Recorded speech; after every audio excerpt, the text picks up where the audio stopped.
You ever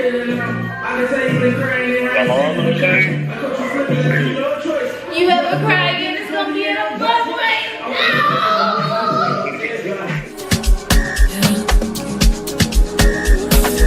Hey. What we could've been, what we should've been. If I wasn't with somebody, if we gotta hide it, what's the point of trying? I ain't just your friend, no, what's the point of lying? Trying to sell a story, ain't nobody buying. Look me in my eyes, don't that feel nice? Why should it end? Baby, I could've been him more than your friend. Just say wait and win, wait and make a trip, baby, make a wish, be the one I'm with. Should've been a, should've, could've, would have been. Hey.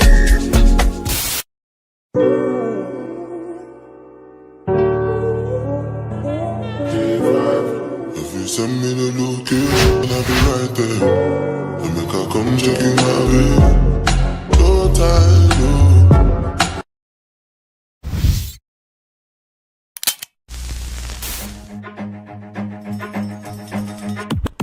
Run.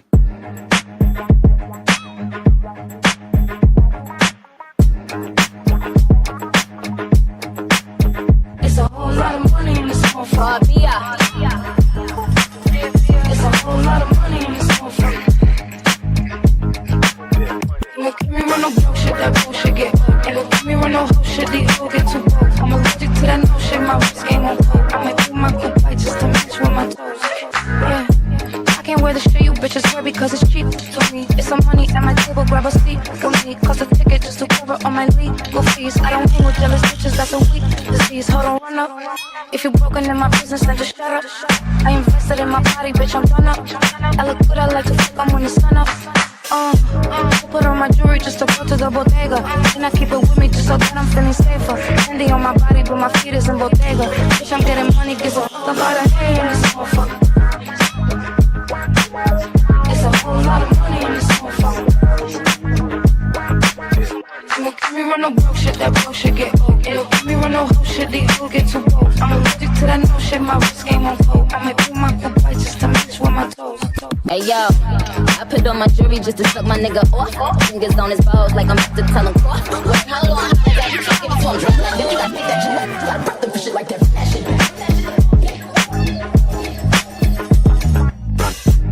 Put on my jewelry just to go out by the pool. And I keep it with me in case somebody act the fool. Gucci on my coochie, I'ma make these niggas drool. Higher than the moon, but I'm in tune, so don't run up. Cause if you run up, I guarantee you ain't gon' leave looking done up. Some little Chinese things with the bun up. I got the crown low, you just to run up. Put on my jewelry just to go to the bodega. And I keep it with me just so that I'm feeling safer. Candy on my body, but my feet is in bodega. Bitch, I'm getting money, give a fuck about a hate in this motherfucker. It's a whole lot of money in this motherfucker. Look at me run no broke shit, that bullshit get old. And look at me run no whole shit, these all get too bold. I'm allergic to that no shit, my wrist game on cold. I might do my good bite just to match with my toes. Hey yo, Via, I just been the block, well these bitches wanna be ya. Probably cause my waist on any long ear. Well, I ain't talking cars, long hair, don't care. You know, twin speeder, you tell me What's the pissy, I fuck them like porn stars. And playing basketball for my bitches, it's all stars. Got Gucci on my wrist cause I'm richer than most bars. Yo niggas bitches trippin', let's send them a postcard. I put on my jewelry just to go to the bodega. And I keep it with me just so that I'm feeling safer. Candy on my body, but my feet is in bodega. Bitch, I'm getting money, give a fuck about a hate in this motherfucker. It's a whole lot of money in this motherfucker. Look at me run no broke shit, that bullshit get old. Look at me run no whole shit, these all get too bold. I'm allergic to that no shit, my wrist game on cold. I'ma do my good bite just to match with my toes. Nala, you been waiting on me, girl. You was waiting on me, pretty girl. Greetings, my kindreds. That it was our first day back in the gym, and I actually feel pretty freaking good. I don't know if it's because like I lost a lot of weight. So you guys know that I just got my jaw surgery about a month ago. It's been a month. Time flies. So it's been about a month now, and for the past month I haven't been able to really eat a lot. Hope you're having a good day. Want to go for a walk?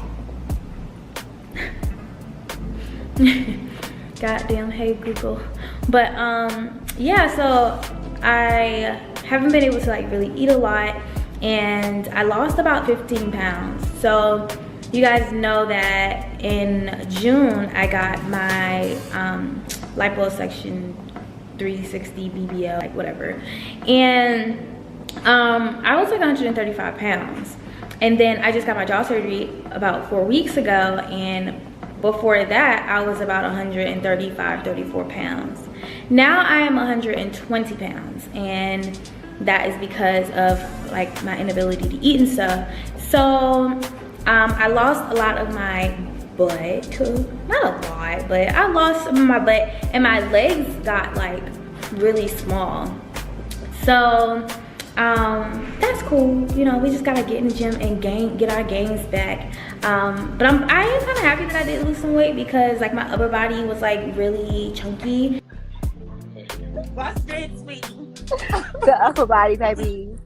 My goal is to tone up and slim down my upper body for sure, and then build my lower body, because my legs, I feel like my legs look too small, and you know I want my, you know I want that booty to be bigger or whatever. So yeah, we're gonna continue on with our fitness journey. Starting November, I'm gonna be working out with the trainer. So yeah, let's get to it. Yeah, I'm gonna make me some breakfast real quick. I got me some eggs. I'm gonna make me 2 boiled eggs, and then some hot cereal. Don't judge me, but I mean, I always eat oatmeal. I love me some good oatmeal. I put some blueberries in my oatmeal and some honey. You don't be smacking. But this is hot cereal. Is that the same thing as oatmeal? I don't know. It looks like it, but I've never called like oatmeal hot cereal before. Anyways, I got this from Trader Joe's. I love Trader Joe's because Trader Joe's is very much obtainable, because I could spend like $60 in Trader Joe's and have a whole like week and a half's worth of groceries, which is like a great but yeah, I just got my water boiling right now for my oatmeal and my boiled eggs. So this is gonna be my first time having hot cereal. I don't have any blueberries, so I'm just going to use my raspberries before they get old, and my honey, and I'm gonna make some tea. Last night I took the Teamy colon tea. Matter of fact, let me show y'all. I hope that noise don't bother me. Hey, all that noise. Anyways, I had the Teamy colon tea last night, and Kendra, that thing had me on the toilet this morning. So this morning I'm going to make my tea, and I'm going to use the Teamy Skinny Tea. I had tried this a couple months ago back when I was in New York, and I was using it for like 2 weeks or so, and it really did help with making me feel like not bloated and stuff like that. So yeah, it's gonna help me, you know, keep the tummy flat and not out, you know, during the day after eating. Because y'all, for the past month, I've really been just eating like ramen and noodles and pad thai soup and just pasty and just all of that, and that's just a lot of like, I don't know, I guess just after eating all that, I just been feeling like really bloated. Even though I know I lost a lot of weight, I still feel very like because that's literally just all that I've been eating. So I'm really trying to steer away from that now that I can kind of like chew a little bit more. So this is my first time actually eating breakfast in a very long time, because eating was not enjoyable, so I didn't really care to freaking eat. But yeah.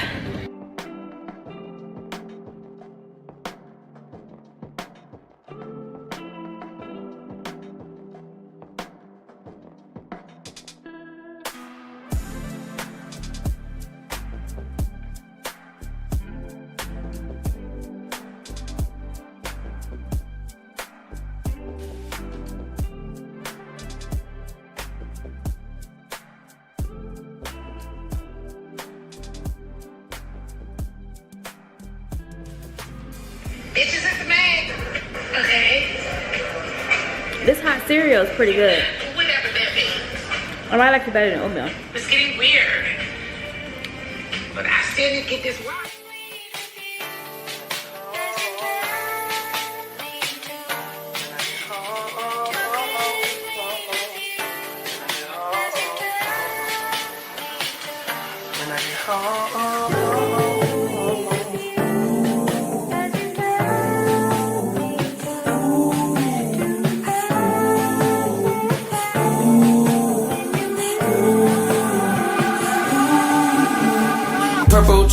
Plus I got this burning me. Curly yellow dancing on me. Said she smell the green on me. And she straight from California. Freaky what she wanna be.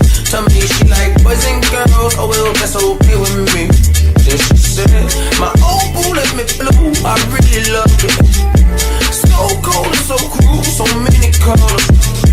Play hoes like Pro Tools. Can't never trust me. Now fuck 'em out. When I think about it, I just wanna cool it. Oh, girl, leave me alone. I think I want another dog because she requires too much attention. And I don't be feeling like, no, who you just doing too much? I just be wanting all the attention. I just be doing too much. I just be doing too much. Say hi, everybody. My God. You feel better? You feel better? I feel better. I feel better. See, I feel better. Come on, because I have shit to do. Girl, leave me alone. Leave me alone. Go.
If you're still watching this video and you are not subscribed to my channel yet, I'm gonna need you to stop being weird and go ahead and hit the subscribe button down below and hit that bell notification button too so you can get notifications on whenever I post a new video. Now, if you are a returning kindred, then I am pretty sure you're like up to date on my last couple of videos and you are fully aware that I have began my self-love journey, and I really do mean self-love journey. Y'all know I make wigs for a living. I have not been wearing any of my wigs for the past month.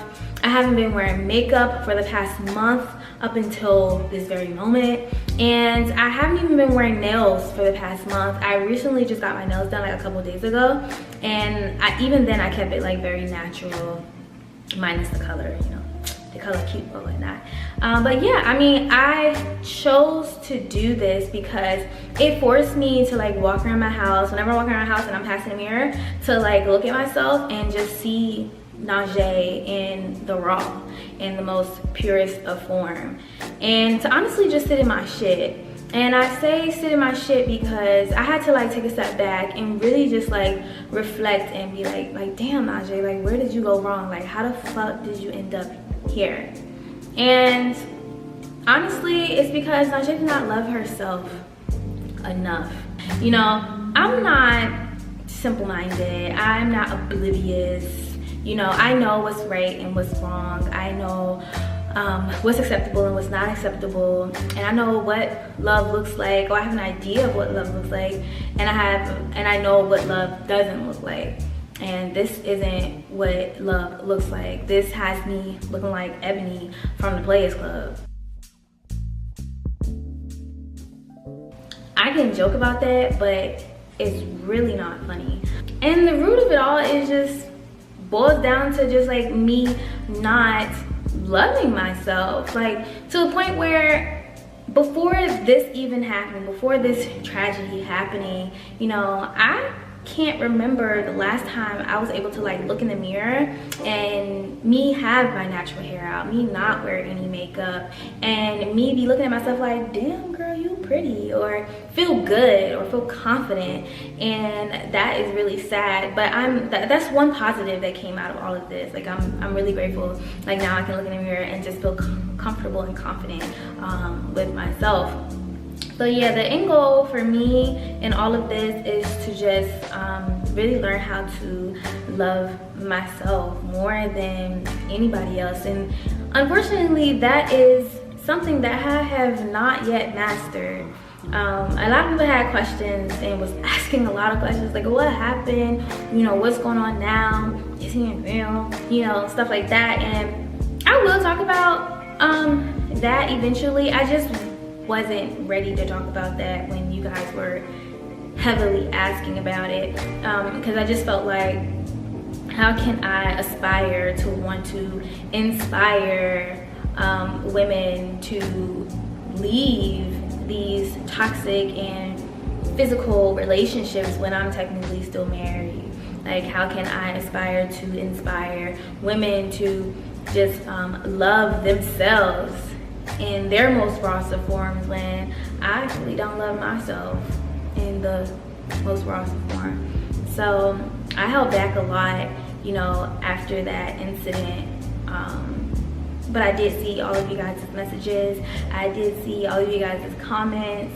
And even though I'm like halfway posting my journey on YouTube, which is a really huge platform, I still am and was very much embarrassed and ashamed.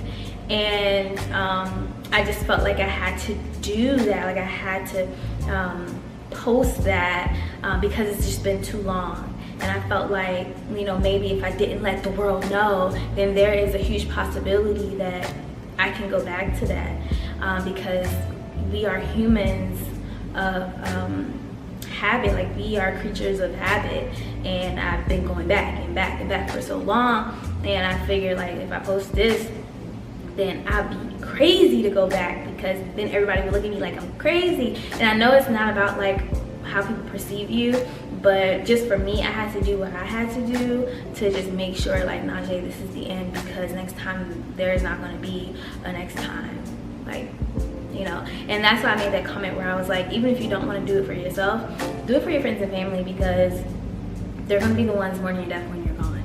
And that is absolutely true.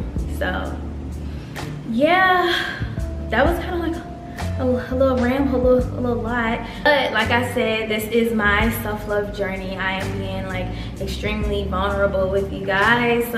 And yeah, I think what's gonna help me is having this routine and minimalizing my look and my image and just my lifestyle in general. Just trying to live like a minimalistic type of lifestyle, you know.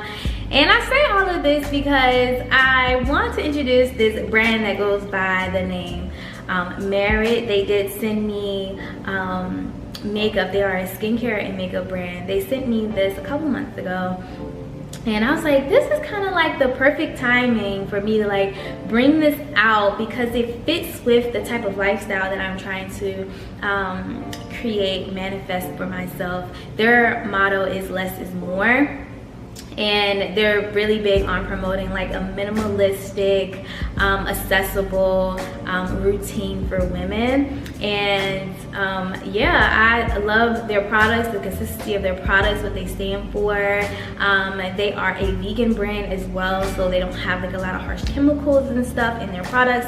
And that's what I use today. Like, yes, you know, I've been like, you know, haven't been wearing makeup, you know, stuff like that. But, you know, I was looking at myself earlier and I was like, okay, you're cute or whatever. But you do look a little rough. And it's probably because I'm not like getting enough nutrients in my body. I haven't been getting like enough nutrients in my body, so my skin has been looking like really weird. But today I decided to use Merit's products, and I love the way my skin looks. It's really giving that real deal makeup, no makeup look. So I thought that was great. So yeah, I just want to get into this bag that they sent me, Kindred's. First and foremost, I want to say that this bag is so cute and super chic. I think that is really clever that they use this in their minimalistic collection that they sent me. Super cute and really good for traveling. Like if you're going away for the weekend and you don't want to really pack a lot, and you just have like this cute little bag where you can just throw your makeup in, pull it out with a cute little mirror, do your makeup real fast. Like it's just really cute for that minimalistic type of lifestyle that I'm going for. So yeah, I'm really excited to share this brand with you guys. I think that you guys will really love it. And yeah, let's just get into this bag, Kindred.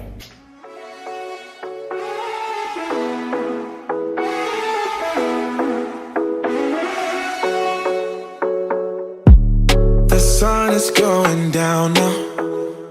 Been at it for a while, and I have had enough of this. I doubt that we can solve it. Been trying for so long, and I just can't ignore that it won't ever be the same. No, we will never be that good again. Don't drag it out, skip the innocence. Things will never be the same again. You know, I got all that I need. No need to apologize. No, we won't waste any more time. Yeah, I am all that I need. No need to apologize. No, we won't waste any more time. Yeah, you're still stuck on my mind. You won't go away. It's like you are a part of me. The mansion in my dreams.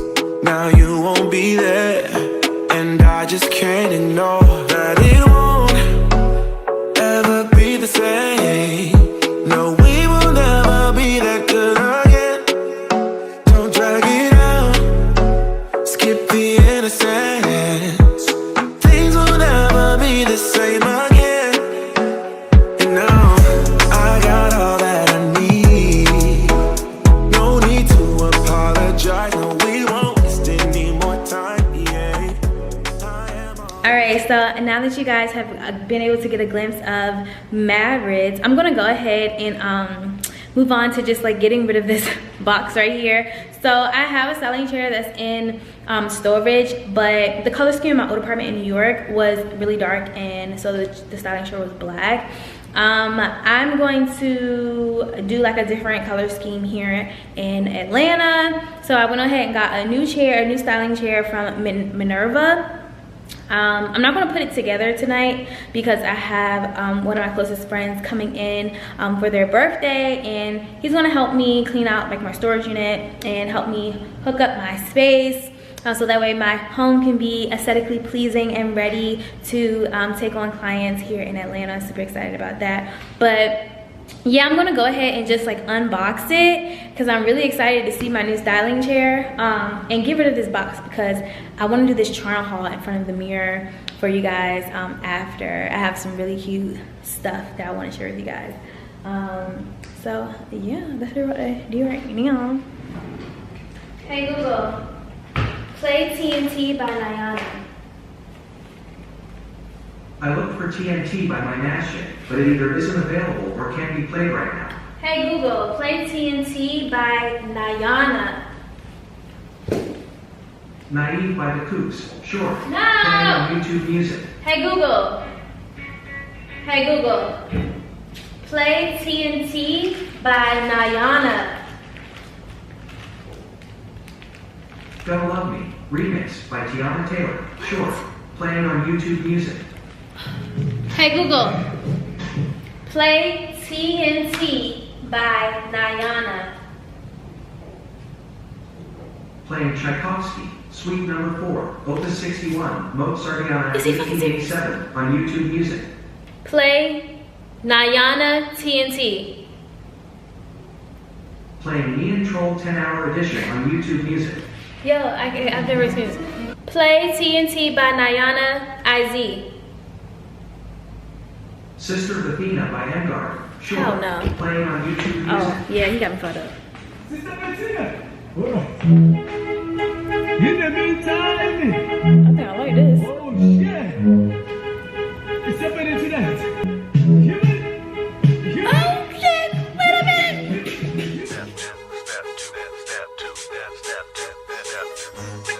Come on.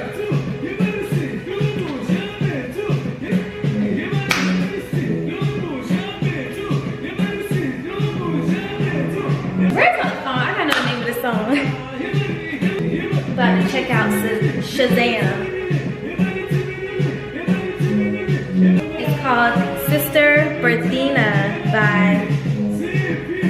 Magarini. Okay, download this song. I like it. I can do like a cute little remix to this. Play TNT by Nayana IZ.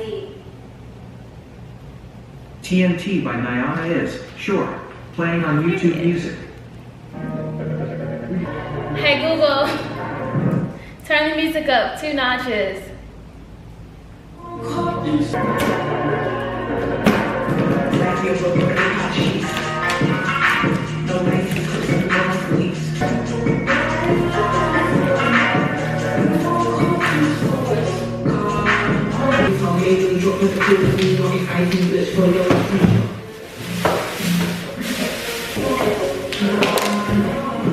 I'm so here for this color, it's so cute. Hey Google, play Humble by Lil Baby. Humble by Lil Baby, sure, playing on YouTube Music. This is so nice, y'all. Oh my god, I love this. And my base is really nice too. I'm about to show you guys my base. What did she mean when she said she Look made it? how nice What this did she mean is. when she said she made it? It's so heavy, but it's so nice. Atlanta, we are here in Atlanta.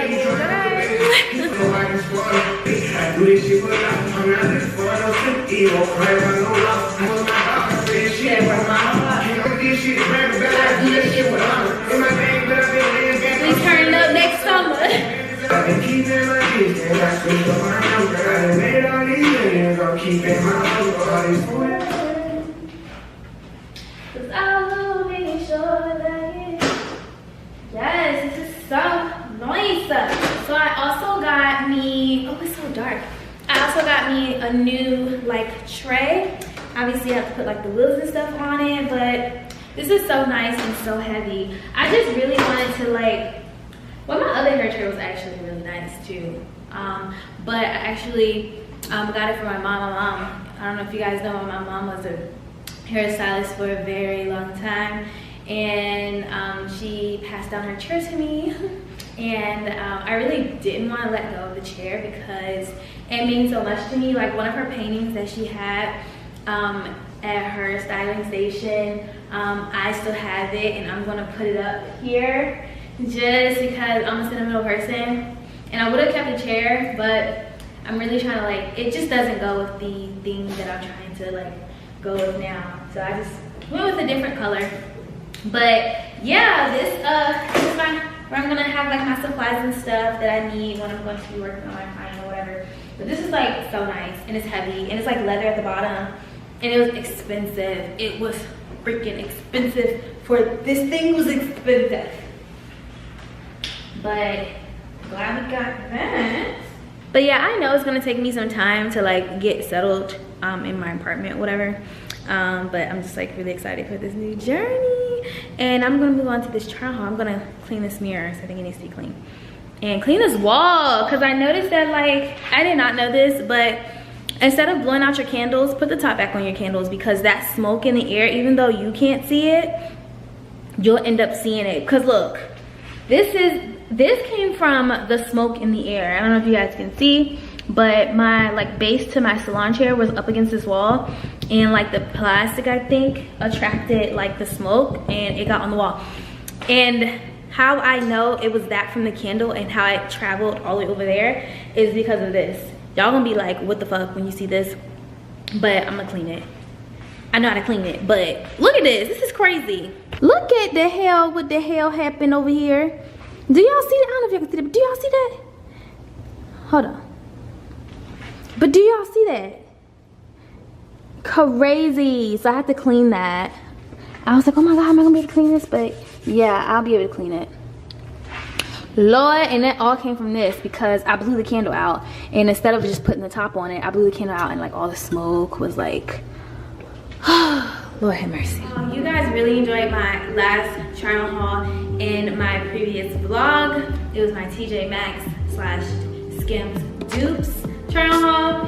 And this try on haul is just going to be a combination of a few things that I got from a couple of different places. But first and foremost, I want to show you guys this bag that I forgot to add in my last TJ Maxx try on haul. It's so cute, it's so chic. Hold on. Like, look at this bag. Look how cute this bag is. And I got it from TJ Maxx. Kindred's TJ Maxx is literally the freaking GOAT. Do not sleep on TJ Maxx. You can always find some really good finds in TJ Maxx. This bag is super cute. It was definitely giving me like Big Mama Bottega vibes or whatever. But yeah, this bag is super cute, and it wasn't that expensive. Well, I think it was probably like $50 or whatever. I can't really remember. I'm gonna go look at the receipt and put the price right here. But this bag is so cute. I haven't worn it yet, but I'm super excited to. I want to. It's already in its last hole, but I want to make another hole because I want the bag to actually be able to adjust as like a shoulder bag and not like a crisscross bag. Like, let me show you. I would really like for the bag to kind of be like this short. Like, I think this is so cute without obviously the long strap. I think this is so cute. So that's what I'm gonna do with this bag. Oh, so cute. And I can wear it like this. And I can wear it like this. And like this. And like this. And yeah, moving on. This is another really cute double-sided bag. It's literally 2 bags in one. It has an opening here and an opening here. One side is white and like suede. This side is like cream and like crocodile material. And then the handle on the bag is super cute. It's metal, it's silver, and it's kind of like resembling like the part of the zipper, like the flip part of the zipper that always gets stuck or broken. Yeah, this is so cute. I thought this bag was super cute. I got it from Minimalistic. Y'all, I talk about Minimalistic all the freaking time. I've been wearing their stuff a lot lately, like even in my vlogs. Every time I like wear something, I'm like, oh, I got this from Minimalistic. So this is like one of their bags that I got. Super cute. You guys have never seen this bag. I don't know if it's like too bright in here, but hold on, let me see. And then moving on, this bucket hat I got from Minimalistic. You guys have seen this probably in my second to last video, I think. Yes, in my second to last video. Yeah, this is cute. But let's just move on to the clothes now. Let's have fun. Let's have some fun now. Hey Google, play Poison. Playing Poison on YouTube Music.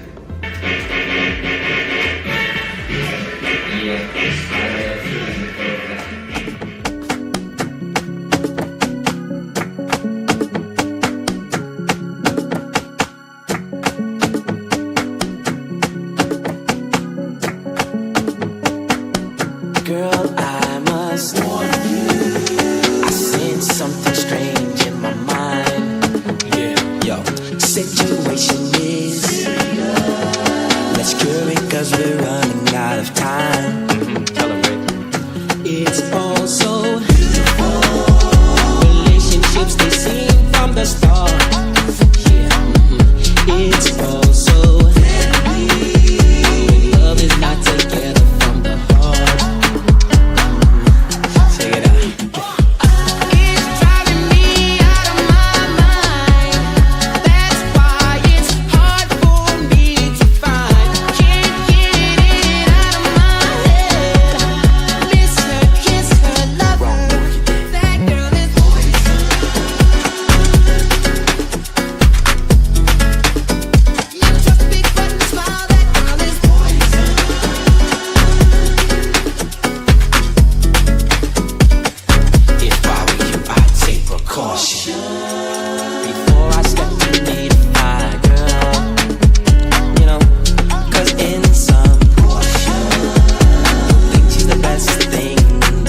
relationships they seem from the start. Yeah, it's all so deadly when love is not together from the heart.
But I did forgot one more thing. I also got this really cute bag from Minimalistic.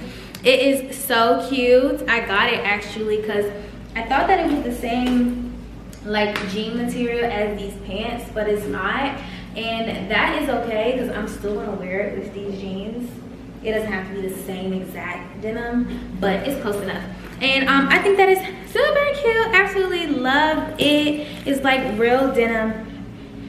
And it smells so good and so fresh. It also has a strap so you can wear it as like a crossbody purse, but I'm gonna most likely just wear it as a clutch.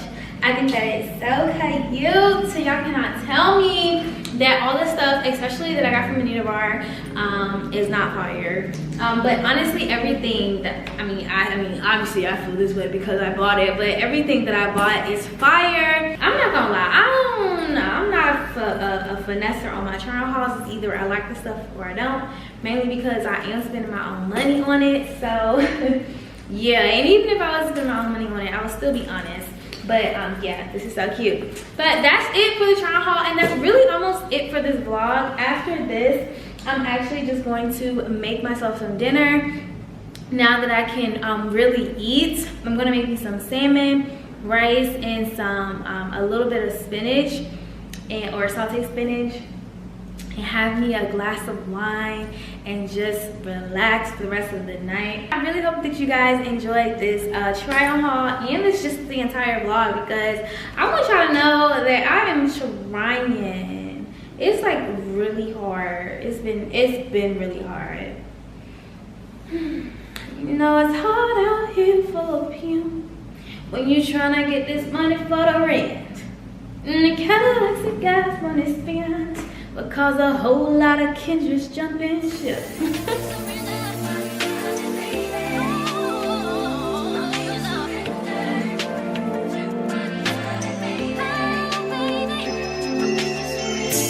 I'm just saying I can be, yeah, one that you call and you talk to, girl. I'll share my world with you. If you wanna waste your time, waste your time with me. I mean honestly, open your eyes and see. If you wanna give it you what you need, waste your time with me.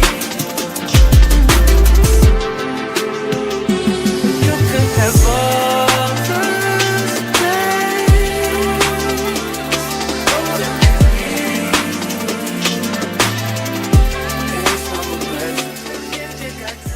Well, today was an extremely long day. I had to pour me a glass of wine.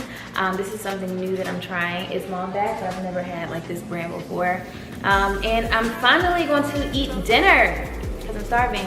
I think we're gonna do salmon, not I think, because I already just thought out the meat. So I'm gonna eat salmon, some rice, and sauteed spinach.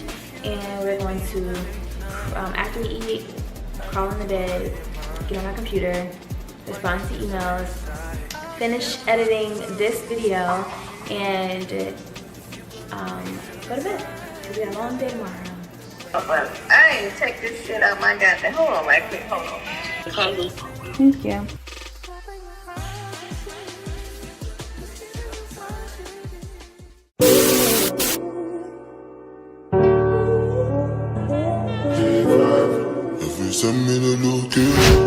Tell you a little bit about my story.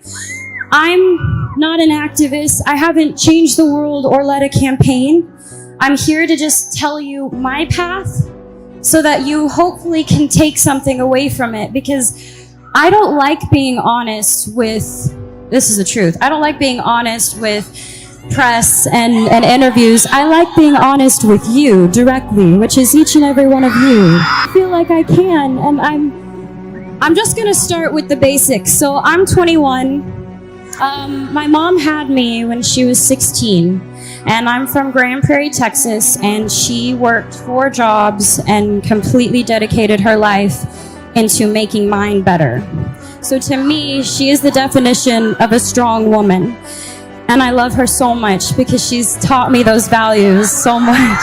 I have been acting my entire life, and I have known since I was first on Barney, you know, that purple dinosaur that I hung out with. When I was 11, the point being is when I was 7, I wanted to be an actress, and I wanted to live my dream. And when I was 11, I had a casting director tell me that I wasn't strong enough to carry my own show. And I'm sure all of you have been told that you don't have what it takes and that you may not be good enough and you don't have enough people supporting you, and you're being told all of these things when deep down it's all you want to do. You want to be a part of something great. You want to make something great. And it does more than knock the wind out of you. It crushes you when people try to tell you that you're not good enough. And it almost did for me, but there was my mom next to me, stronger than ever. And she said, the most important thing is to always trust in myself. If I'm doing something because I love it, I should do it because I love it, and I believe I can do it. So she told me to keep going. She told me and she taught me to turn the other cheek and let the critics be critics. And let us just trust ourselves. So for me, 2 years later, I got my own show, and the first thought wasn't, oh man, that girl when I was 11 said I wouldn't carry my own show, and I did. I mean, I thought about that for a little bit, but I thought about what my mom said. My mom was like, you have to trust yourself, and I realized if I didn't believe that I could do it, I wouldn't be able to be here. And I'm gonna say I live a very blessed life. I have so much to be thankful for, and a lot of you are a big part of inspiring me, because I don't think you get it, and maybe you're not told enough, but you inspire me to be better, and we should inspire each other to be better. I'm surrounded by people who are supposed to guide me, and some of them have, and others haven't. They pressure me. There's so much pressure. You gotta be sexy, you gotta be cute, you gotta be nice, you gotta be all these things. And I'm sure you can all relate. You all have pressure that you have to deal with every day. I'm sure with school, with work, with friends, with parents, with family, with parents, I know sometimes with mine. They tell me what to wear, how to look, what I should say, how I should be. Until recently, I had given into that pressure. I lost sight of who I was. I listened to opinions of people, and I tried to change who I am because I thought that others would accept me for it. And I realized I don't know how to be anything but myself. And all I really want you to know is that you are changing the world. I'm not changing the world, you're changing the world, and that's amazing. Please just be kind to each other. and love and inspire people, because let's do it. Let's do it. Let's change the game. Let's change the game. The most important thing is that we learn and we continue to learn from each other. Please stay true to yourself. Please just remain who you are and know that we have each other's back. All of us have each other's back. I'd be lying if I said that I've never tried to make myself better by giving in, because I have. But I've learned from my actions, and for all the things I've done, I'm proudest of that. I've learned from my mistakes. I want you to know what it's like, that I know what it's like. Figuring out what types of friends you have, you are who you surround yourself with. So I just want to say, I hope I can inspire each and every one of you to just trust yourselves and to love and to be loved. And thank you for allowing me to come up and ramble and talk to you guys, because this is such a beautiful thing you're doing. Be proud of yourselves. This is great.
have a very high self-esteem.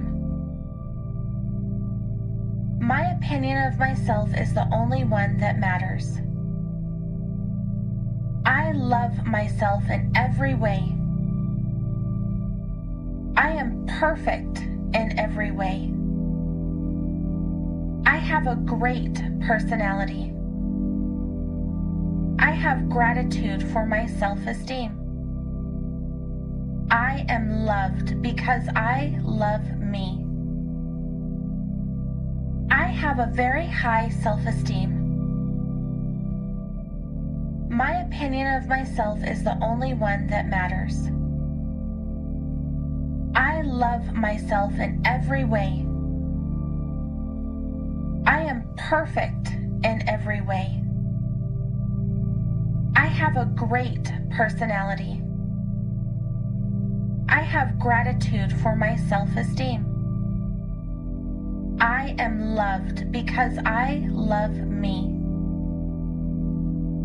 I have a very high self-esteem. My opinion of myself is the only one that matters. I love myself in every way. I am perfect in every way. I have a great personality. I have gratitude for my self-esteem. I am loved because I love me. I have a very high self-esteem. My opinion of myself is the only one that matters. I love myself in every way. I am perfect in every way. I have a great personality. I have gratitude for my self-esteem. I am loved because I love me. I have a very high self-esteem. My opinion of myself is the only one that matters. I love myself in every way. I am perfect in every way. I have a great personality. I have gratitude for my self-esteem. I am loved because I love me. I have a very high self-esteem.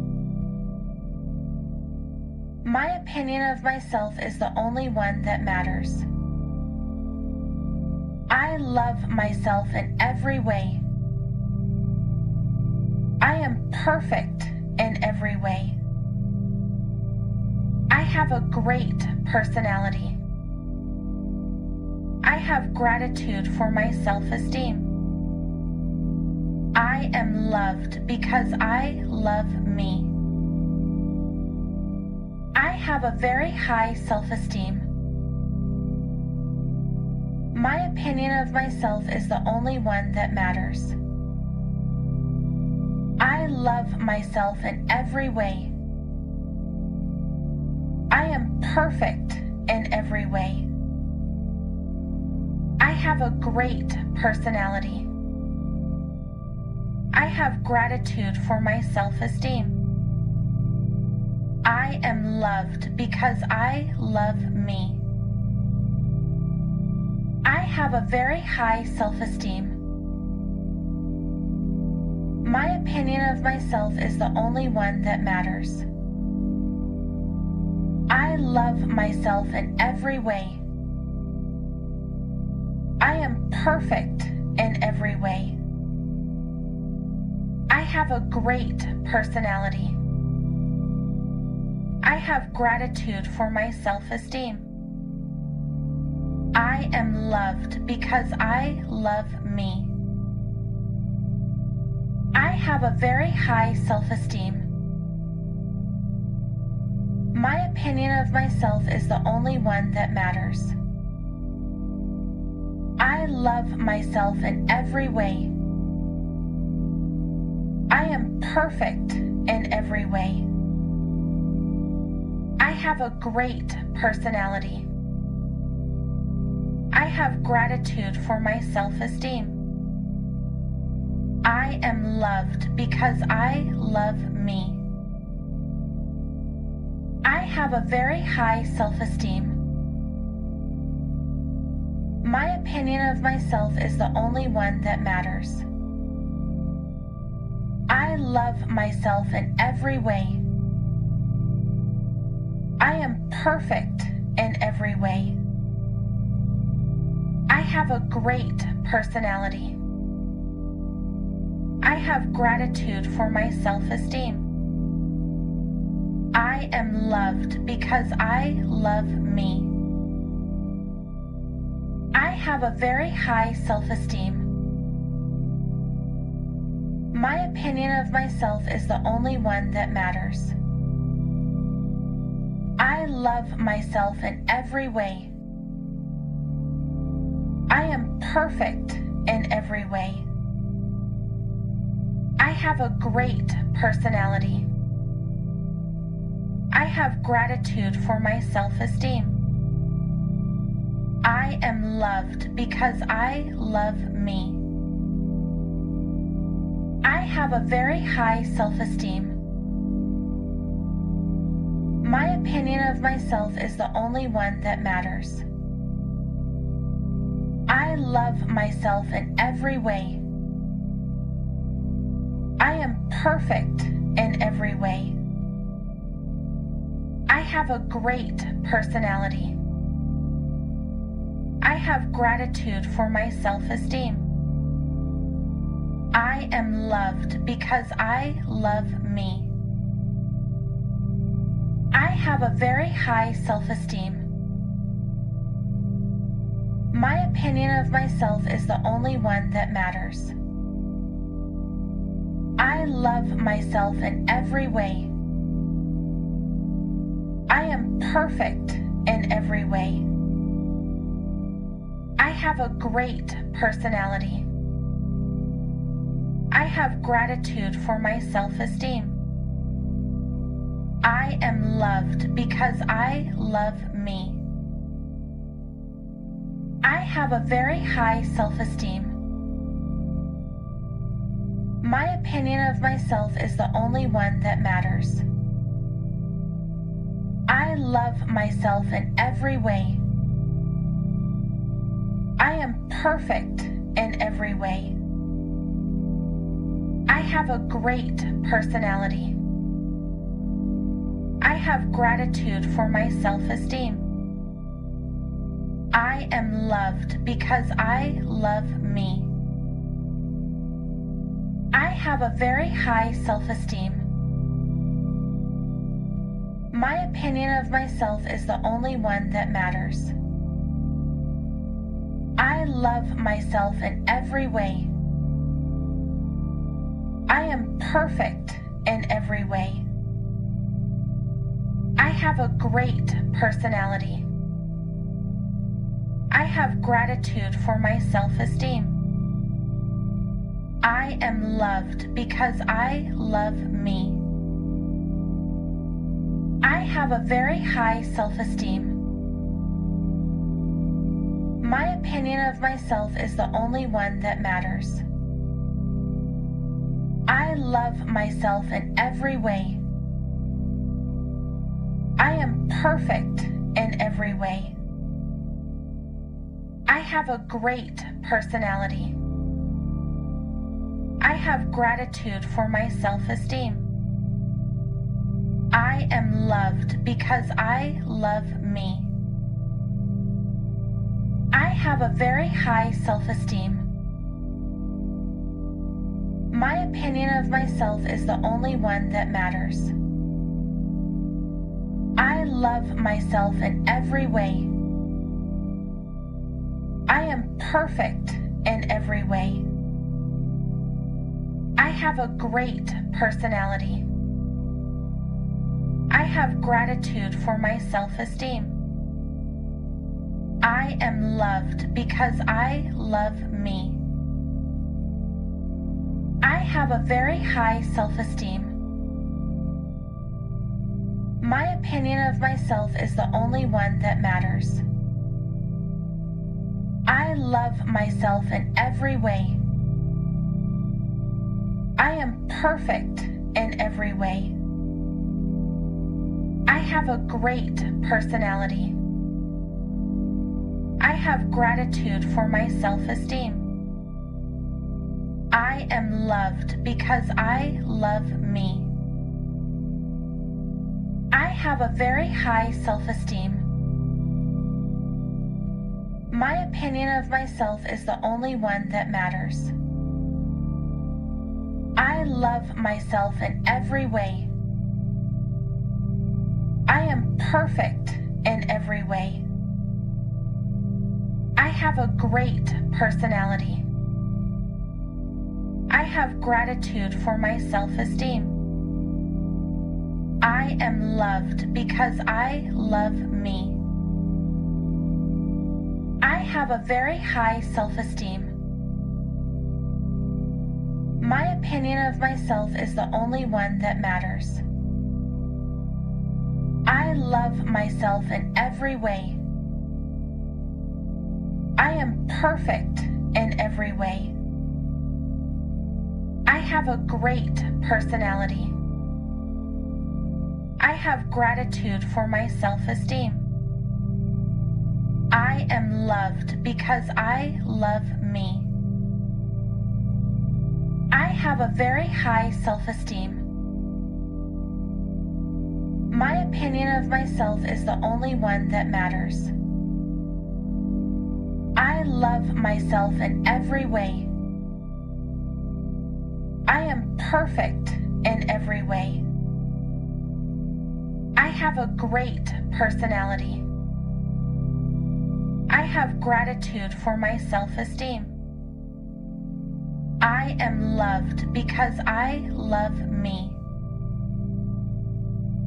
I have a very high self-esteem. My opinion of myself is the only one that matters. I love myself in every way. I am perfect in every way. I have a great personality. I have gratitude for my self-esteem. I am loved because I love me. I have a very high self-esteem. My opinion of myself is the only one that matters. I love myself in every way. I am perfect in every way. I have a great personality. I have gratitude for my self-esteem. I am loved because I love me. I have a very high self-esteem. My opinion of myself is the only one that matters. I love myself in every way. I am perfect in every way. I have a great personality.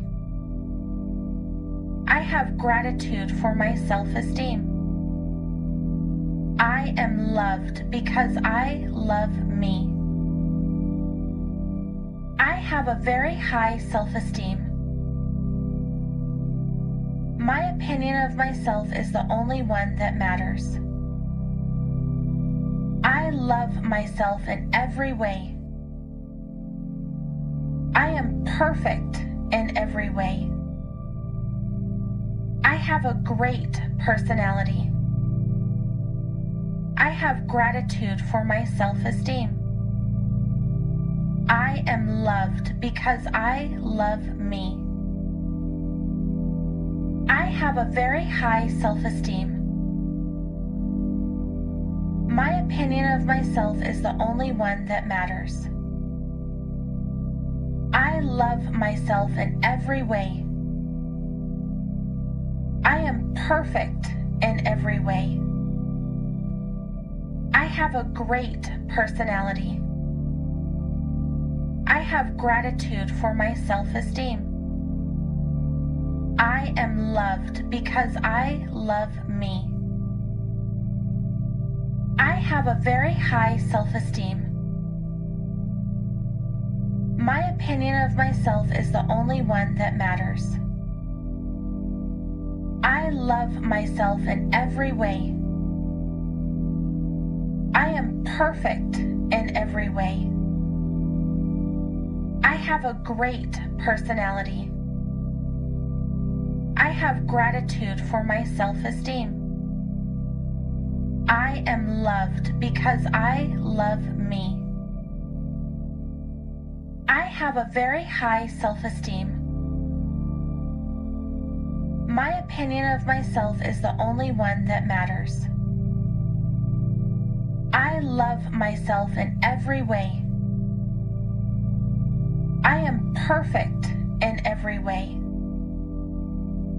I have a great personality. I have gratitude for my self-esteem. I am loved because I love me. I have a very high self-esteem. My opinion of myself is the only one that matters. I love myself in every way. I am perfect in every way. I have a great personality. I have gratitude for my self-esteem. I am loved because I love me. I have a very high self-esteem. My opinion of myself is the only one that matters. I love myself in every way. I am perfect in every way. I have a great personality. I have gratitude for my self-esteem. I am loved because I love me. I have a very high self-esteem. My opinion of myself is the only one that matters. I love myself in every way. I am perfect in every way. I have a great personality. I have gratitude for my self-esteem. I am loved because I love me. I have a very high self-esteem. My opinion of myself is the only one that matters. I love myself in every way. I am perfect in every way. I have a great personality. I have gratitude for my self-esteem. I am loved because I love me. I have a very high self-esteem. My opinion of myself is the only one that matters. I love myself in every way. I am perfect in every way. I have a great personality. I have gratitude for my self-esteem. I am loved because I love me. I have a very high self-esteem. My opinion of myself is the only one that matters.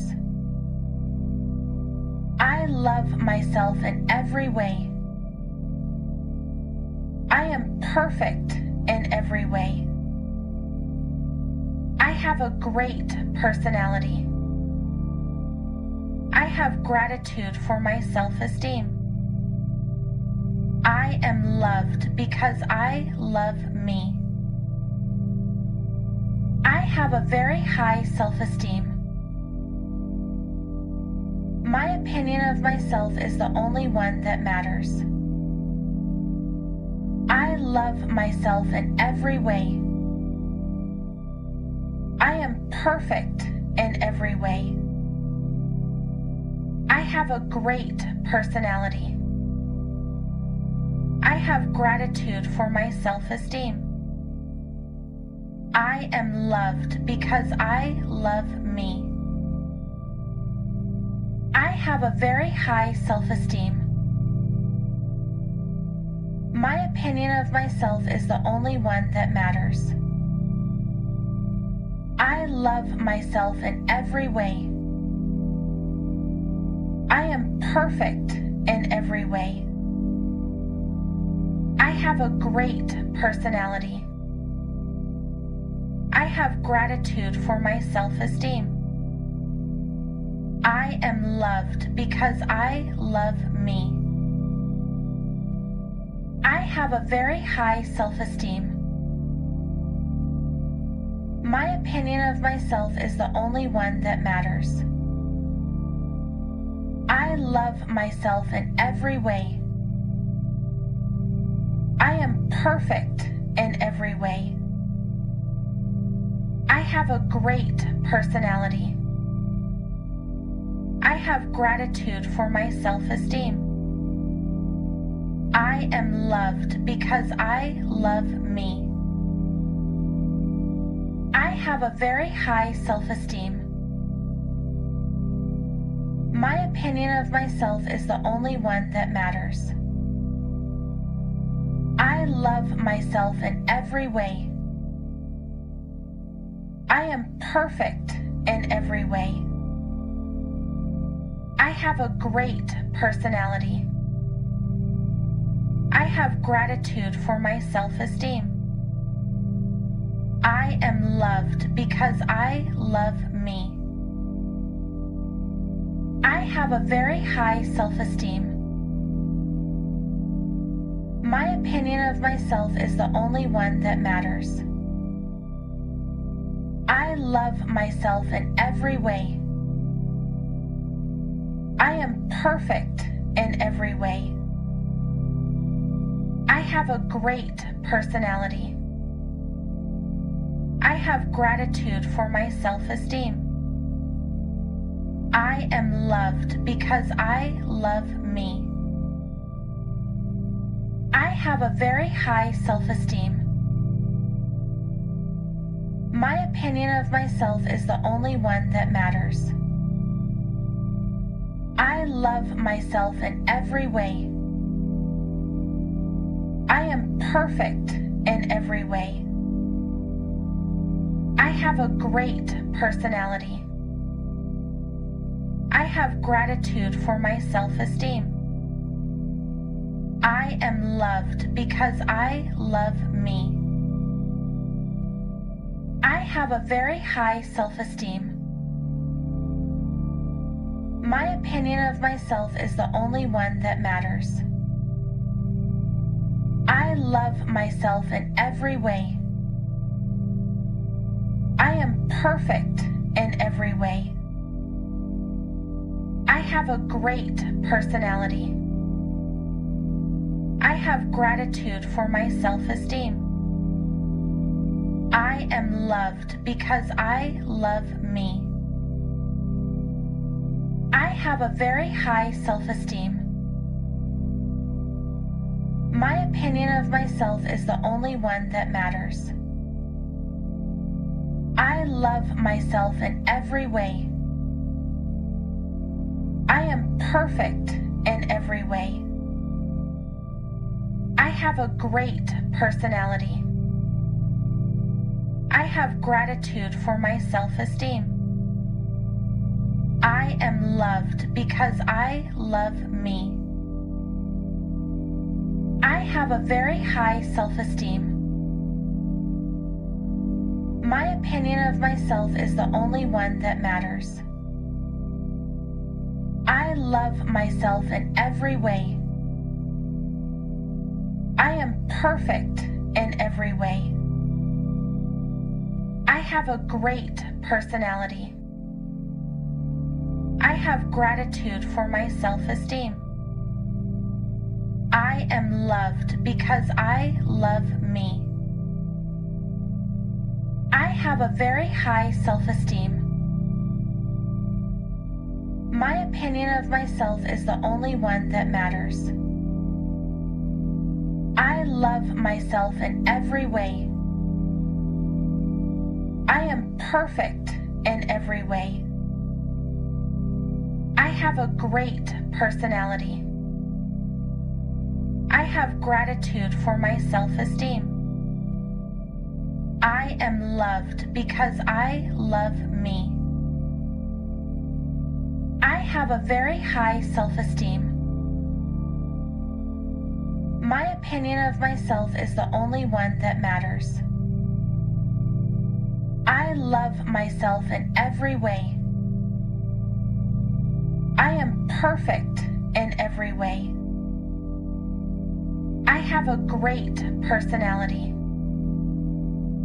I have gratitude for my self-esteem. I am loved because I love me. I have a very high self-esteem. My opinion of myself is the only one that matters.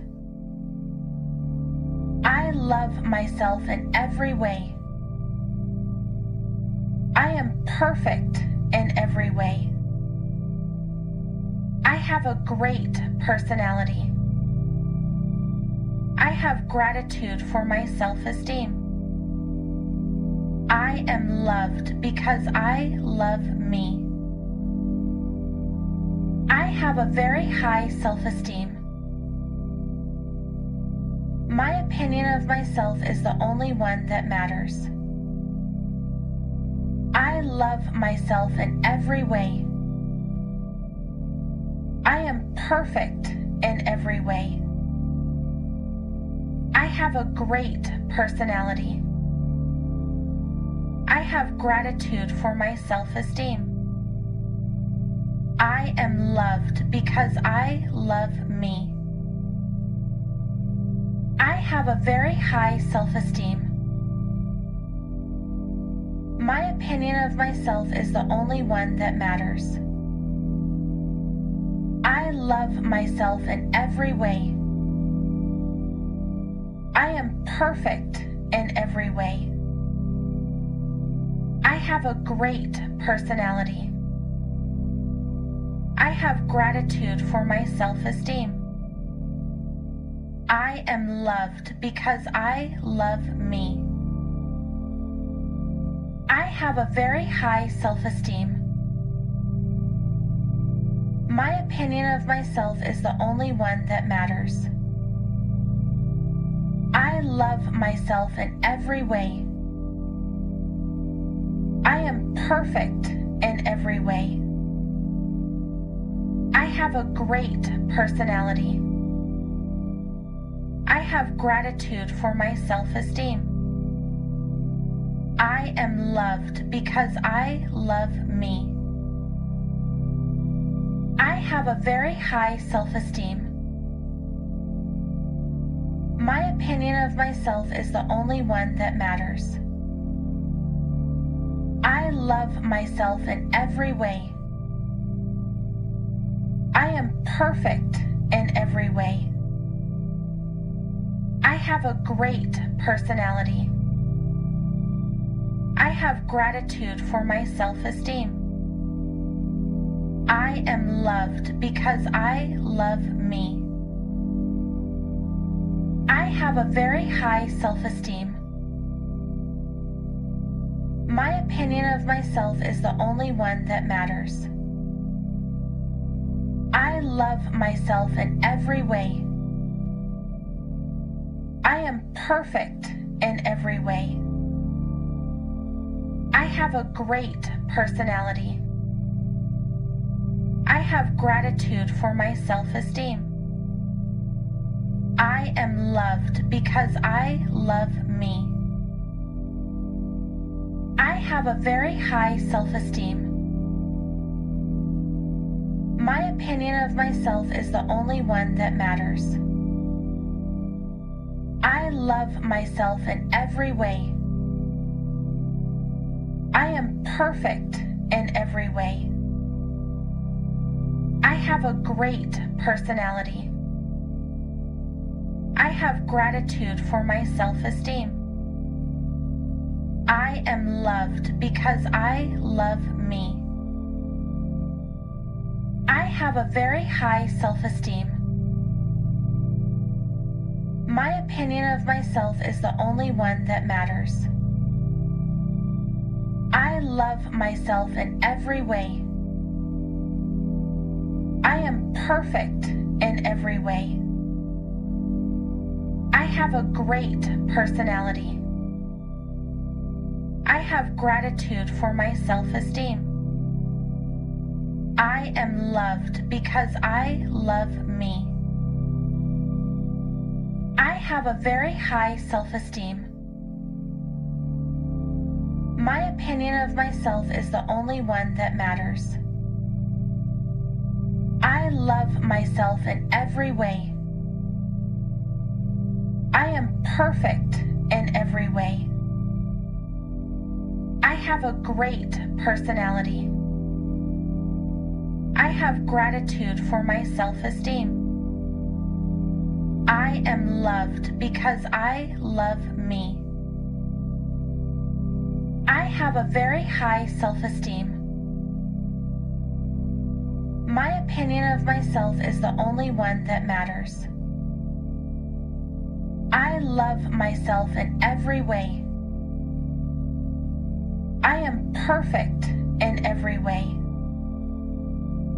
I have a great personality.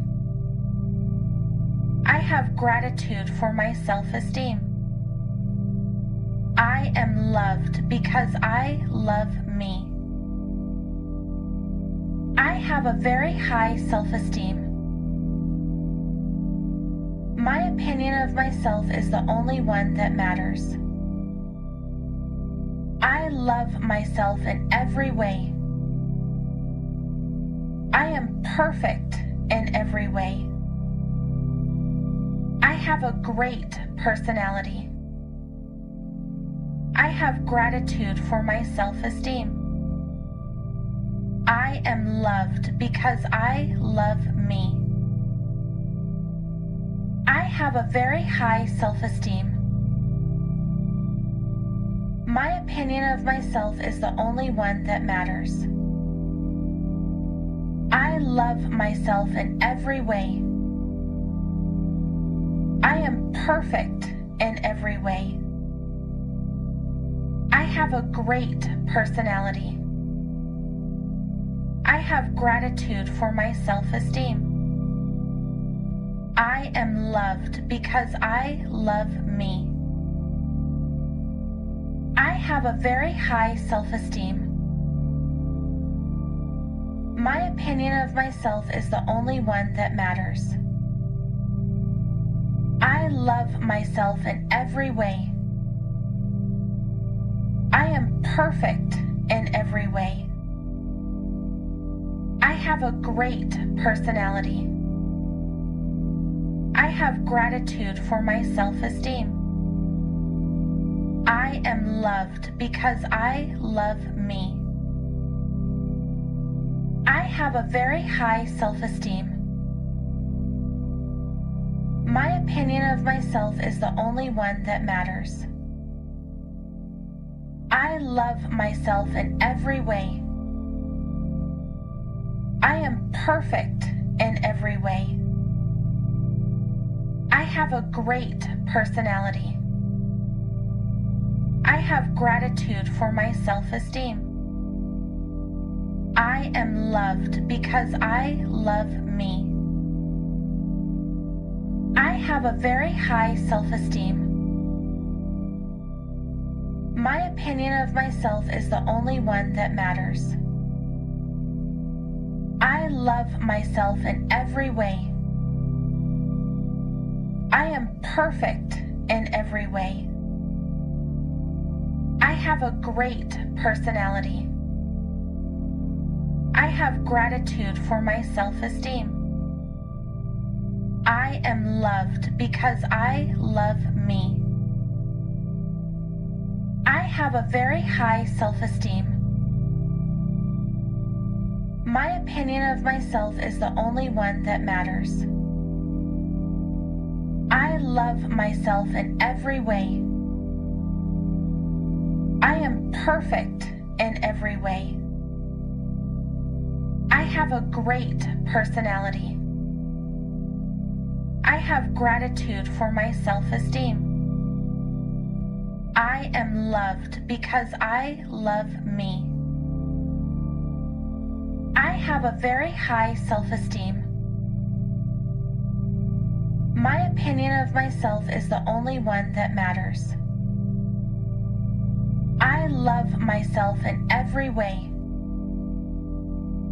I am perfect in every way. I have a great personality. I have gratitude for my self-esteem. I am loved because I love me. I have a very high self-esteem. My opinion of myself is the only one that matters. I love myself in every way. I am perfect in every way. I have a great personality. I have gratitude for my self-esteem. I am loved because I love me. I have a very high self-esteem. My opinion of myself is the only one that matters. I love myself in every way. I am perfect in every way. I have a great personality. I have gratitude for my self-esteem. I am loved because I love me. I have a very high self-esteem. My opinion of myself is the only one that matters. I love myself in every way. I am perfect in every way. I have a great personality. I have gratitude for my self-esteem. I am loved because I love me. I have a very high self-esteem. My opinion of myself is the only one that matters. I love myself in every way. I am perfect in every way. I have a great personality. I have gratitude for my self-esteem. I am loved because I love me. I have a very high self-esteem. My opinion of myself is the only one that matters. I love myself in every way. I am perfect in every way. I have a great personality. I have gratitude for my self-esteem. I am loved because I love me. I have a very high self-esteem. My opinion of myself is the only one that matters. I love myself in every way. I am perfect in every way. I have a great personality. I have gratitude for my self-esteem. I am loved because I love me. I have a very high self-esteem. My opinion of myself is the only one that matters. I love myself in every way. I am perfect in every way. I have a great personality. I have gratitude for my self-esteem. I am loved because I love me. I have a very high self-esteem. My opinion of myself is the only one that matters. I love myself in every way. I am perfect in every way. I have a great personality. I have gratitude for my self-esteem. I am loved because I love me. I have a very high self-esteem. My opinion of myself is the only one that matters. I love myself in every way. I am perfect in every way. I have a great personality. I have gratitude for my self-esteem. I am loved because I love me. I have a very high self-esteem. My opinion of myself is the only one that matters. I love myself in every way. I am perfect in every way. I have a great personality. I have gratitude for my self-esteem. I am loved because I love me. I have a very high self-esteem. My opinion of myself is the only one that matters. I love myself in every way. I am perfect in every way. I have a great personality. I have gratitude for my self-esteem. I am loved because I love me. I have a very high self-esteem. My opinion of myself is the only one that matters. I love myself in every way. I am perfect in every way. I have a great personality.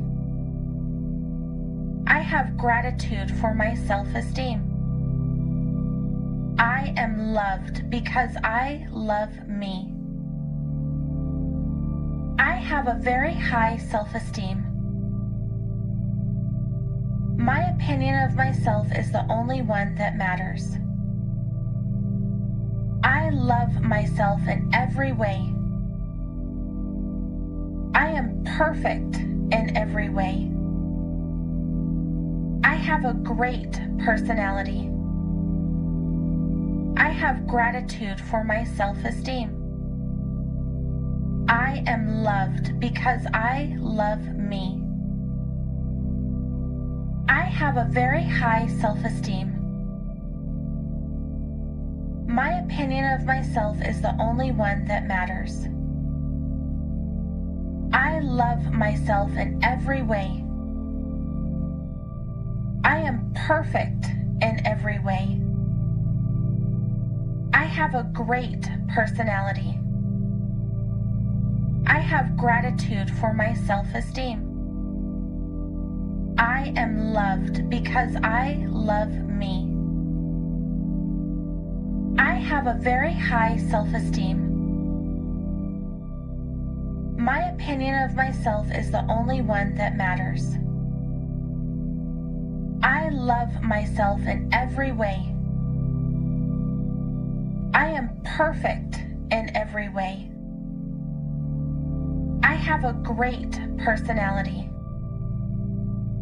I have gratitude for my self-esteem. I am loved because I love me. I have a very high self-esteem. My opinion of myself is the only one that matters. I love myself in every way.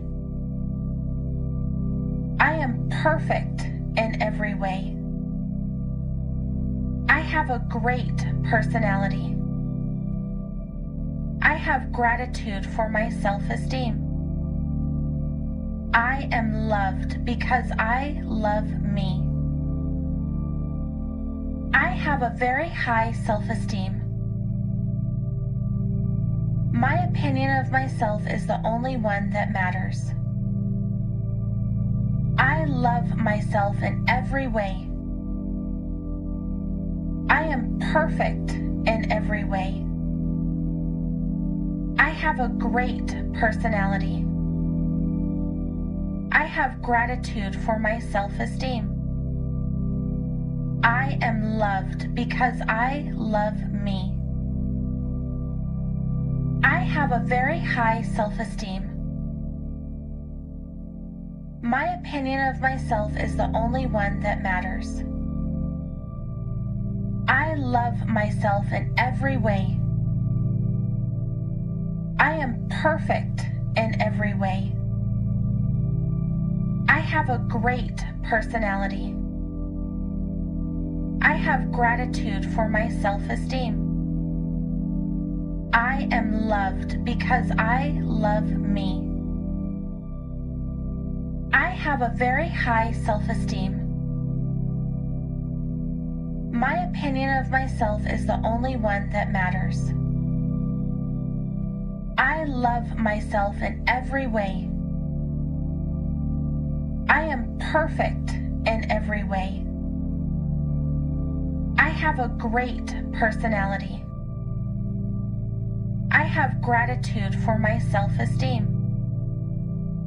I am loved because I love me. I have a very high self-esteem. My opinion of myself is the only one that matters. I love myself in every way. I am perfect in every way. I have a great personality.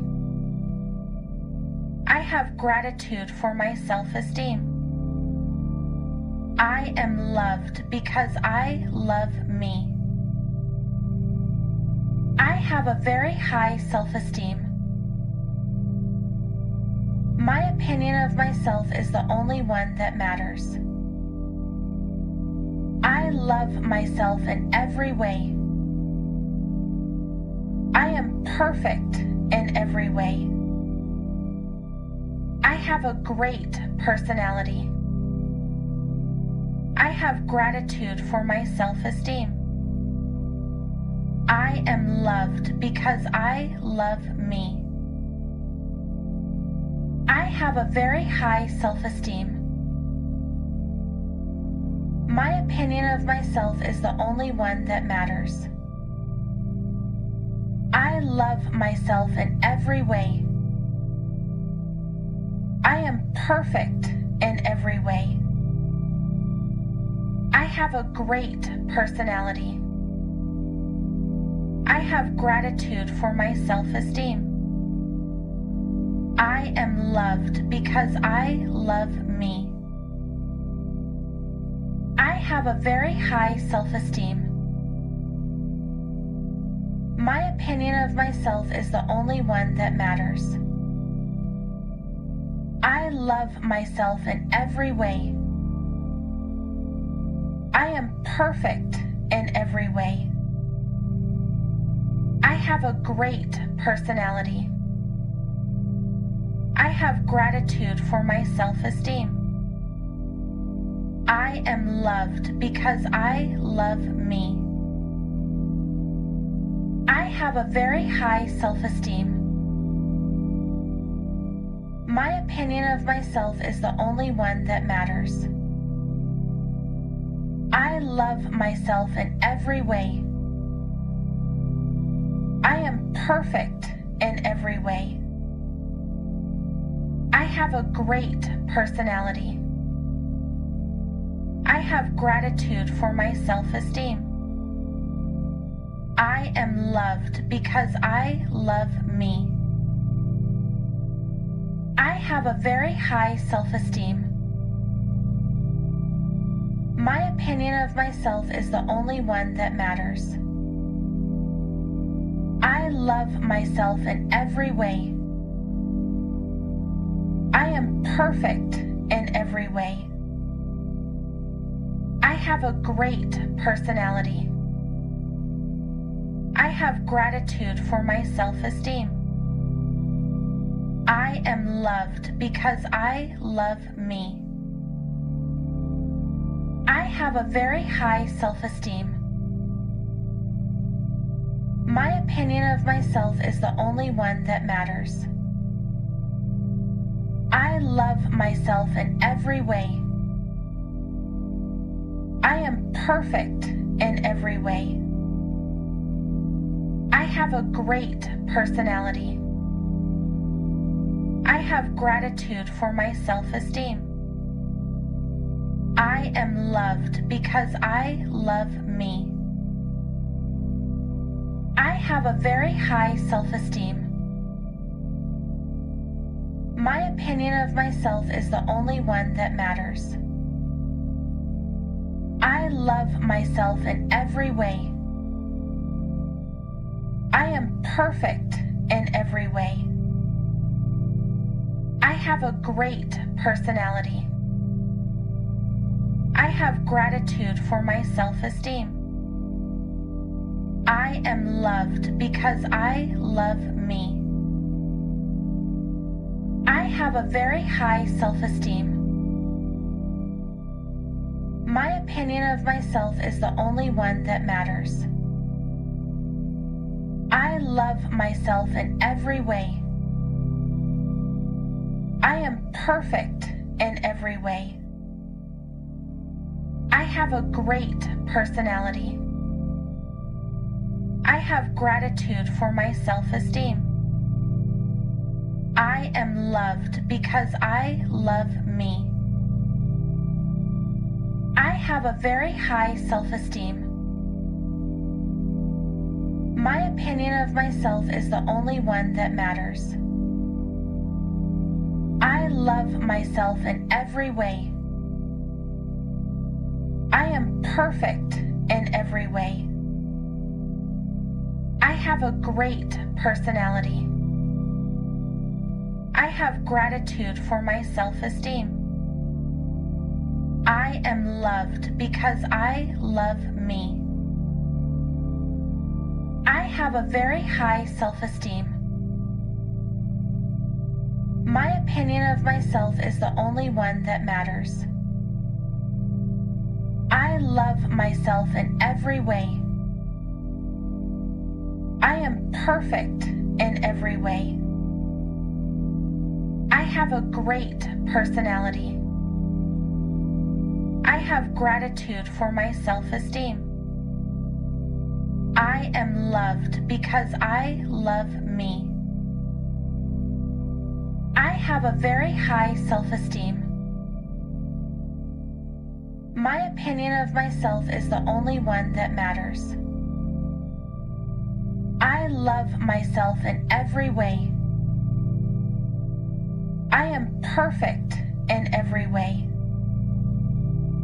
I have a great personality. I have gratitude for my self-esteem. I am loved because I love me. I have a very high self-esteem.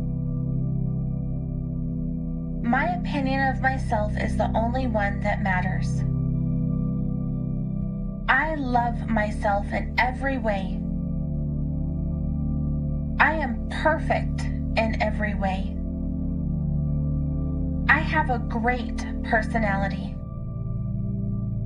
I have gratitude for my self-esteem.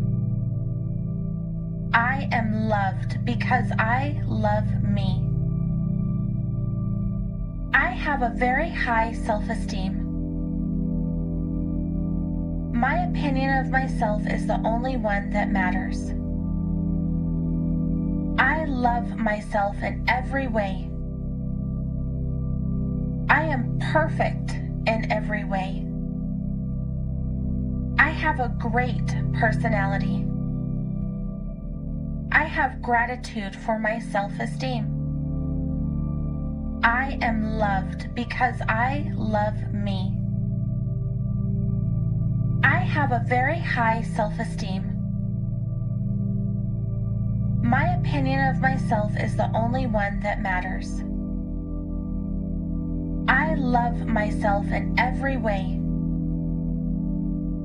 I am perfect in every way. I have a great personality. I have gratitude for my self-esteem. I am loved because I love me. I have a very high self-esteem. My opinion of myself is the only one that matters. I love myself in every way. I am perfect in every way. I have a great personality. I have gratitude for my self-esteem. I am loved because I love me. I have a very high self-esteem. My opinion of myself is the only one that matters. I love myself in every way. I am perfect in every way. I have a great personality. I have gratitude for my self-esteem. I am loved because I love me. I have a very high self-esteem. My opinion of myself is the only one that matters. I love myself in every way. I am perfect in every way. I have a great personality. I have gratitude for my self-esteem. I am loved because I love me. I have a very high self-esteem. My opinion of myself is the only one that matters. I love myself in every way. I am perfect in every way. I have a great personality. I have gratitude for my self-esteem. I am loved because I love me. I have a very high self-esteem. My opinion of myself is the only one that matters. I love myself in every way. I am perfect in every way. I have a great personality. I have gratitude for my self-esteem. I am loved because I love me. I have a very high self-esteem. My opinion of myself is the only one that matters. I love myself in every way. I am perfect in every way. I have a great personality. I have gratitude for my self-esteem. I am loved because I love me. I have a very high self-esteem. My opinion of myself is the only one that matters. I love myself in every way. I am perfect in every way. I have a great personality. I have gratitude for my self-esteem. I am loved because I love me. I have a very high self-esteem. My opinion of myself is the only one that matters. I love myself in every way. I am perfect in every way. I have a great personality. I have gratitude for my self-esteem. I am loved because I love me.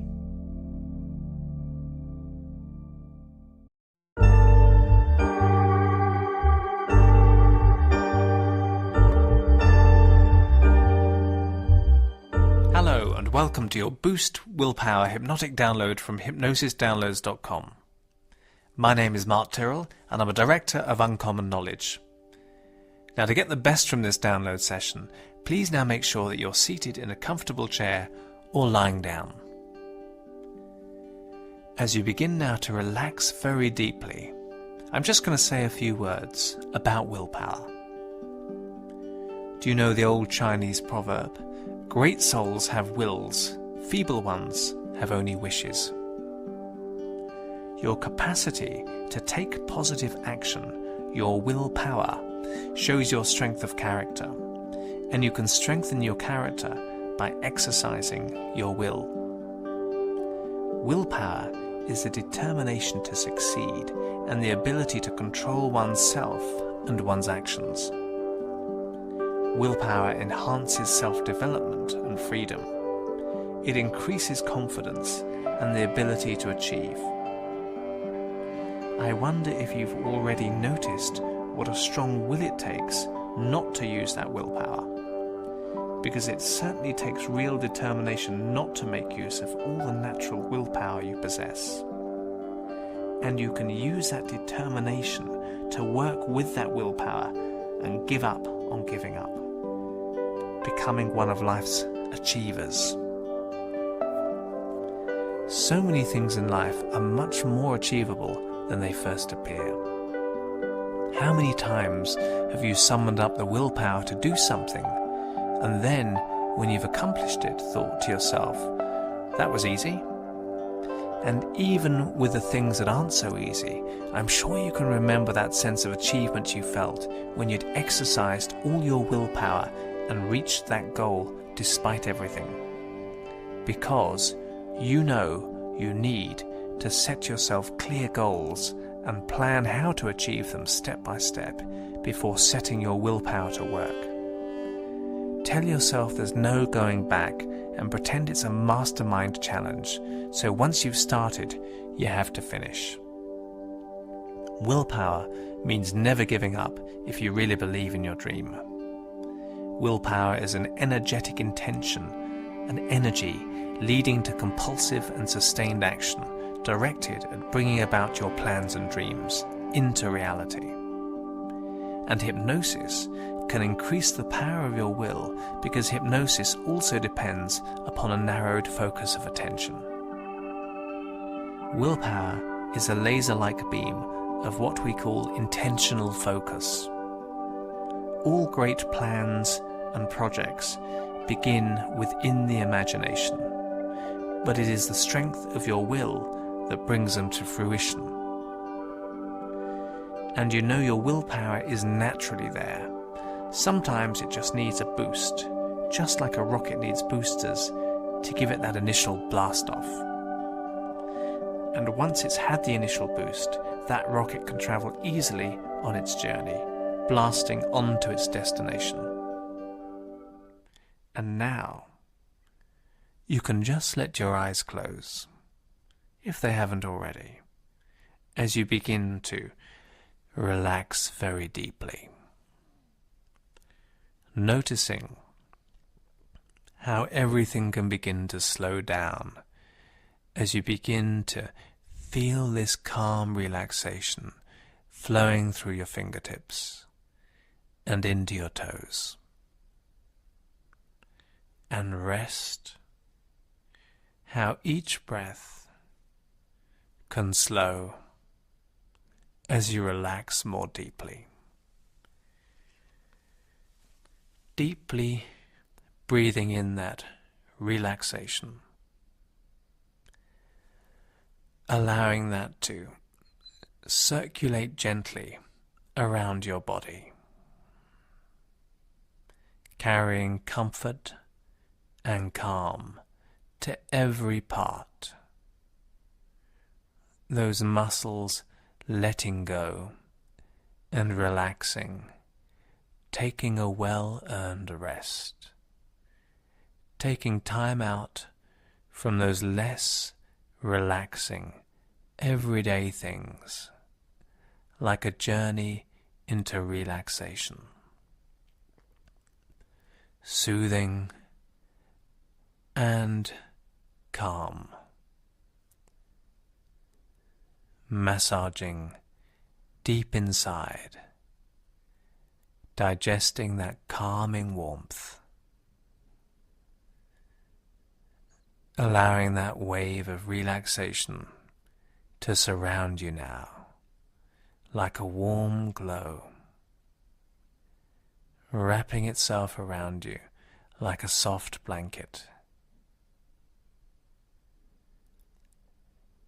Every muscle and fiber slowing down, vibrating gently and gratefully, allowing that rest to soothe every cell, feeling the relaxation that can hover in between those cells, spreading outwards, over and through and around you. That wonderful calm that only such deep relaxation can bring. How time can slow and almost stand still.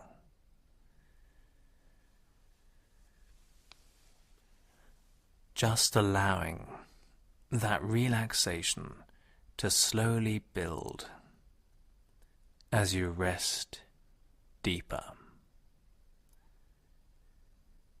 Noticing the color of that relaxation as it envelops you. Perhaps the color changing with each breath. A deeper color for a deeper relaxation. A calm, comforting shade. Anticipating how the color of that relaxation can change again as you rest more deeply. Changing with each soothing breath. And the air around you dancing gently as it relaxes deeper. And then slowing down, vibrating more slowly and relaxing deeper.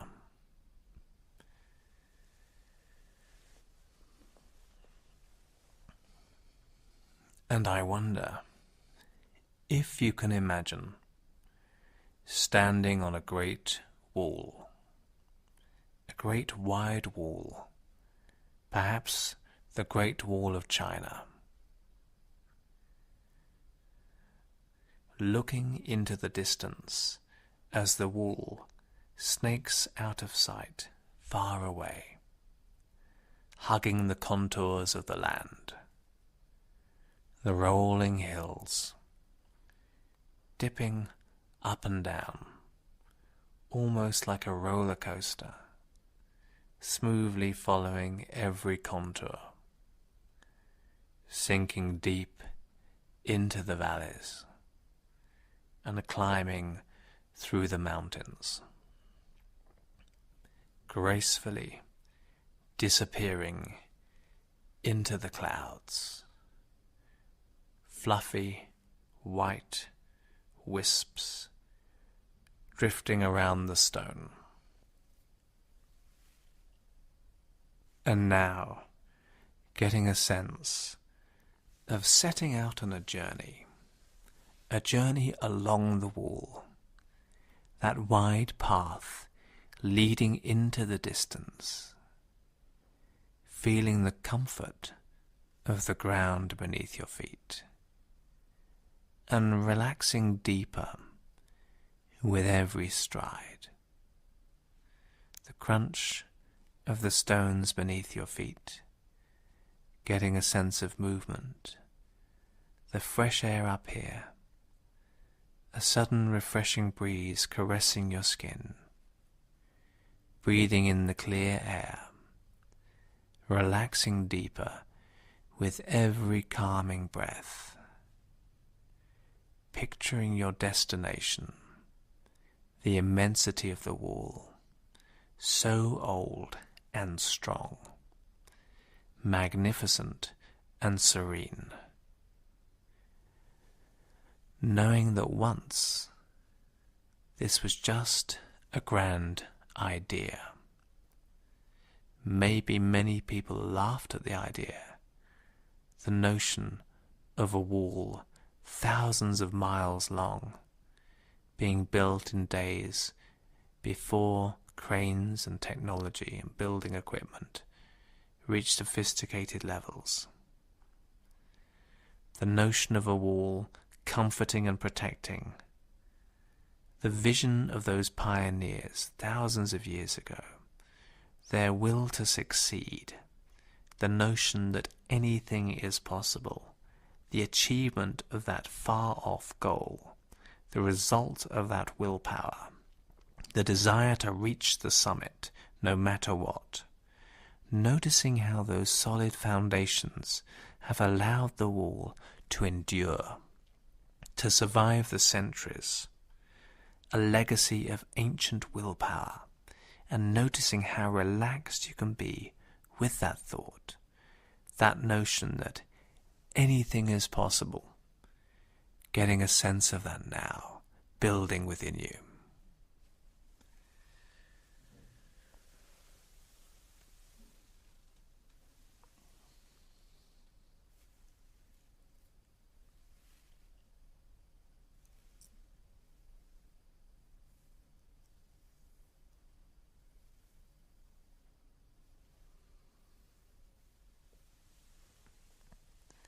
And now, thinking of those areas in your life, those projects and goals, where having this supreme willpower will allow you to put those endeavors into overdrive.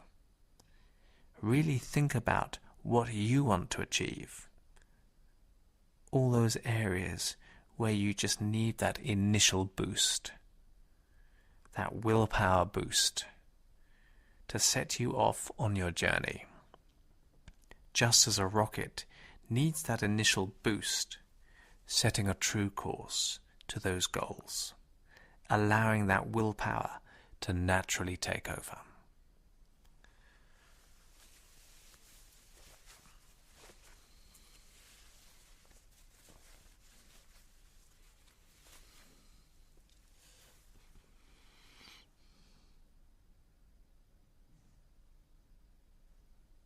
Good. And now looking down from the wall, noticing a line of metal figures, ancient Chinese warriors made of iron, erect and proud, noticing their gaze, how incredibly focused that gaze is, feeling those stares, the intensity of their iron-willed force, constant and unrelenting, the incredible intensity of those warriors of old, unwavering and firm.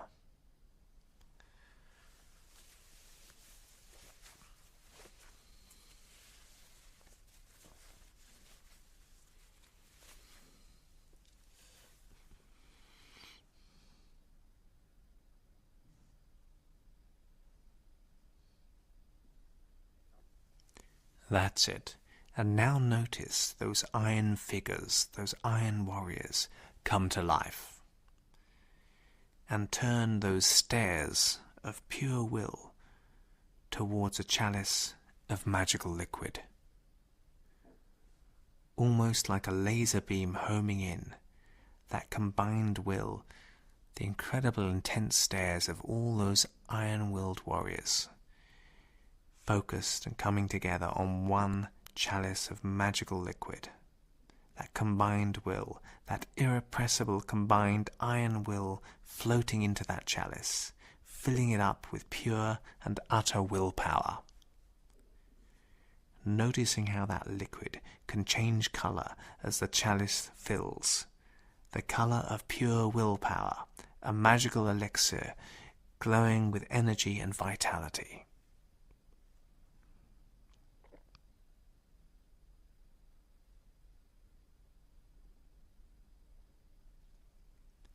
Excellent. And you can walk towards this chalice. That immense will drawing you in, like a magnet, drawing you closer, sensing its pure power. The colours intensifying with every step, glowing brighter and brighter, feeling the warmth of that power radiating outwards until you are right in front of it. Reaching out and grasping that chalice. That's it. Feel it in your hands, the contents of the combined will of all those iron warriors from days of old. And now bringing it to your mouth, touching your lips, anticipating that refreshing taste, drinking that magical elixir, and drink it now, feeling that wonderful power deep inside enter into you, digesting that willpower, the combined will of all those ancient iron warriors right now as you drink that back, filling up your mind and body, spreading to every cell right now.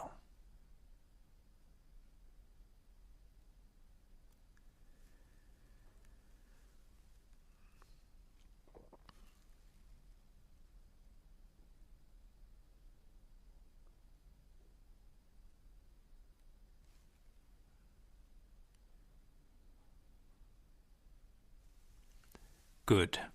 And now, drifting forwards in time, taking that ancient iron will with you, that's now a part of you, it's now inside of you, that wonderful old power, that intense combined willpower, noticing yourself achieving those goals, setting those targets, using that willpower to keep going when others fade, easily and naturally, with energy and purpose, driving forwards, feeling that sense of self-empowerment and freedom right now, noticing doing those things in your future that you're going to do.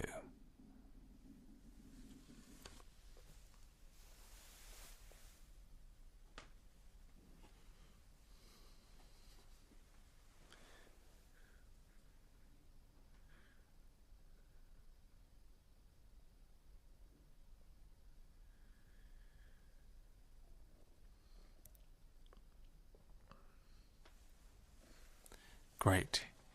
And now further into the future, knowing how well you've used this willpower, enjoying those achievements, that sense of a job well done, noticing that tasks that used to be daunting can be undertaken easily with real focus, intentional iron focus, using that powerful strength of will, just getting a real sense of that now, really exerting your iron willpower in future times.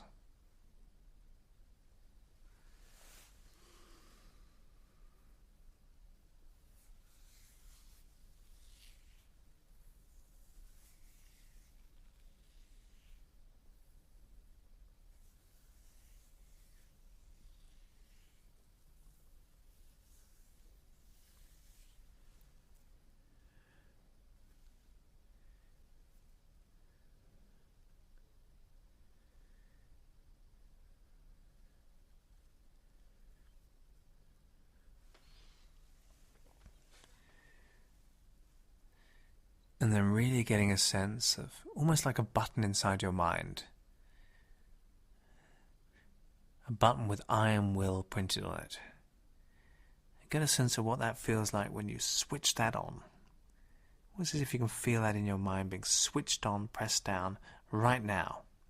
Something that you can do at will. You can switch on your willpower at will, you're going to find. So just practice switching that on and off right now. And notice the buzz you get each time it's switched on.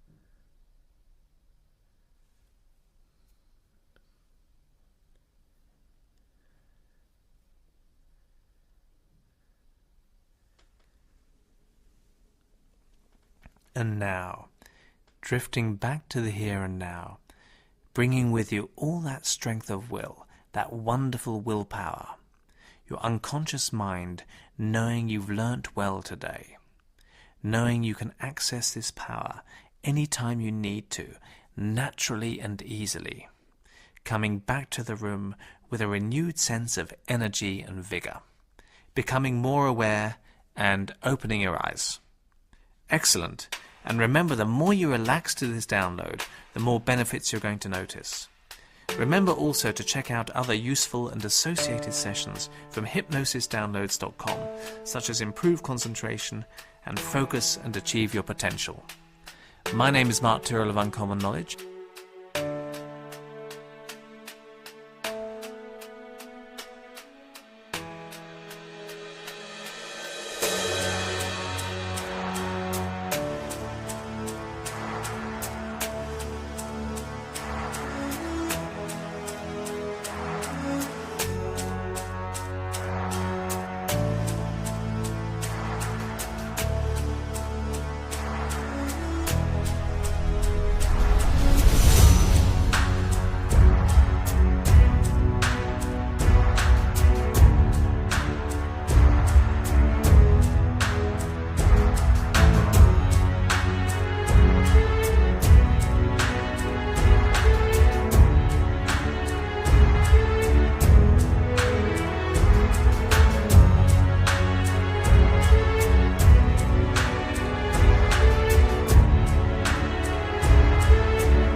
I never forget this. I went to my team. I looked, we had some people that were zooming in from out of markets because we have business in various states plus here. And you could just look and they had that glazed look. Like, I don't know what we're going to do. I know he's going to tell me we're folding. I know he's going to tell me I'm getting fired. I know that's what he's going to tell us. And instead what they got was, hey guys, we're not going to operate in fear. I've got X number of months of operating capital. Mm-hmm. And I've got these different trip wires. So if we trip this wire, this will trigger this event. I got this trip wire that'll trigger this event. I said, you guys can go home and tell your families you guys also have jobs. And you can also go home, by the way, and take the $300 or $400 that I just deposited in your account in the morning. I want you to go grocery stores right now and load up.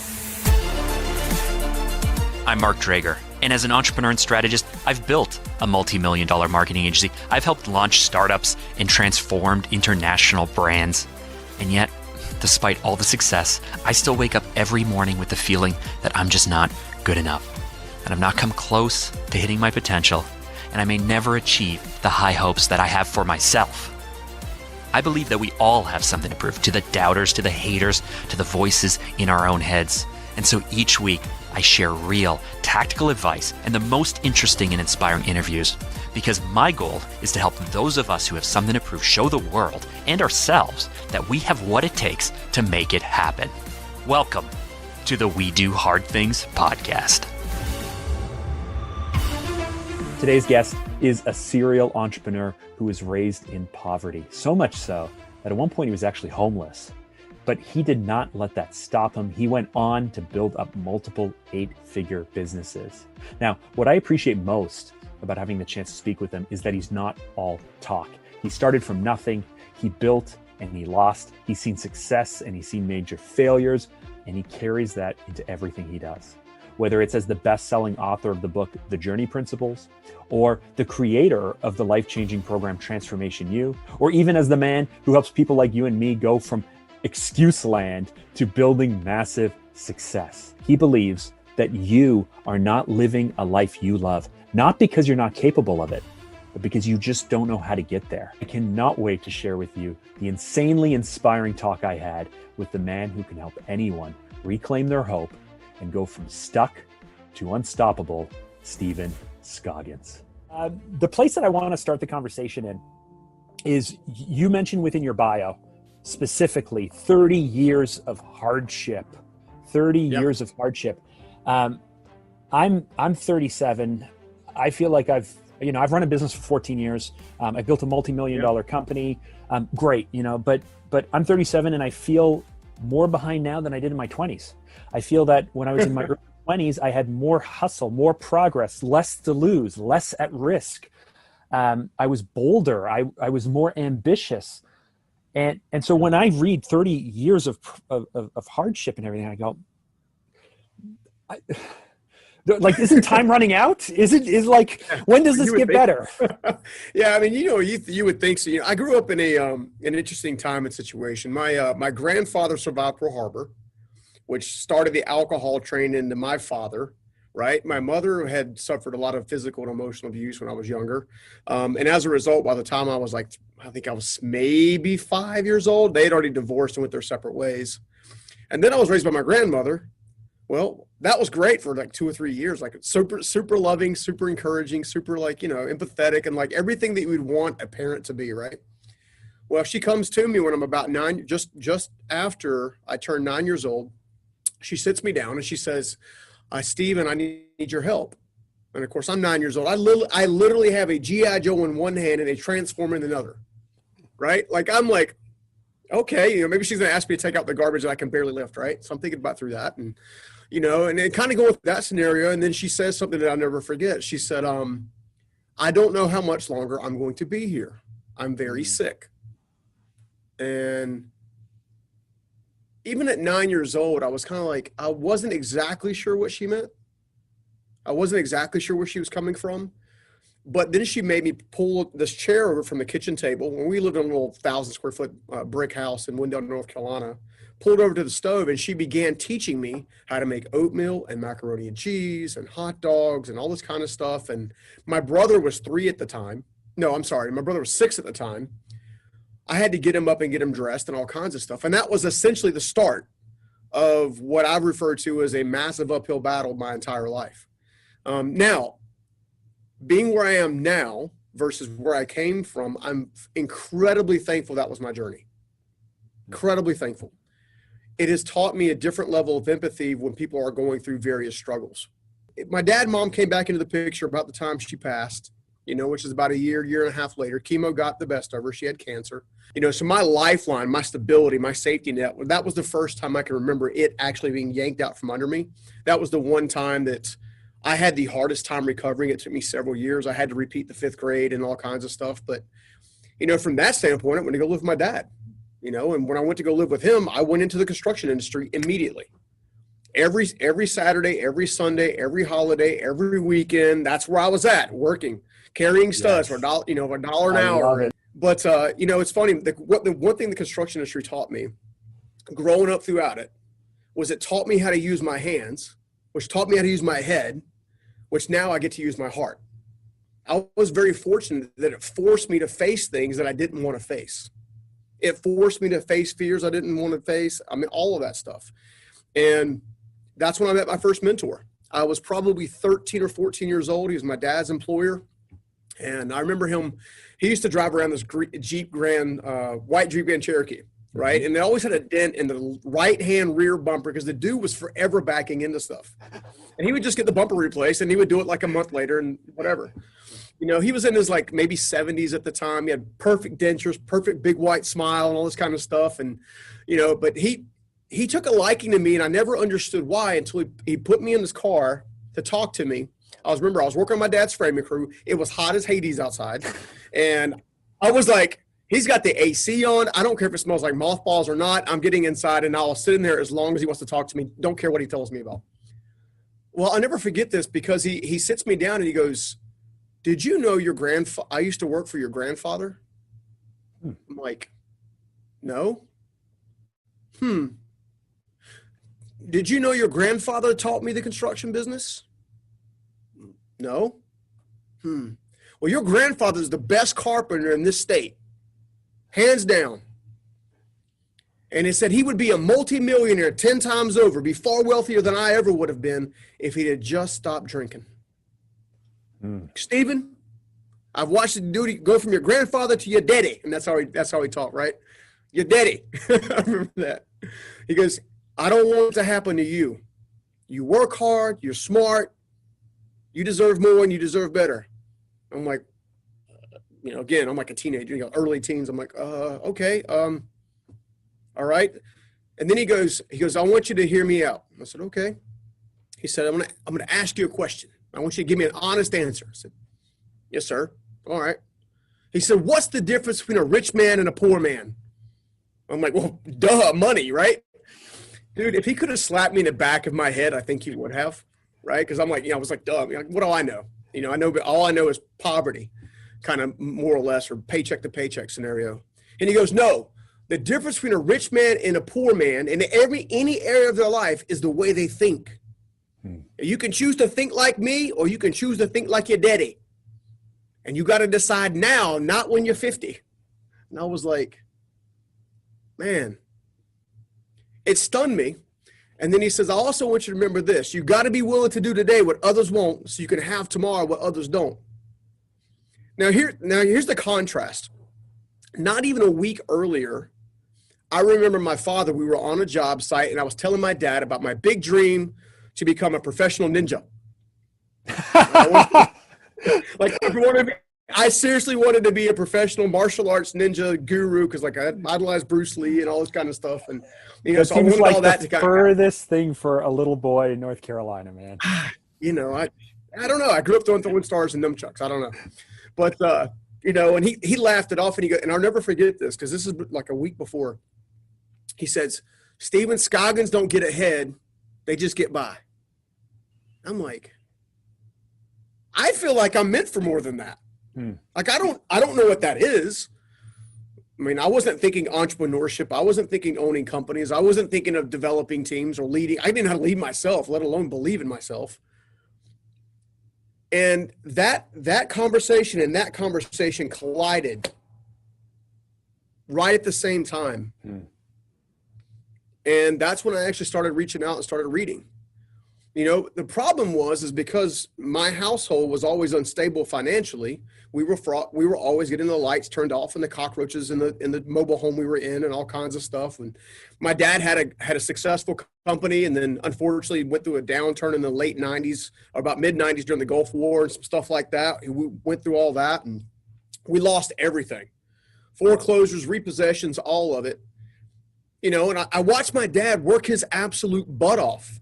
18-hour days, day after day after day, never stopping, but he never could actually, quote unquote, get ahead, right? He kept making bad financial decision after bad financial decision after bad financial decision. And then he make a bad relational decision after a bad relational, it was like this influx of every single area of life I watched him struggle with. And as his oldest son, all I wanted to take it away from him, take it off of him. And right, because I would watch. Was the alcoholism a side effect of something bigger or deeper or some kind of mental health issue, or in your mind, I think the alcohol started with my dad specifically as a way to fit in when he was younger, right? Because when he was going to school, you remember the Grease Lightning days. Well, that's his era, right? So the leather coats and the slick back hair, and you're either a prep or a jock or grease, right? So, that was kind of his thing. And I remember him getting. He tells a story about his first, not his first car, but I think his third car was like a '68 Camaro with white interior, and he's and how he wanted to be fast off the line and all that kind of stuff. And I think that's where it started. And then it got intensified when he joined the Marine Corps. Right. So he went all the way through the ranks, got to about the place of what they refer to as a gunny sergeant. And he worked. So he was stationed at Paris Island as well as Camp Lejeune at different points in time. And I don't know if you've ever been to those areas, United States, but they are relatively uneventful. So what do you do with jacked up Marines, right, that are being trained to, to the hilt, not giving them any kind of outlet? Well, they go hang out at the bar. They drink and shoot, right? Yeah, exactly. So it's so it's it's kind of like, I think that's kind of where it started. Now my mother, on the other hand, was a little bit different. My mother, on the other hand, actually had a dysfunctional family after my grandparents had separated and divorced. My grandmother, who raised me, my mother's mother, spent a lot of time, unfortunately, trying to fill the void of the husband that she lost, kind of thing. And as a result, she would attract different men. Of course, I didn't know this. I didn't know this until I was well into my 30s. I couldn't understand why my mom struggled to be a mother to me for so long, until I understood where her influences came from, right? So we went through that process, and as I discovered that my grandmother wasn't great with money. My grandmother actually struggled with alcoholism, which I didn't know because I never saw her drink when she was with me. Turns out she stopped drinking the day I was born and referred to me as her second chance. Isn't it strange? Family. I mean, you talked about empathy, but isn't it strange how, as you get older, with more perspective, and you realize that everybody's just doing the best that they can, and you think they got it all figured out, and then you hit, the same age. I remember the moment, my mom and dad divorced or separated the week I was born. My dad left the week I was born. And so I was never raised in a type of household with two parents like that. So I didn't lose anything or mourn anything for that. But, I hit the age, I have 4 kids. When we had my second child, so we had a daughter and then a son. I have an older sister, and then I'm the son. Same age difference, same everything. Yeah. And when my son was born, something really got me angry. It got me angry because I looked at him in the hospital, and I turned to my wife and I said, "This is the moment that my dad decided to leave." Right? Like 2-year-old daughter, baby in my hands. This is the moment. And then I had to address it with him, and I had to talk to him about it, and I had to work through it and all of that stuff. But you talked about empathy. I find the struggle is as I get older, I become more aware and I become more empathetic to certain situations. And at the same time, I become less sympathetic as well. How do you balance that level of empathy with also the fact that, sometimes you got to push through. Sometimes you got to be hard. Sometimes you got to cut people off. Yeah. Sometimes the empathy doesn't help. How do you balance that? Yeah. It's funny. I always lead with empathy, but then kind of back it up with understanding. And here's what I mean by that. So I came at a point in my life, I was probably 28 or 29. My first company that I built from the ground up was doing decently well. And I was getting the phone calls and the answering machine version of the phone calls long before we had these technology devices everywhere, right? And my mom would ask me, "Why don't you ever come over? Why don't you ever come over? Come see me, come see me." She was being a typical mom. And I would go spend time with her. And, and unfortunately, every time I went to spend time with her in that season, it was always a discussion about how bad life was for her, right? Kind of almost like the victim kind of mindset a little bit. A pity party. Yeah, it was a pity party, right? And then there's a couple things that I won't share publicly that she chose to do that directly affected me. That gave me every right to be very angry, be distant, all that kind of stuff. Problem was I was carrying that with me, which was harming me, and it wasn't allowing me to even potentially connect with her. So here's what happened. I had a buddy of mine who's also in the influencer space. His name's Chris Lacurto. In fact, I need to introduce you guys for sure. And I met him through the Dave Ramsey organization. I'm good friends with their organization, and he doesn't work there anymore, but he used to. And I remember him talking about his mom and about how he had to heal from his mom and all this kind of stuff. And so I was very inquisitive. It's like, well, how did you do that? Like, he goes, it was simple. He said, I finally realized that every parent has never been actually trained to be a parent other than the parents that they were visibly associated with. And I was like, I've never thought of it that way, right? Because up until that time, I was just judging my mom and my dad every time they made a mistake, right? Well, then he took a step further. He goes, if you truly want to get healing and restore all of those relationships and you truly want to work through that, here's what I want you to do from now on. He says, now he and I are both people of faith. So take what I'm about to say with a little bit of grain of salt. And in that, he said, I want you to start to realize that there's a creator that loves her just as much as they love you. And rather than view her as this villain, what if you actually viewed her as the child with skin up knees that's simply asking for a parent to pick them up? Mm-hmm. The crazy part is like, I had to ponder on that for probably a solid month, but in the moment, it instantaneously unlocked like this weeping fit out of me. I just started crying like crazy, because all of that judgment, all of that burden, all of that stuff, I was saying, it's all your fault, right? And then as I began to change my perspective, shift my beliefs a little bit, even in that moment, it was like a weight lifted off me. And then I was able to go back to her and begin to rebuild a relationship with her and actually teach her the same thing I was just taught. Mm-hmm. So my mother is now walking around in freedom where she used to be walking around with chains on, so to speak. You can either choose to become the person that your parents have been, right? Because there's a good chance you're going to marry one of your parents. There's a high likelihood statistically, right? You're good, bad, or indifferent. And then you're going to become one of them as well. Yeah, exactly. Or you can look at their mistakes, learn those lessons, apply those new principles, and heal from those things and actually be the thing that cuts the quote unquote bondage, if you will, right? I don't know if any a better word to say it. This, for example, have you done anything with ancestry.com? Like you ever gone down the rabbit hole of all right, so I have. Okay. Well, they have this thing that's called the Ancestry DNA kit. So I went down the rabbit hole. Just talking to someone about this morning, because on my dad's side, we don't know anything about our family past my dad. Like we just don't know anything above that. And so I was just talking, I got to do this DNA test. Yeah. So I did it like a year ago.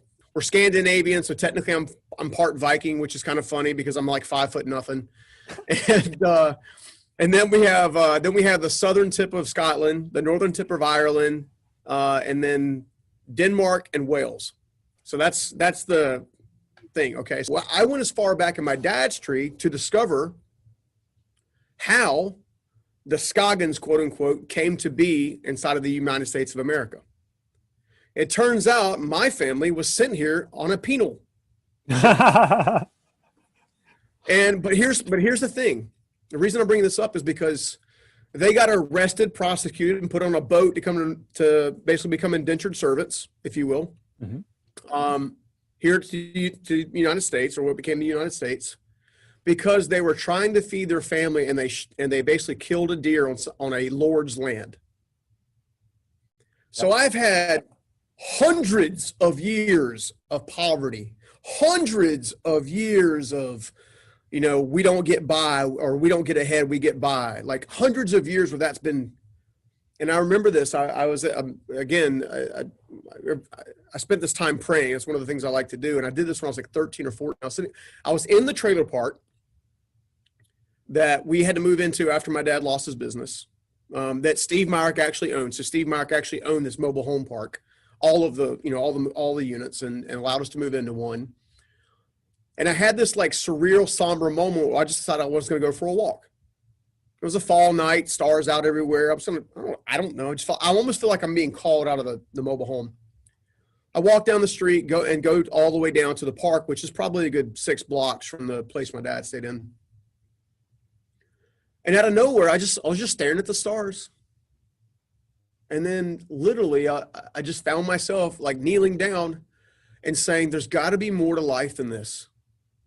I don't care what it takes, what needs to happen, what I need to do differently. I want to be the one to break this family. And in that moment, not knowing any better, I actually used the word curse. 2 things happened. First of all, I'm very thankful that I actually asked for that. Second of all, I did not understand what I was asking for. How hard? Okay, because yeah, dude, to break through all this crap, right? I had to face homelessness. I had to face a suicide attempt. I had to face all the failure and all the limiting beliefs and all the junk that come along with generations of not believing you can measure up or become something more, become stronger and better. I had to face my attraction to toxic relationships because that's what I witnessed, right? It's like I walked around with a big L on my head saying, please date me, right? I had to face all that stuff. And as a result, now I get to sit here and have this conversation with you.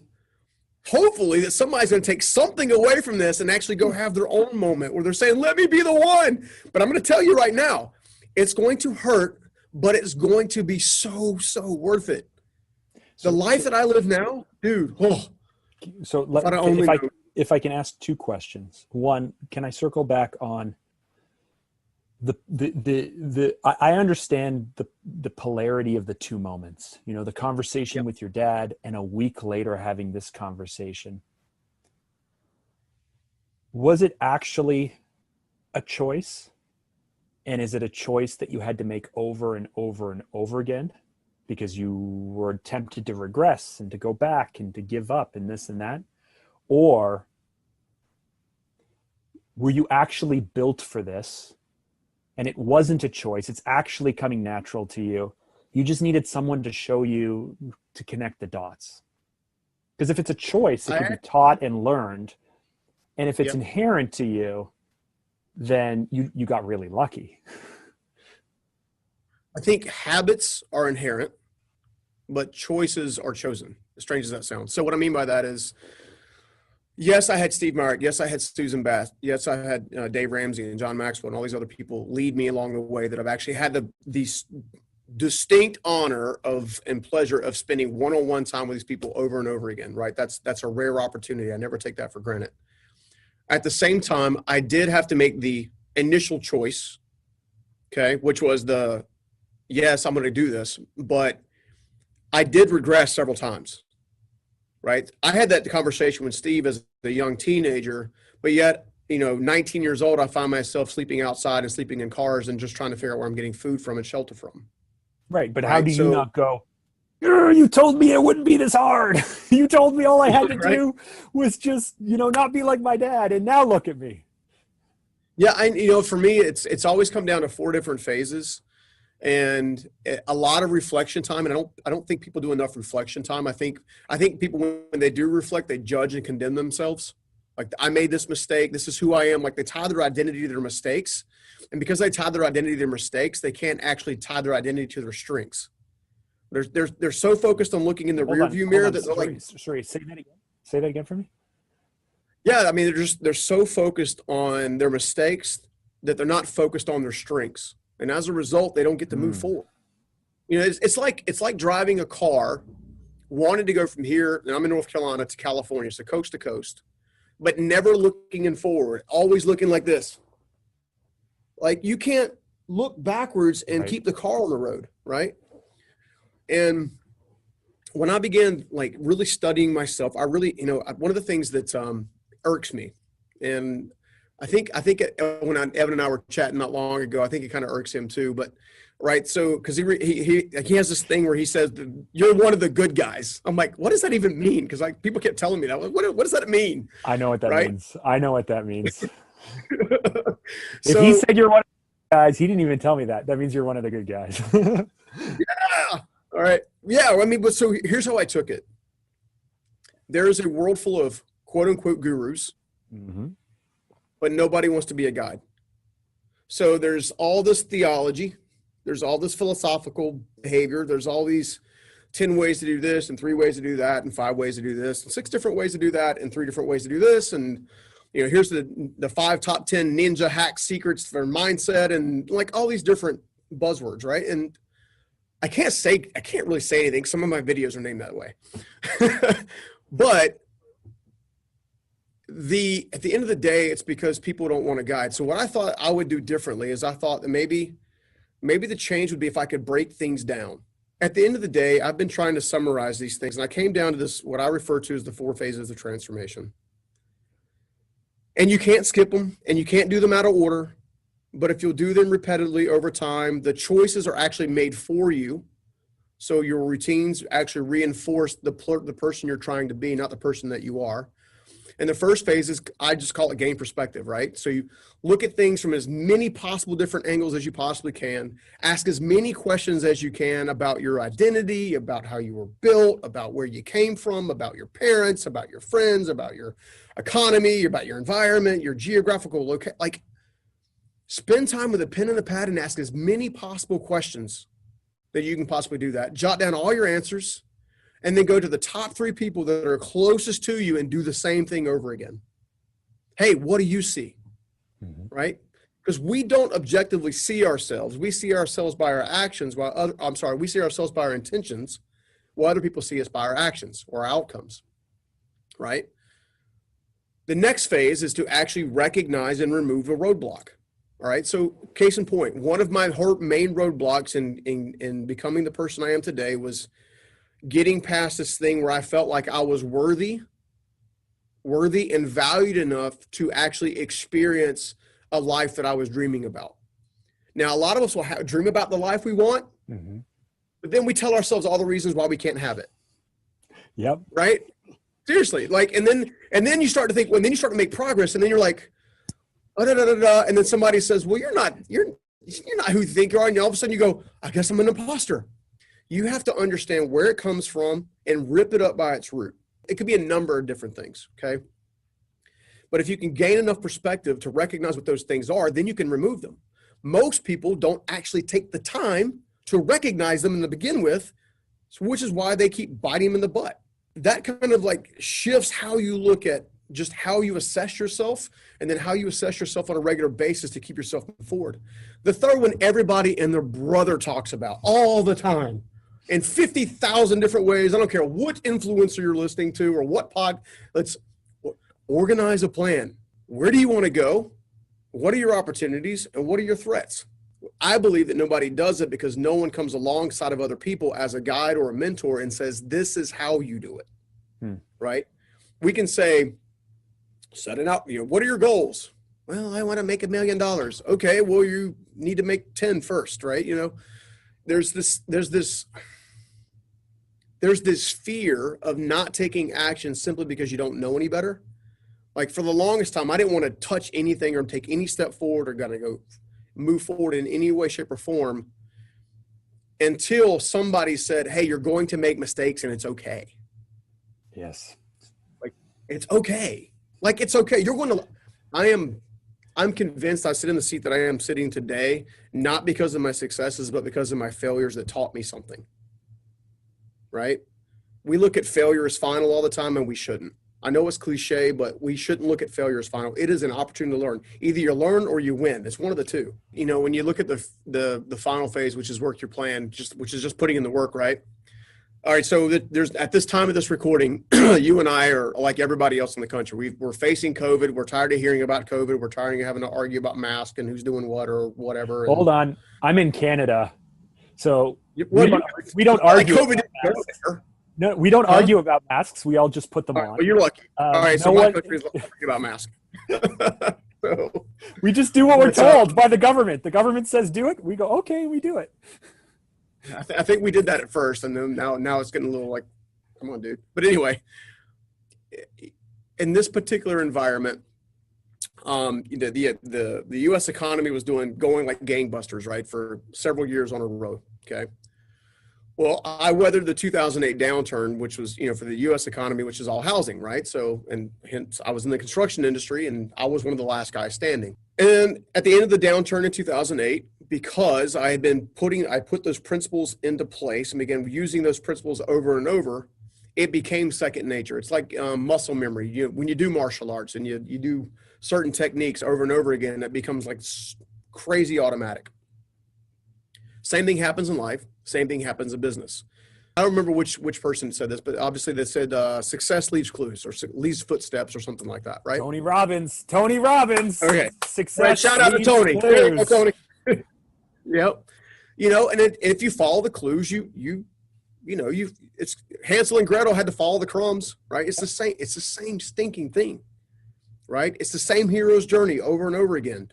You are where you are. You got to face something that you never thought you'd face. You have to get stronger. I mean, it's Rocky Balboa, it's Luke Skywalker, it's like every single hero that you know, right? There's this massive adversity that you face, and then you get to go through the transformational moment all over again, and then guess what? You get to start all over again, right? Go to the next level. Seriously, I mean, that's essentially what it is, right? Well, most people are living by the wrong movie. So if you change the way you think, you'll change the way you act. You change the way you act, you change the way you get results, right? Most people don't want to look at that stuff. They're so ill. I don't have enough money to get around. I'm tired of crying my pillow again because you know, the one I just broke up, right? Not realizing that all of that stuff can actually be prevented.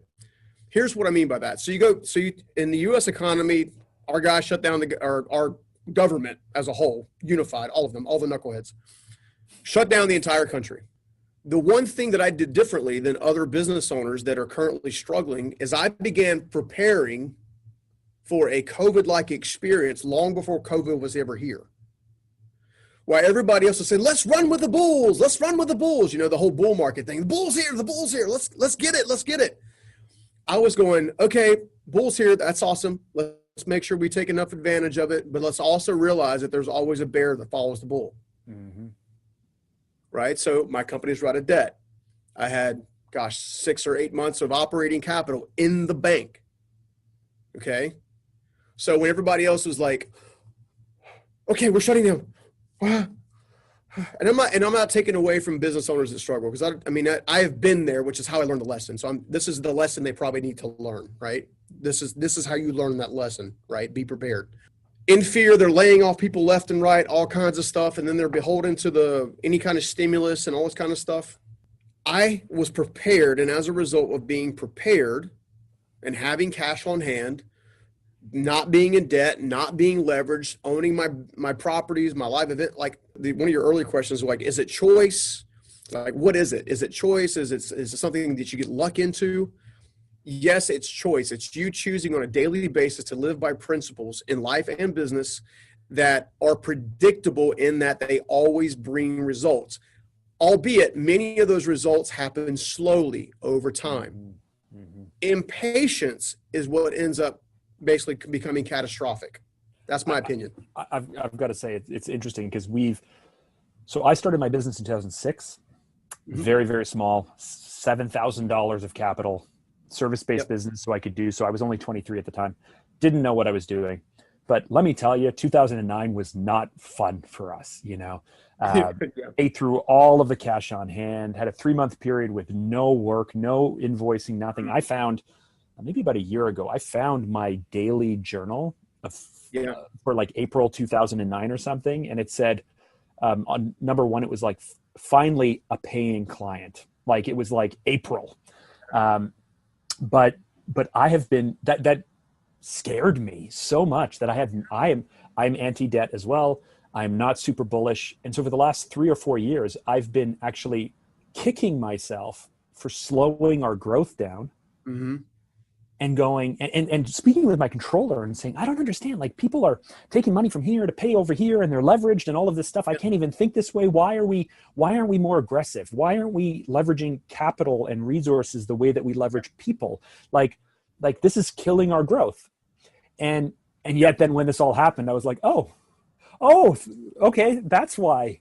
This is a reminder. Yeah, this is why my conservative nature is actually paying off, because.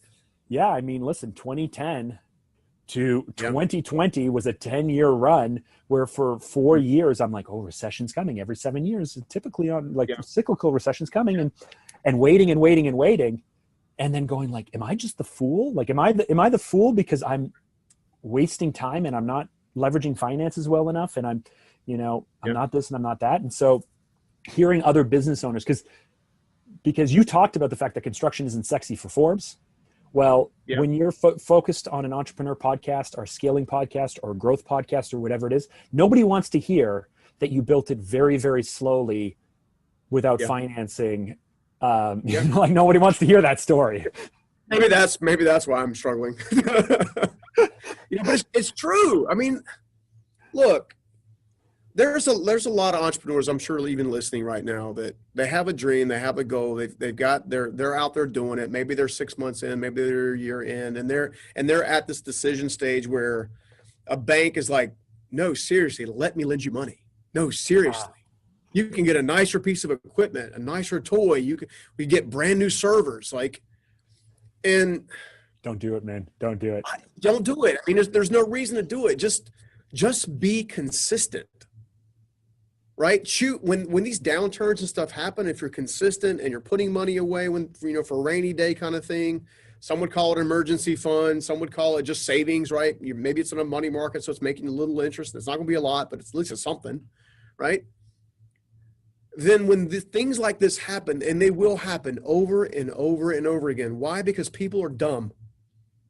I don't mean, I mean, we make, right? You were talking about the economies and how they're cyclical, and every 7 years, it's fear that drives the spending habits. Anytime someone's scared, watch the stock market. Mm-hmm. Like it's a big yo-yo, all right? Mm-hmm. You can choose not to participate in that stuff. You can, I remember this. I got, a little over 400 team members in one of the companies that I'm, and people that, yeah, and then one of the I had this, COVID happened. They made the announcement, hey, we're going to start, and the state started shutting down slowly. We were one of the last ones to kind of get shut down, which I guess we're also one of the last ones to open. So for that matter, but that whole thing began. I'll never forget this. I went to my team. I looked, we had some people that were zooming in from out of markets because we have business in various states plus here. And you could just look, and they had that glazed look. Like, I don't know what we're going to do. I know he's going to tell me we're folding. I know he's going to tell me I'm getting fired. I know that's what he's going to tell us. And instead what they got was, hey guys, we're not going to operate in fear. I've got X number of months of operating capital. Mm-hmm. And I've got these different tripwires. So if we trip this wire, this will trigger this event. I got this tripwire that will trigger this event. I said, you guys can go home and tell your families you guys also have jobs. And you can also go home, by the way, and take the $300 or $400 that I just deposited in your account the morning. I want you to go grocery stores right now and load up. Buy that toilet paper. Dude, yeah, toilet paper and the water and I don't know. But anyway, North Carolina is weird about water, toilet paper, and milk and bread. But, but it removed the fear. But I made those decisions that had those outcomes years ago. How can you lay the groundwork by choice now that is reinforced by a principle-based behavior that gives you the outcome to pivot when you need to pivot? Because if you're not thinking ahead, you're going to get left behind over and over again. It happens. It's cyclical, right? Building a business doesn't have to be difficult as long as you're consistent. It's not like you're going to not have days when things don't work out and you lose a customer, or maybe you're mad at a customer and you want to have a verbal. Well, if you can take fear out of each one of those situations, then you're able to operate when nobody else can. So anytime that you grow, there's tension. You mentioned when you were 19, the movie reel and what have you. I was having a conversation 1 month ago today with Evan, our mutual friend, Evan Carmichael. Yeah. Yep. And I'm very good friends with him. He's been pushing me very hard for the last few years. And I said to him, that's only he can do. What's that? That is only he can do. Yeah. That's only he can do. I get a very unique version of it that I'm very grateful for most of the time. But basically everything was like a month ago, a lot of things were crumbling around me. And I've been able to rebuild and repair and whatnot since then. But I'm talking to him, and while I'm talking, I get this text, which is from someone, which is kind of like a linchpin, right? Like they're like a domino person. When they fall, everything else kind of falls around. Yeah. And I said to him, dude, if you didn't push me so hard, I wouldn't have any of the problems that I'm facing right now. Mm. And what I meant was, if I was living a smaller life, and if I may be unhappy, but I'm unhappy now too, but at least I was ignorantly unhappy back then and not dealing with all of this stress and pressure and all of these things. Thanks, Evan, for pushing me to be better. now I get to deal with harder things. Like, thanks so much for me now having to deal with even tougher things. Like, maybe I was happier back then living ignorant and unhappy versus self-aware and unhappy. And he was like, screw you, Mark. Do you know, he's like, we're friends, but do you know the gift that I've given you? Do you know how hard, I've pushed you? Do you know how much time I've put into it? And now you're going to say like this to me? And I said it in jest, but there is some truth to it. Like, if he hadn't pushed me, I wouldn't be dealing with any of the things that I'm dealing with now. And so in your life, struggle after struggle, challenge after challenge, what I struggle with is knowing in the back of my mind, I feel like if at any point I just give up, things would be easier. I can't give up. I don't know why I can't give up on things, but I really go like, I'm always just like, if I just gave up, things would be so much easier. Have you found in, the embezzlement or the struggles or the businesses or the family staff or this, like, don't you ever just want to give up? There have been numerous times where I wanted to give up, and here's what would happen. I would literally go to bed that night thinking I'm done. I'm exhausted. I've been betrayed. I've been giving. No one cares. Because I'm a proponent of taking really good care of your team, loving on them, mentoring them, all that kind of stuff. And I found that just getting rest recharged me just enough to take another step. And then I had this interesting epiphany about 2 years ago while going through the embezzlement stuff, is that no one climbs a mountain without their legs getting stronger. And you can stay in the valley of life, or you can operate from the peaks. Now, as soon as you get to one peak, there's going to be another peak that you see on the horizon. After every mountain is a mountain. Exactly. And then I decided, the other thing that I decided is, after because when you go back and look at your life and you're able to see that this thing happened, it should have taken me out, but it didn't. And then this thing happened and it should have taken me out and didn't. And then this thing happened and it should have taken me out and then didn't. What you see is when you have the tenacity and the willingness to learn from mistakes, from people, from mentors, that you truly become unstoppable, right? So we use a slang term called stuck to unstoppable, right? We help people go from stuck to unstoppable. And, especially, and at first when we first started talking like that, people were like, that's cute. It's nice, whatever. And I said, no, you don't understand. Are you making the progress you want to make right now? Yes or no? Well, no. Why? Why aren't you? And they give you, I don't have the money. I don't have the resources. I don't have the relationships. I don't have this. I don't have this. I don't have that. And I'm like, what if you just went out and tried to serve somebody? Right? What if that created momentum to move you forward? Because I had I had lots of interesting epiphanies. One of the epiphanies that I had was the greatest purpose you can ever have in life is serving the person you used to be. And I think Evan even put that in his recent book. Something along those lines, like the same wording, which means to me, that tells me that means it's a life truth, right? Rather than looking at your adversity as a stumbling block or something that's going to hold you back or whatever, instead look at it like the Navy SEALs Buds Camp, right? Lifting logs, doing the push-ups, getting drowned underwater, being brought back to life, learning how to be a sniper, like all that stuff. Making that shift, understanding that as trials came and didn't take me out, I was going to get stronger, prepared me for the next level, which is what you just got through saying, right? That means it's a life truth, right?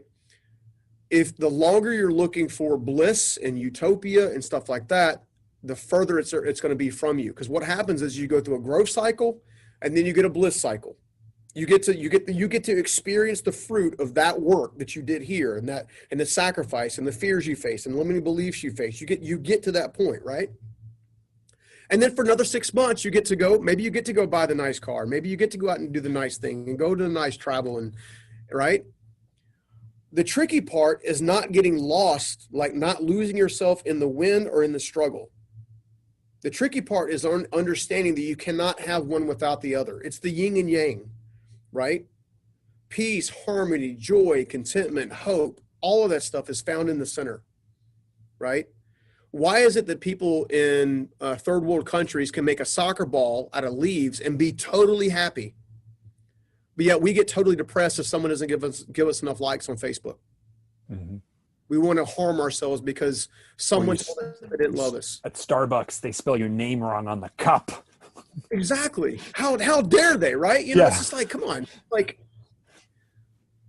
you're not looking at life with the right lens. You're looking at life through the lens that everybody tells you should be looking through. The most successful people on the planet do exactly what Steve Myrick taught me to do years and years and years and years ago. They think different. Look at your struggles as a tool to propel you forward, not to hold you back, not to take you out, not to keep you in fear, not to lose all hope. Okay, because the strength comes in reclaiming your hope, like saying, that's mine, you can't have it, I own it. And you're going to have lots of people who are going to come in your back pocket and try to take it out of your back pocket, right? You get to choose about whether or not you release that or not. You are going to face difficult stuff. It's going to happen, okay? And the further you want to go, the more difficult things are going to happen, okay? At the same time, if you want to have a legacy that outlives you, okay, then you have to do something that's going to affect change long after you're gone, right? I built a construction company. Fantastic. Yay me, right? I got great team members, okay? My gift is not the fact that I built a multi-million-dollar business. That's what maybe the world would say, hey, this is awesome, like he's whatever. That's not important. What's important to me is, how did I lead that team? Do they have more opportunities to better their lives and better their family because I was one of the leaders? Was I worthy of being followed? Was my character and my integrity and my passion, was it so succinct that they had never had a doubt that they should just keep going? When they went through struggles, did they have me to say, hey, look, keep going. You got this. Come on. Just one more step. Just one more step. I know it hurts. I know your legs are burning. I know you want to give up. I know you do. I know you don't feel like you can breathe. I know it. I know. I've been there. I know. Just do it. Trust me. Trust me. Just please trust me. Right? That created what I'm walking into now. Right? Is this ability to affect lives at impact at scale. Rory, a good friend of mine, Rory Vaden, he helps a lot of people build a lot of personal brands. He helps them get clear and even helped me with mine to a degree. Actually helped me a lot, to be honest. One of the things that he shares with people a lot in building personal brands is he says, what's the one thing that you've earned the right to talk about? Mm-hmm. Earn's a big word. Earn implies sacrifice. So I do brand strategy with people, and I always say that if you want to go to market with something, nobody is waiting for you to show up. No one is like, oh, thank goodness you're here. I needed your services, and here you are, right?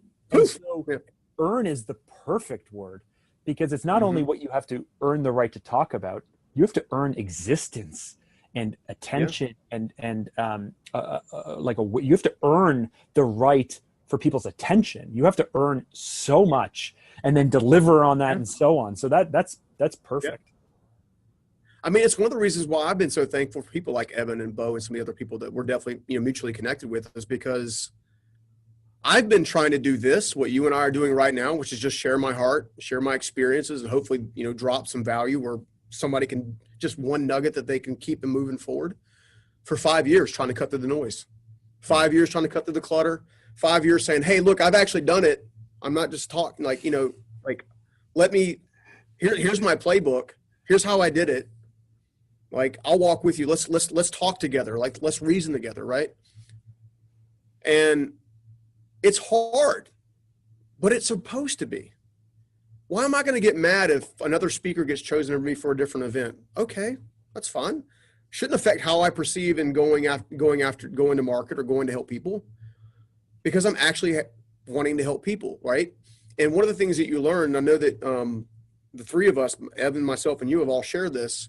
Once you get to the place where you've earned an income that's like really more than, you know, I don't mean, and I use this loosely to kind of know what to do with, so to speak. It's, you know, you've earned the right and the respect to steward wealth. Let's put it that way. You learn that it's empty. It's totally empty. Okay, I got a nice house. Okay, I got a nice this. I got a nice this. And you look around, you're like, is this what my life measures up to? Mm-hmm. Interesting fun fact. So top 1%, okay, have 8 to 12 mastery level skills at any given genre. Okay. Tony Robbins, good example. Okay. Tony Robbins has mastered the business and the life mastery space. Like he's the godfather that set the stage for a lot of us other knuckleheads. Okay. It is, right? And like him or hate him, quote him or not, right? The guy paved the way, but he learned from Jim Rohn. Mm-hmm. Right. And then Jim Rohn learned, like you see what I'm saying? It's like, the deal is people at that level, top 5%, top 1%, have 8 to 12 life mastery skills. I'm sorry, not life mastery, mastery level skills. However, only 22% of them share it with somebody else. So they leave this earth after accumulating wealth, after traveling all over the world and doing all kinds of fun stuff, and, you know, Kilimanjaro and, you know, whatever, and Belize, and flying on private airplanes back and forth, and you see them on the Instagrams and they're driving their Ferraris around and they're flying, you know, they're got to make sure I got the picture in front of my airplane, and, you know, kind of thing. And I probably shouldn't say that. I think we know who you're talking about. Your friend down in Florida. Yeah. So the question becomes, I have zero problem with people earning wealth. I'm personally, I have zero problem with people earning that wealth as a result of serving well. The tricky part is did you affect a life in such a way that had you not been there, life would have been different? Jim Rohn poured into Tony. Tony's affected millions upon millions of people. Some of them went on to be incredibly high performers. Some of them didn't. That's where the choice lies, right? You can teach all the principles you want, but you can't make anybody take action, right? So all of that rolled up into one to say, you just got to keep going. If you feel like giving up, just keep going. Just keep going. Take one more step. Wasn't that something? Stephen's story can help us fight our own uphill battles in life. The 3 takeaways for me for this conversation were, number 1, be willing to do today what others won't, so you can have tomorrow what others don't. Number 2, transform your life with baby steps. Don't think about the giant leaps. And number 3, prepare now for the challenges before the struggles come. You cannot operate in fear. Fear will keep you standing still, and standing still is death. I just want to remind you that I would appreciate it so much if you went over to Apple Podcasts, leave us a review, leave us a comment. It would mean a lot to me. If you're not subscribed, be sure to subscribe. And if you want to connect directly with me, you can find me on IG. Remember, those of us who have something to prove can show the world and ourselves that we have what it takes to make it happen. But you have to think big. You've got to be bold, and you must say yes. Why? Today is my day. I deserve this life. I am happy with my body. I am precious and amazing. I will make today meaningful. I can do it. God be with me. As long as I believe, then nothing is impossible. If I don't pursue what I want, I will never have it.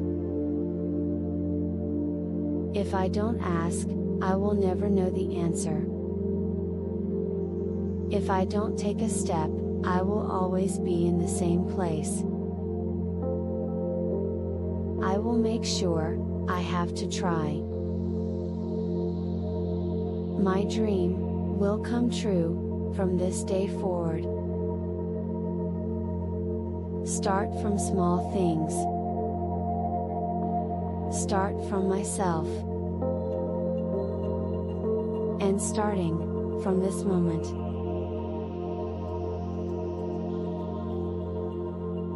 Today is my day.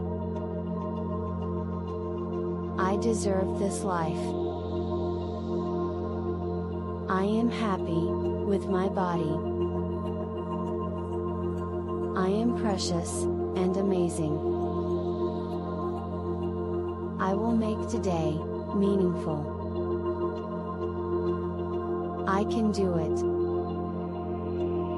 God be with me. As long as I believe, then nothing is impossible.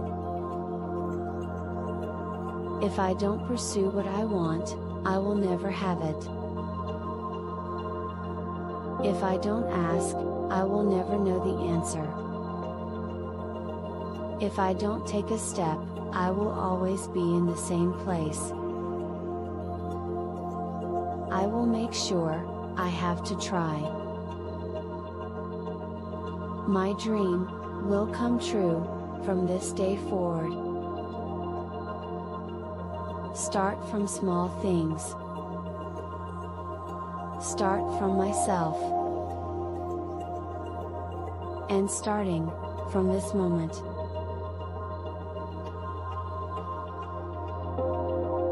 Today is my day. I deserve this life. I am happy with my body. I am precious and amazing. I will make today meaningful. I can do it. God be with me. As long as I believe, then nothing is impossible. If I don't pursue what I want, I will never have it.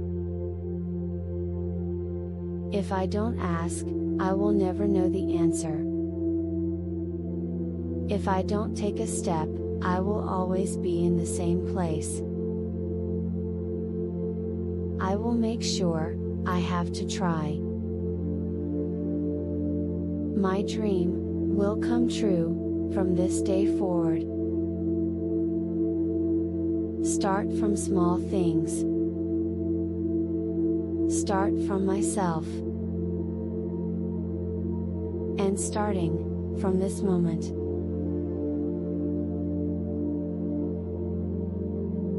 Today is my day. I deserve this life. I am happy with my body. I am precious and amazing. I will make today meaningful. I can do it. God be with me. As long as I believe, then nothing is impossible. If I don't pursue what I want, I will never have it. If I don't ask, I will never know the answer. If I don't take a step, I will always be in the same place. I will make sure I have to try. My dream will come true from this day forward. Start from small things. Start from myself. And starting from this moment.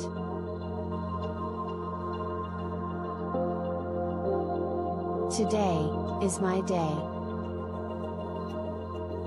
I deserve this life. I am happy with my body. I am precious and amazing. I will make today meaningful. I can do it. God be with me. As long as I believe, then nothing is impossible. If I don't pursue what I want, I will never have it. If I don't ask, I will never know the answer. If I don't take a step, I will always be in the same place. I will make sure I have to try. My dream will come true from this day forward. Start from small things. Start from myself. And starting from this moment.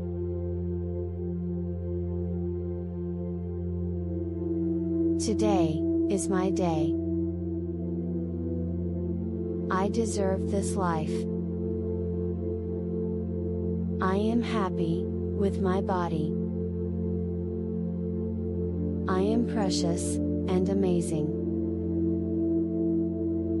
I will make today meaningful. I can do it. God be with me. As long as I believe, then nothing is impossible. If I don't pursue what I want, I will never have it. If I don't ask, I will never know the answer. If I don't take a step, I will always be in the same place. I will make sure I have to try. My dream will come true from this day forward. Start from small things. Start from myself. And starting from this moment.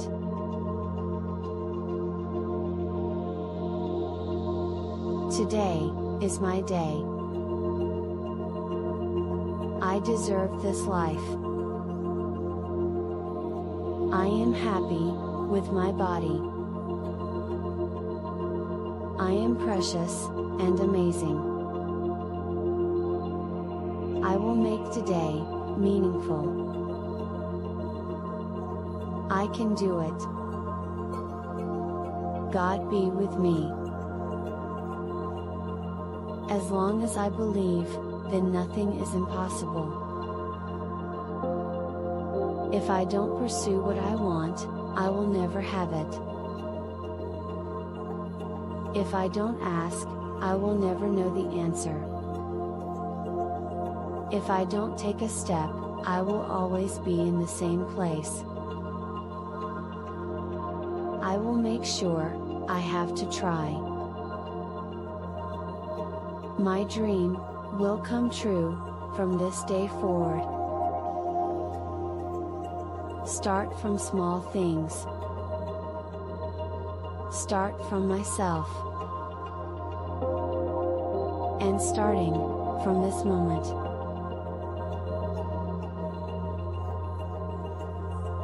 Today is my day.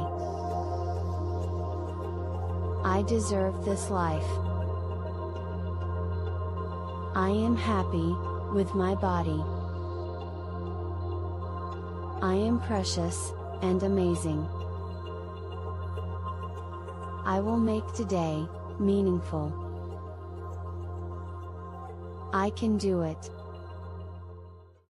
God be with me. As long as I believe, then nothing is impossible.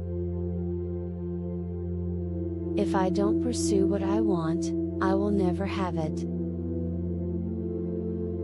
If I don't ask, I will never know the answer. If I don't take a step, I will always be in the same place. I will make sure I have to try. My dream will come true from this day forward. Start from small things.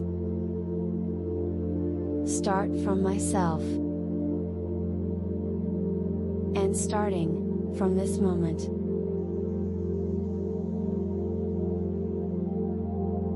Today is my day.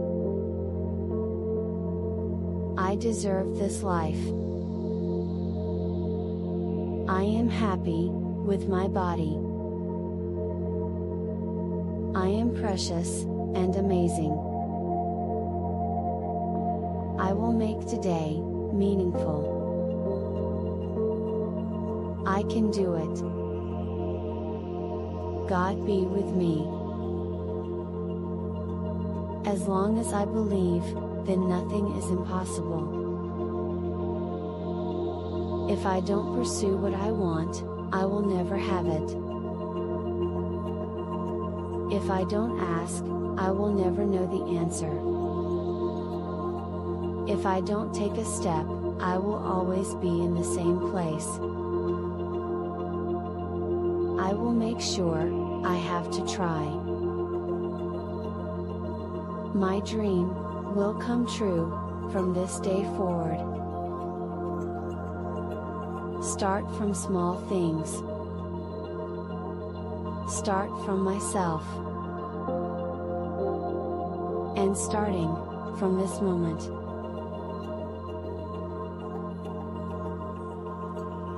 Today is my day. I deserve this life. I am happy with my body. I am precious and amazing. I will make today meaningful. I can do it. God be with me. As long as I believe, then nothing is impossible. If I don't pursue what I want, I will never have it. If I don't ask, I will never know the answer. If I don't take a step, I will always be in the same place. I will make sure I have to try. My dream will come true from this day forward. Start from small things. Start from myself. And starting from this moment.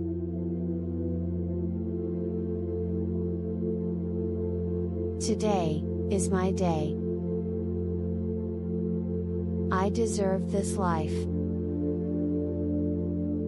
I am happy with my body. I am precious and amazing. I will make today meaningful. I can do it. God be with me. As long as I believe, then nothing is impossible.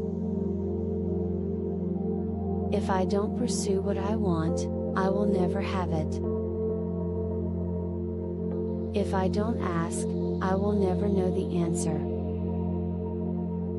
If I don't take a step, I will always be in the same place. I will make sure I have to try. My dream will come true from this day forward. Start from small things. Start from myself. And starting from this moment.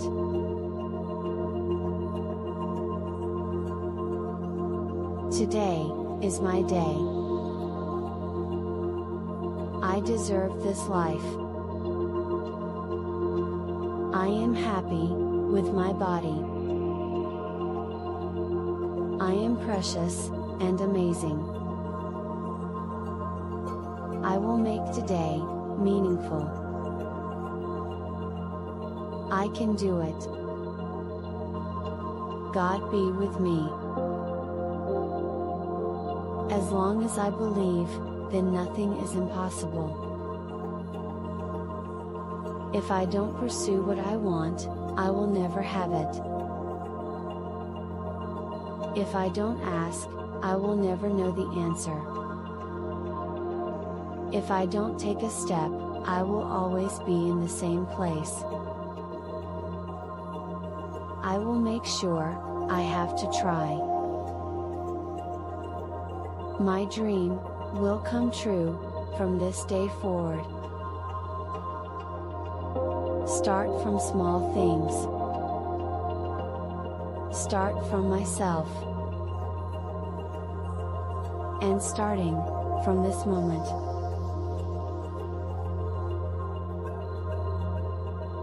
Today is my day. I deserve this life.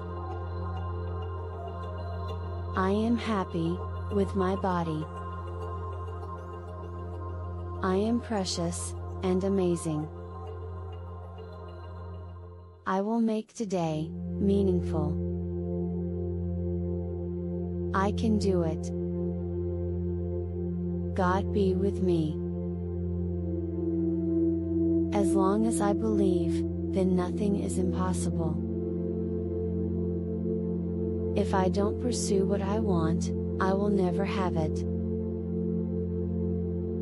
If I don't ask, I will never know the answer. If I don't take a step, I will always be in the same place. I will make sure I have to try.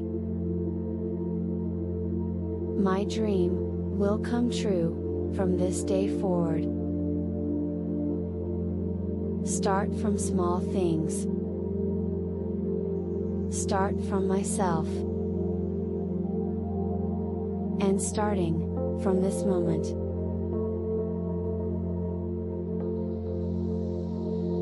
Today is my day. I deserve this life. I am happy with my body. I am precious and amazing. I will make today meaningful. I can do it. God be with me. As long as I believe, then nothing is impossible. If I don't pursue what I want, I will never have it. If I don't ask, I will never know the answer. If I don't take a step, I will always be in the same place. I will make sure I have to try. My dream will come true from this day forward. Start from small things. Start from myself. And starting from this moment.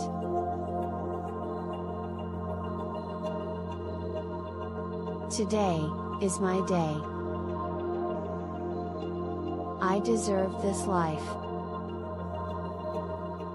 I am happy with my body. I am precious and amazing. I will make today meaningful. I can do it. God be with me. As long as I believe, then nothing is impossible. If I don't pursue what I want, I will never have it. If I don't ask, I will never know the answer.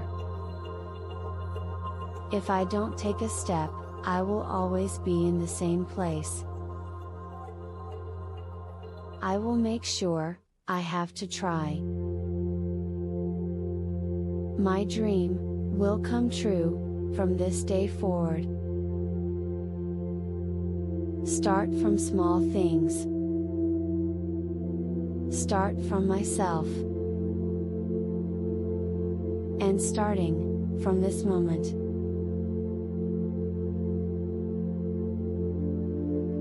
Today is my day. I deserve this life. I am happy with my body. I am precious and amazing. I will make today meaningful. I can do it. God be with me. As long as I believe, then nothing is impossible. If I don't pursue what I want, I will never have it. If I don't ask, I will never know the answer. If I don't take a step, I will always be in the same place. I will make sure, I have to try. My dream will come true from this day forward. Start from small things. Start from myself. And starting from this moment.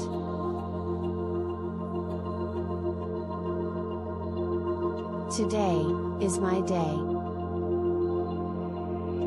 I deserve this life. I am happy with my body. I am precious and amazing. I will make today meaningful. I can do it. God be with me. As long as I believe, then nothing is impossible. If I don't pursue what I want, I will never have it. If I don't ask, I will never know the answer. If I don't take a step, I will always be in the same place. I will make sure, I have to try. My dream will come true from this day forward. Start from small things. Start from myself. And starting from this moment.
It is something I like to share some ideas and thoughts with you. I'm not asking that you believe anything that I say. I'm not asking that you agree with me. I'm merely asking that you stand on and in the conversation that we'll share with you this evening. And if there's something that I say that can fit and work for you, I say use it. If not, discard it and let it be. Is that all right? Yeah. Say, that's fair enough. Very good. All right. One of the things I have realized, and many of us have, that if you want something out of life, if you want to change yourself, if you want to acquire something, if there's some goal that you want to reach, that is really not easy as some people will make us feel. That living your dream, changing your behaviors, overcoming negative habits, it's challenging. It's hard. That living alone is just very difficult. And once we begin to come to grips with the fact that living is difficult, life is very challenging. I heard a song once by a guy named Dimples called, "If It Ain't One Thing, It's Another." I say to you, if it ain't one thing, it's 12 others. Always something. You will never ever have a problem-free moment in life. Somebody said, and I like this, that you either in a problem or just left one or headed toward one. Anybody found that to be so? Raise your hand if you know what I'm talking about. I mean, there's always something. So how do we begin to nurture that hunger? What are the characteristics or the qualities of people that are hungry? What will it take for me to get some of the things that I want? And being hungry for those things. Number one, you've got to work on yourself. It's very important that you engage in an ongoing process to develop you. Spend more time on yourself than what you've been spending. It's very important. You owe that to yourself. I was reading a book by Og Mandino called The University of Success. Read one line, gave me a chill. I didn't have to read anything else in the book. He said, many of us never realize our greatness because we become sidetracked by secondary activity. We spread ourselves too thin, don't know how to say no. And we find ourselves doing all kinds of things and never ever have time to do those things that we need to do to work on ourselves. And then there goes a second, there goes another second, there goes another second, and we can't stop and hold time. And before you know it, you wake up one day and you're behind on your dreams and your bills.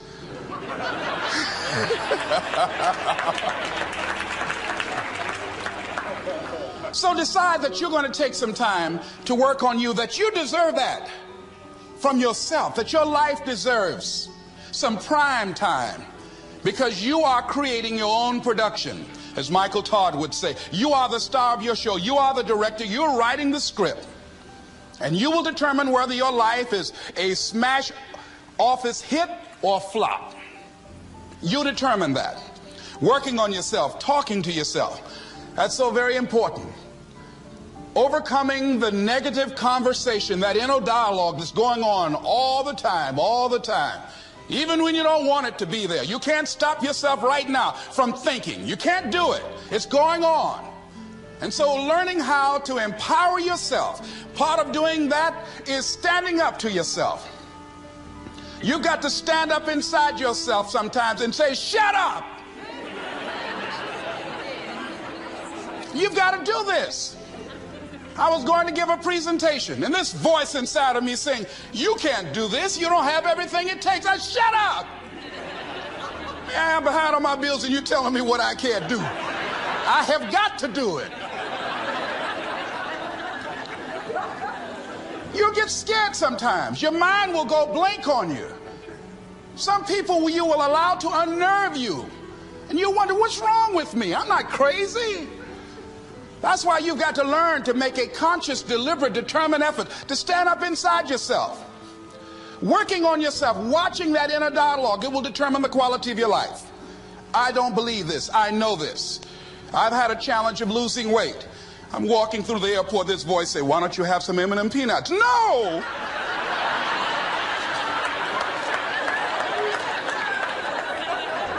Well, just one. Then after you eat that, you might as well have a Snicker now, you sucker. mean, it's challenging. My mother fixed the kind of sweet potato pie you can't eat with your shoes on. Have to take your shoes off so you can wiggle your toes. It sticks on my fingers. It says, eat it. One little bite won't hurt.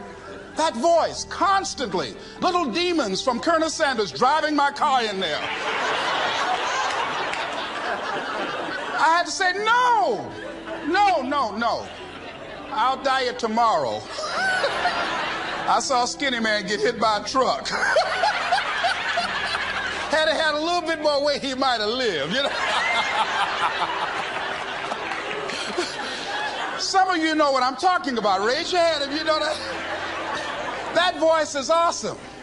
So you have got to stand up to that voice. When you're working on something you want to achieve, you have got to stand up to that voice. You've got to sell yourself every day on your abilities, on what you're doing, on the goal that you want to reach. You've got to sell yourself every day, according to your level of belief. It will manifest itself in what you're doing. Whatever we have right now, whatever we're demonstrating in our lives, is a result of what we believe subconsciously that we deserve. And part of increasing that belief level is that you have got to convince yourself every day. You've got to sell yourself. I do a lot of training for many corporations, and I conduct sales seminars, and I've heard all kind of guys doing techniques and training people techniques of how to close sales and how to work with and begin to control the sale and how to ask for the close. Let me share something with you. You can learn all the techniques in the world. If you don't believe in yourself, it won't happen for you. I learned all of it. So that's why I do a training called Focus on the Seller. You've got to focus on you. And as you convince you, as you sell yourself every day, you will begin to see a difference in the things that you're doing. Selling yourself on your ability to perform a job, to achieve a certain objective. Telling yourself every day, here I go again. And I got what it takes. This is my day. And nothing out here is going to stop me. And when you go out there, life say, come over here. Say it again. Well, I'll be back tomorrow. That brings me to the next thing. It takes courage to act. Part of being hungry when you've been defeated, it takes courage to start over again. I used to do door-to-door sales, and I was working with another friend of mine, and door-to-door sales, I mean, it's punishing. It's cruel and unusual punishment. And I was a little boy knocking on the door. Hello, would you like to buy a nice working television set? No money down? No! Bam! They slammed the door in your face. And the friend of mine that was working with me, they slammed the door in his face, and I looked back, and he was going to the car. He said, I can't do this. And he sat down in the car. And he said, you go ahead, I'll be here when you get back. Now, he had a mother and father to take care of him. My mother was ill. I am adopted. I was hungry. I had to go on. I learned something about myself. That when you step into your fears, somebody said, it was Winston Churchill, he said that courage is going from failure to failure without losing enthusiasm. When you step into your fears and continue to push yourself to go on, something happens for you. It will enable you to transcend yourself. I went to the next door. You like to buy a nice working television? No! Bam! Went to the next one. No! Bam! After a while, I no longer took it personal.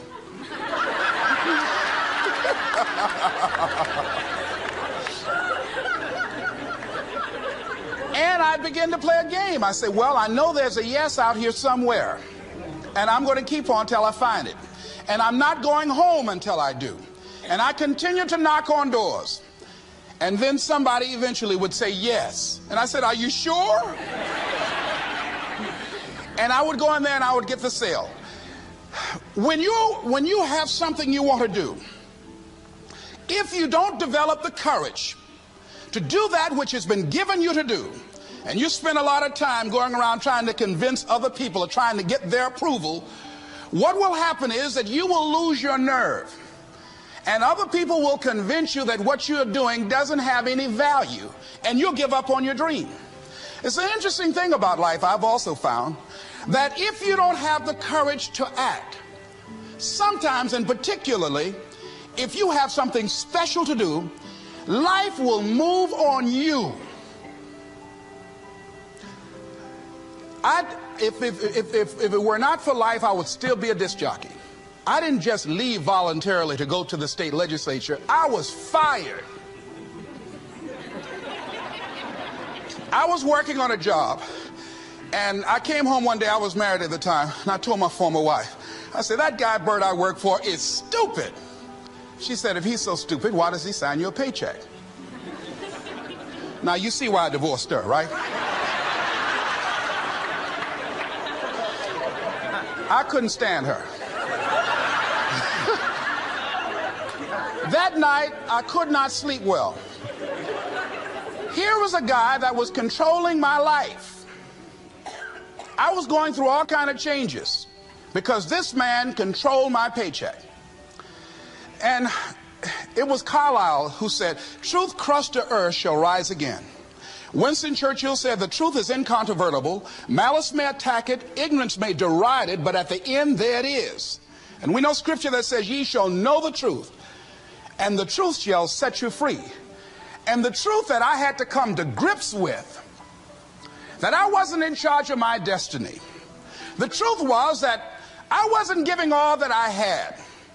The truth was that there are some things that I wanted to do, but I didn't have the courage to act on those things.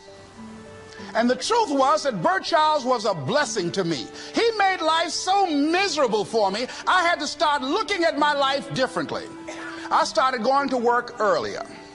I started being the last one to leave there. I started working harder than anybody else. The other guys could not. Why would you work so hard, Les? I said, I'm not working for them. I have been cheating, Bert, I thought. I've been cheating myself and my family. Wherever you are, whatever you're doing, do it with everything that you have. Develop the habit of giving more than what you're paid for.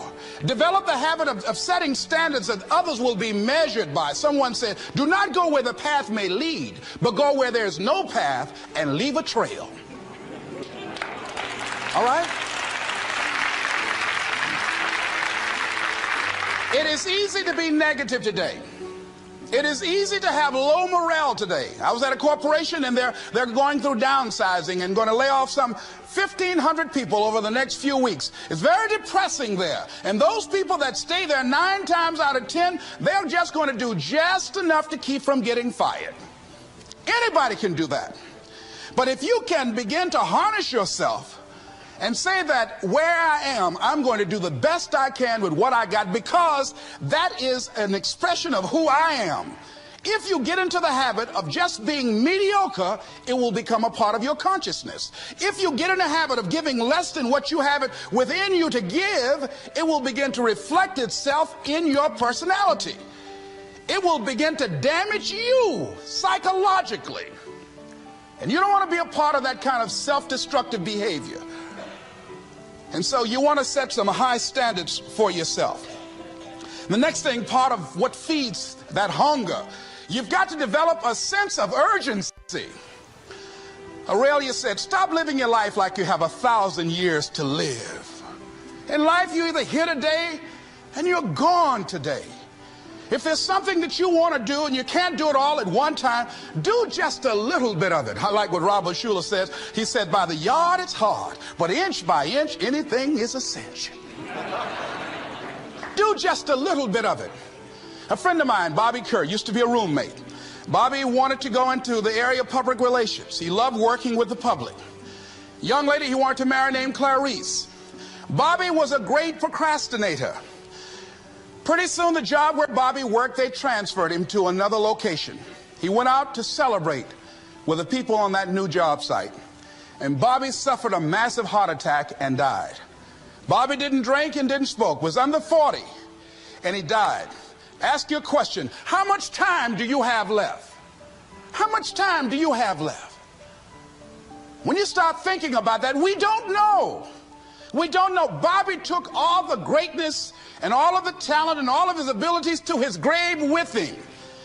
One of the things he could have put in parentheses under his name, he didn't use all his stuff. And most of us do that. Most of us don't use the stuff that we have brought into the universe. And we want to make a conscious, deliberate, determined effort to start living life with a sense of urgency and using what we've got. Using ourselves up. Sharing what we brought into the universe to share. Because if we don't, nobody else will. Stop wasting valuable time.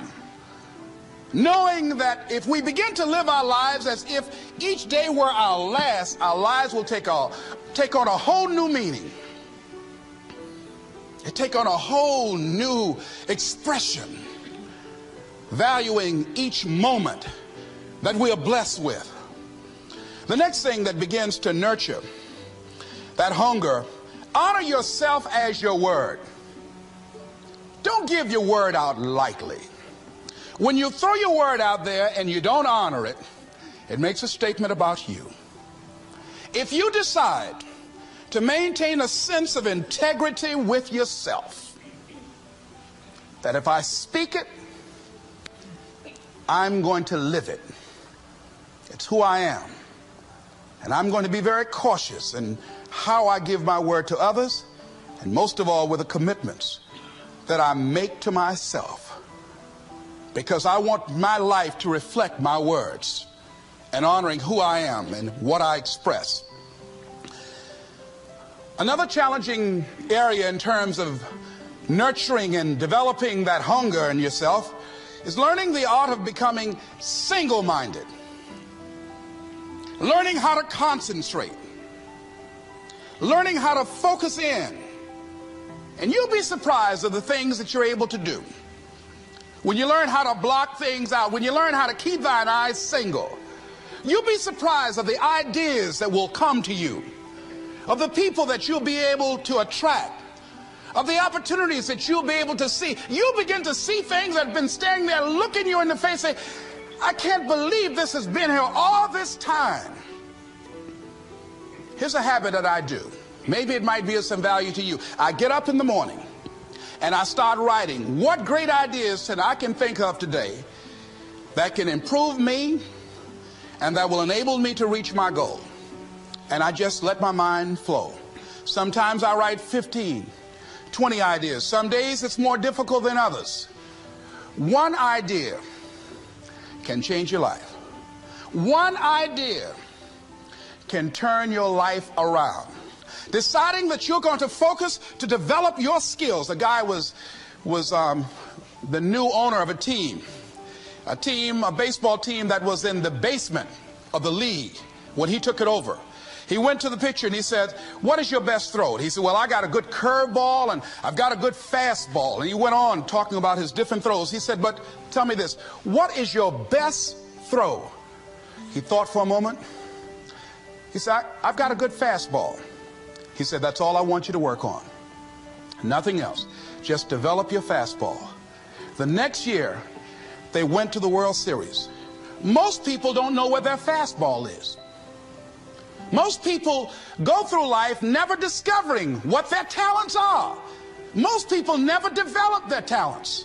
They have skills and abilities, but if you don't nurture them, if you don't develop them, they will never serve you. Your gifts can take you many places if you develop your gifts. Most of us don't like to do those things that come easy to us.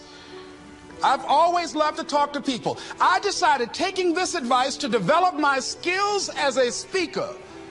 And my gift has developed and it's taken me many places. You have something that you brought to the universe. And that if you decide that my life deserves my developing this, what I do well, and becoming the best at it and mastering myself and seeing what I have within me, if you decide to drop your buckets where you are and develop your gifts, I grant you, you'll never ever be without. I grant you that your gifts will take you places that will literally amaze you. I grant you that if you begin to work to develop your gifts. You'll develop a strong sense of happiness. You'll get a larger vision of yourself, because part of beginning to get a larger vision of yourself, all of us need some area of our lives where we can have a feeling of competence. That people know when they think about this area, that's something you do. That you eat and sleep that. And that you do that. You do that. And people know it. And you know it. And you know that you know this. If you don't know anything else, you know this. Can you tell I know what I'm doing? Oh, hello. You know this. So you've got to work on it. When other folk are having a good time, you've got to have the strength of character to concentrate, to read, to digest information. If you decide in any particular area that you're concerned about, to make a conscious, deliberate, determined effort to read one book a month in that area, in 5 years, you'll be among the top 5% experts in the world. I read a minimum of 2 books a week. The average American reads only 1 book a year. If you decide that area that you love, that you are going to master that particular area, in this era of accelerated change, overwhelming complexity, and tremendous competition, as you begin to develop and expand your skills and your talents and your vision of yourself, you will always be in control of your destiny. The next thing is, whatever it is that you want to do, you want to do it massively. I have a friend who was telling me that his sales were down. I said, well, how many phone calls you make a day? He said, 25. I said, double them. Make 50 or 75 or 100. He said, oh man, that's just too much. What do you mean too much? You behind on your bills? You're talking about too much? You know one way to get back on your feet real quick is to miss 2 car payments? You talking about you're tired? There's no competition out here. Decide that you're going to push yourself. Most people won't do that. Most people give up on themselves easily. You know the human spirit is powerful. There's nothing as powerful. It's hard to kill the human spirit. They asked Benjamin Disraeli, a man who became the head of a country at a time when Jews were not allowed out after 10 o'clock. They said, how did you do it? How did you achieve it against such great odds? He said, nothing can resist the will of a people that will stake even their existence on the extent of their purpose for good.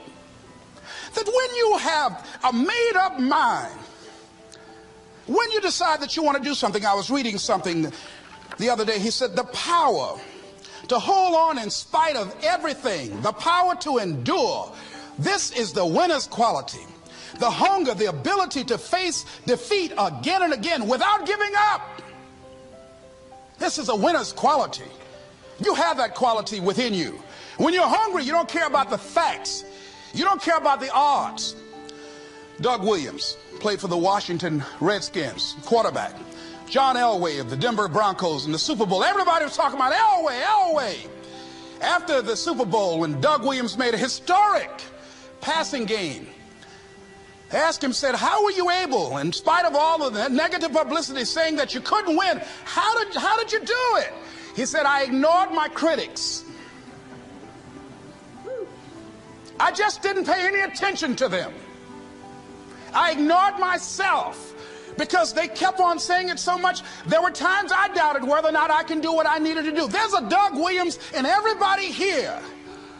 There's greatness in you. And you've got to learn how to tune out the critics outside and the critic inside. And since I'm going to do this, I'm going to harness my will. And I'm not going to let anything stop me. I deserve this. I'm going to do it until. And this friend, I told him, said, start increasing your calls. I said, I make 100 calls a day. I got a callus in my ear. My ear kind of dark. You can't see it, but it's there.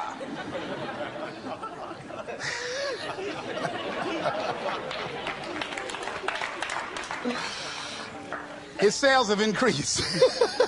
He's working harder now. The other thing is that if you want something, you have got to be relentless.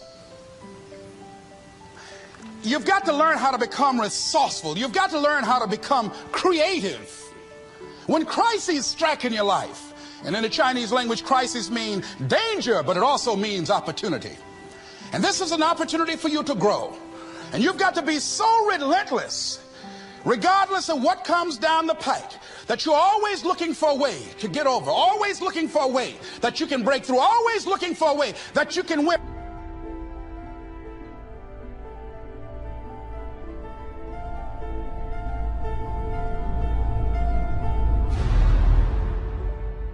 And always looking for a way that you can strike a telling blow. And pretty soon, I think there's some people watching us in the universe that say, wait, let's call a meeting over here. You know that guy Mustafa? Look at him down there. He won't stop. Just that fool don't know he can't get over. Look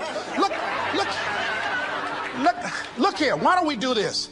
Let him go and let's mess with somebody else. Just let him go on through.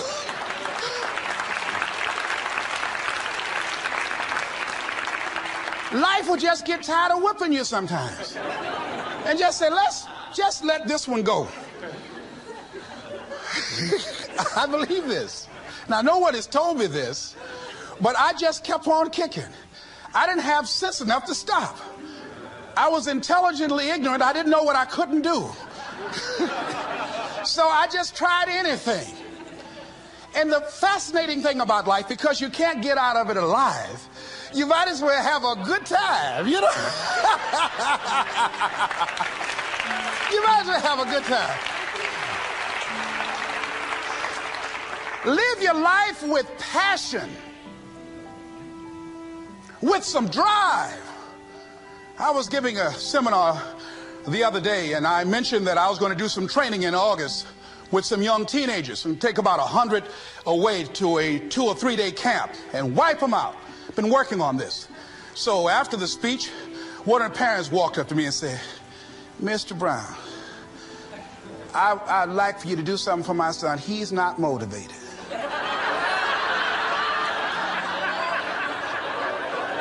I said, I wonder why.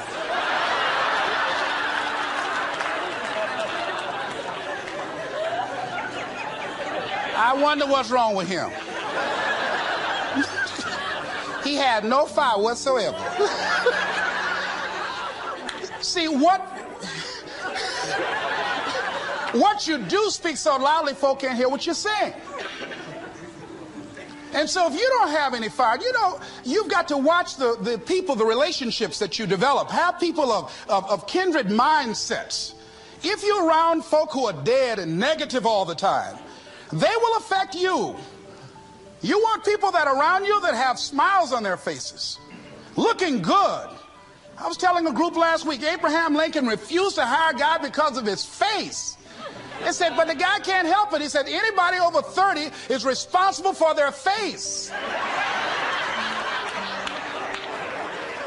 If you have some depressing face looking at you every day, it affects your blood pressure. Keep these dead faces away from you. It's contagious. This is serious. So you've got to watch your countenance, watch your face, have an uplifted expression, watch your body posture. All of these things affect you psychically.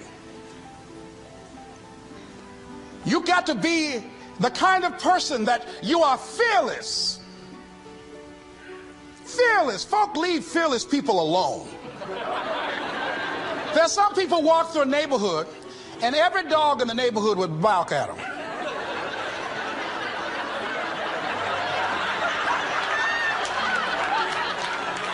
But there's some people come through and ain't nobody gonna mess with this.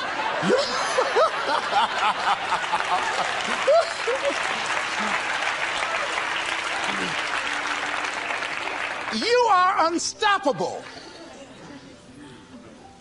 And because you are unstoppable, because you've got power that you haven't even begun to use yet, you owe it to yourself to release your brakes. How many of you have the experience of pulling out of your driveway and you mashed on the accelerator and the car was just going, it couldn't move, and you mashed harder and it couldn't move, and then you discovered you had your emergency brakes on.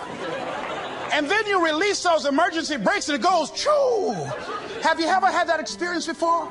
Most of us go through life with our brakes on, holding back, not giving all that we have, not sharing all of ourselves. Most of us go to our graves still holding on rather than releasing it. What are some of those things that keep us from releasing it? Because of past experiences, past defeats, past pain. We look back, well, it didn't work out then. It probably won't work out now. Many people get confused their performances with who they are. I was reading Pat Riley, the coach of the Los Angeles Lakers.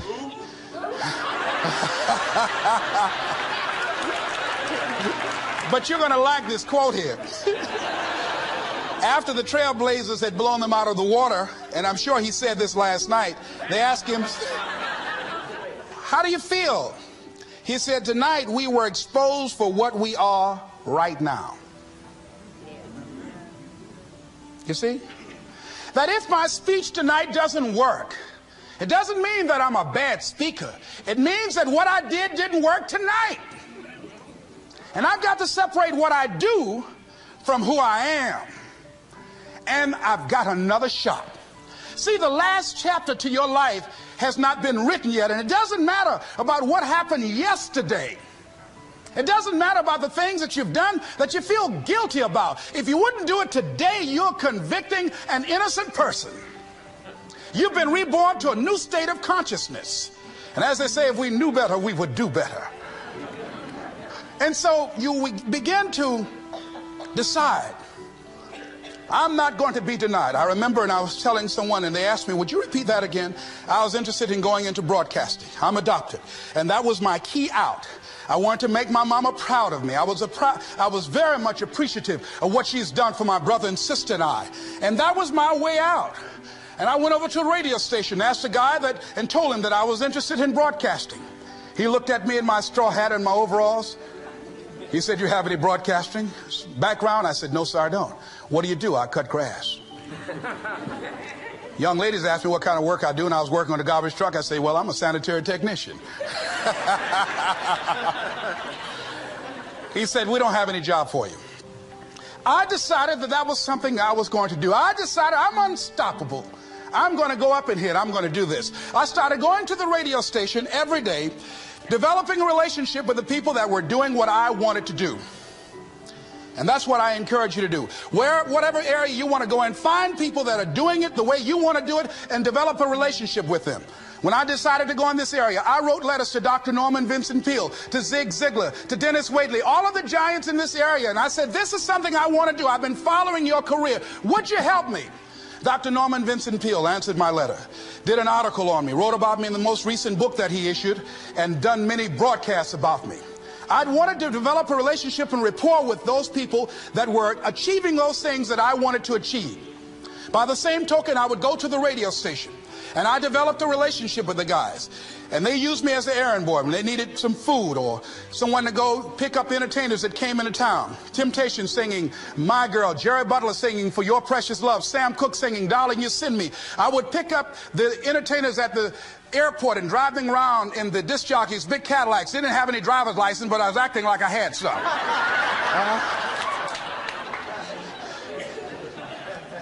Every day I used to go home and work on my communication skills, developing myself. It was Whitney Young. He said, it's better to be prepared for an opportunity and not have one than to have an opportunity and not be prepared. Start working and developing yourself now and prepare yourself for what it is that you want, because you expect to get it. And when the disc jockeys were in the control room, I would go in and watch them and develop a trust level, and they would let me stay, and I would watch and observe them working the controls. When you want something out of life, don't worry about how you're going to get it. How is none of your business. The most difficult thing it is to hold the vision. It's to hold the vision. So there I was at the radio station. A guy was on the air and he started to drink by the name of Rock. I was outside the window looking at him and watching. Hungry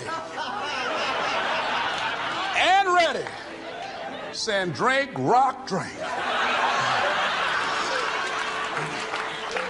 Pretty soon the phone rang. It was the general manager. I said, hello? He said, Les, this is Mr. Klein. I said, I know. He said, Rock can't finish his program. He's slurring his words. I said, I know. Can you work the controls until one of the other disc jockeys come in? Would you call them?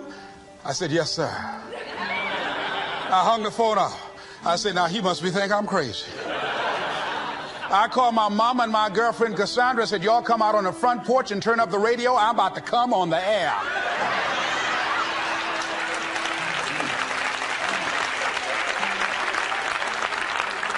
I waited about 15 minutes.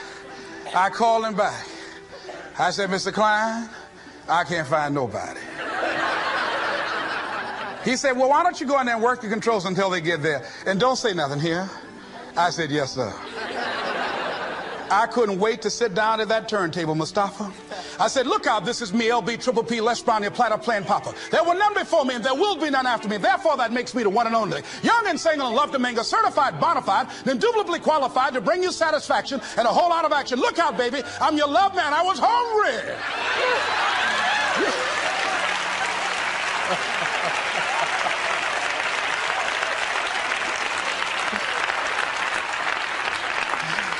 Shake somebody's hand on your right and left and say, you've got to be hungry.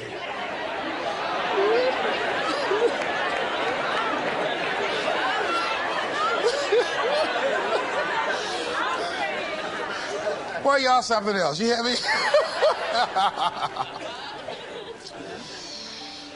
You want to be persistent about what it is that you want to achieve. Alexander Graham Bell said, what this power is, I cannot say. All I know is that it exists, and it becomes available only when a man or a woman is in that state of mind in which he or she knows exactly what he or she wants and is fully determined not to quit until they find it. When our children are learning how to walk, how many times will your baby attempt to walk and fall and you just say, just sit down, don't try anymore, you've fallen 20 times. Just sit down somewhere, busting your lip and everything, getting in folks' way. When will a baby walk? It will walk when it walks. That's when it will walk. Les, when will you be known nationally as the motivator? I will be known when I'm known. That's when I'll be known. Don't get caught up in, well, I've tried it 4 or 5 times and things didn't work out. If there's something that you want and you're hungry for it, you've got to do whatever is necessary until. And when you give the best you can and that's not enough, you must do what is required. And don't give up on yourself. Don't throw the towel in so quickly. Many people give up on the 1-yard line, where if they have the determination just to keep on knocking. It's a funny thing about life. If you're home one day and someone is knocking on the door and you say, I don't want to be bothered today. And if that person just keep on knocking, say, can you believe that fool's still knocking? Pretty soon you say, what is it?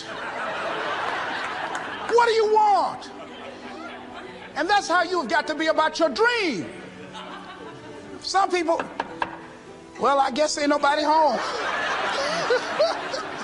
I knocked on the door, but nobody came. I heard the television on and people were moving around, but I guess opportunity probably went out the back door. Oh, no. See, life is not just that simple. It's not that cut and dry. And that's why most people never realize their personal greatness, because they're casual about life. And when you are casual about life, you will end up a casualty. Life is serious business. So I encourage you to be persistent, to not decide that, well, I've done the best I can. I guess I just can't have it. Don't make that decision. Many of us make premature decisions about ourselves. Calvin Coolidge said something, a man who was a president that was not known for his eloquence or making any historical decisions, but something he wrote about persistence. And he says, press on. Nothing can take the place of persistence. Talent will not. The world is full of unsuccessful people with talent. Genius will not. Unrewarded genius is almost a proverb. Education alone will not. The world is full of educated derelicts. Persistence and determination alone are omnipotent. There's a person that is the embodiment of persistence and determination. A person who decided that some time ago that I'm not going to take anything to my grave with me. I'm going to use myself up, and I'm going to give and give and give until my last breath. This summer, I'm going to be working for her and with her doing training, teaching young people techniques and strategies on how to manifest their personal greatness, teaching them techniques and strategies that will change them at the subconscious level, changing their value systems, and let them see the major role they can play in society. Let's give Mrs. Rosa Parks a round of applause, if you please.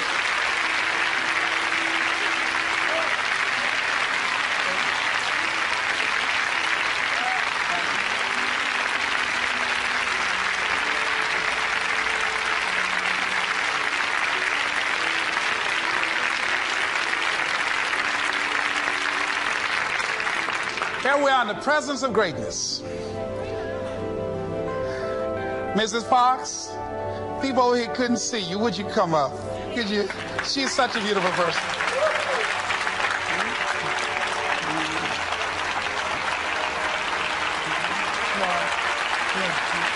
Beautiful person.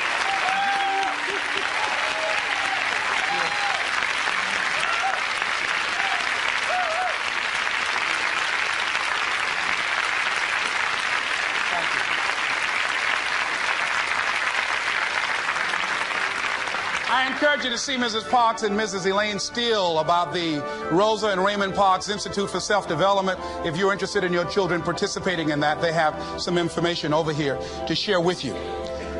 It is just fascinating and just a blessing to have this woman when a lot of folk who are giving up. And here this year she celebrated her 75th birthday and still has a dream of being an instrument of change. And there is a Rosa Parks in all of us who made a decision at one point in time, standing on the platform of oughtness, as Immanuel Kant talks about in a book called Critique of Pure Reasoning, that there's certain things we know we ought to do. We just know it. We ought. Working with a more coaching approach to developing people, you may not have to do so much recruitment. Business of Architecture UK, episode 41. Special announcement, the next BOA UK live event, the first one of 2019, is coming to you on Tuesday, the 5th of March. It will be held in the UNI offices, 7A Howick Place in Victoria, southwest London, and there will be a discussion panel of industry thought leaders, entrepreneurs, intrapreneurs, architects, discussing the 7 threats to an architectural practice. Now, early bird tickets are now on sale. I'm going to put the link and the information underneath this podcast. So book your tickets right away, and I look forward to seeing you there. Hello and welcome to the Business of Architecture UK. I am your host, Ryan Willard, and this week I'm in my favourite hotel on the Thames. It was a grisly, overcast day, but I had the fantastic opportunity of speaking with Rachel Birchmore and Louise Rogers about the topic of emotional intelligence. And there's a little bit of background on both of these extraordinary women. Rachel is an experienced strategic marketing consultant, and she's been trained in business, personal, and leadership coaching. And about 6 years ago, she set up a company called RB.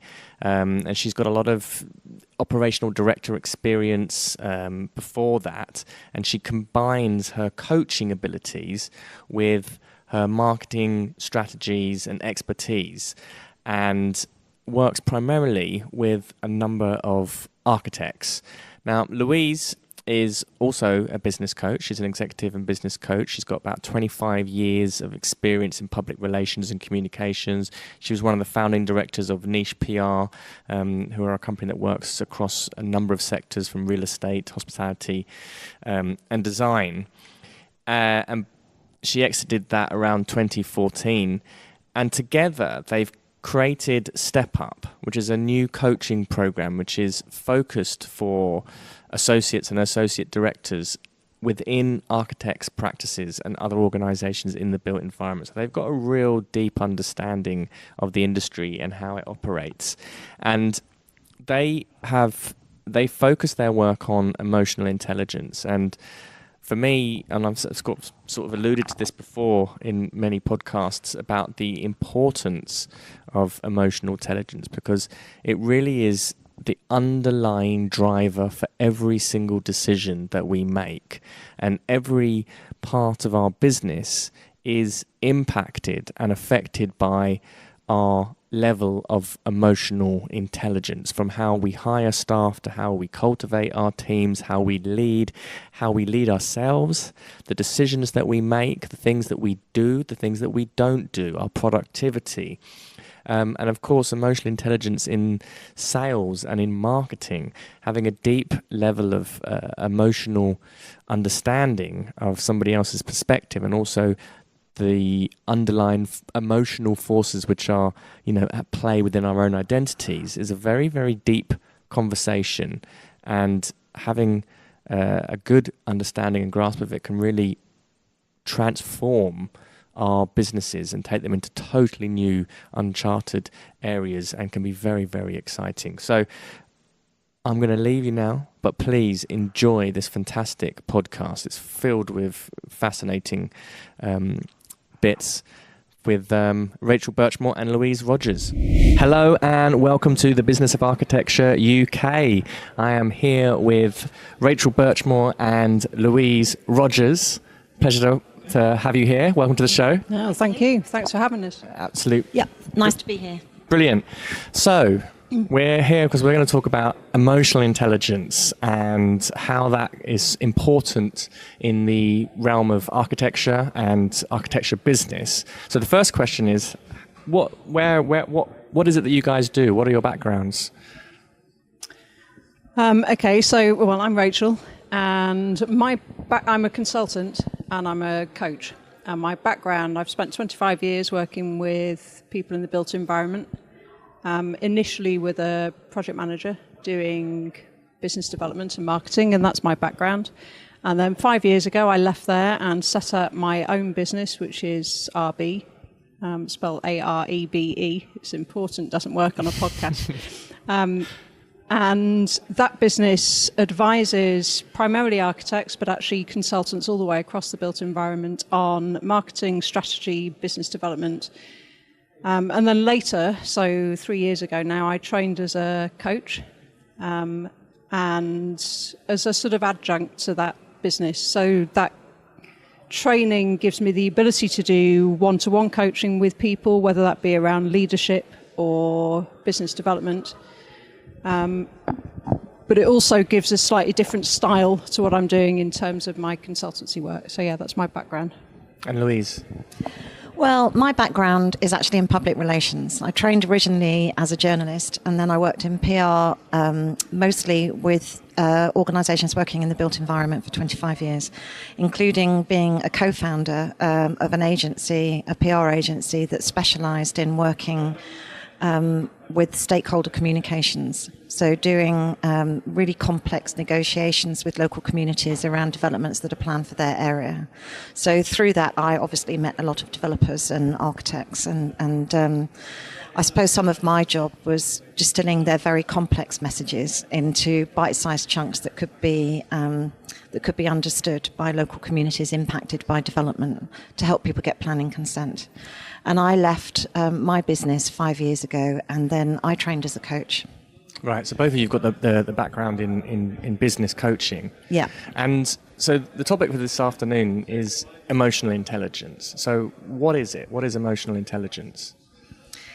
Well, it's one of those things, isn't it, that gets associated, perhaps because it's got the word emotion in it with the kind of the soft skills that people need in order to run a business. And both Rachel and I feel that that is kind of underselling it. And I think what we would say is that it's about the things that make us human.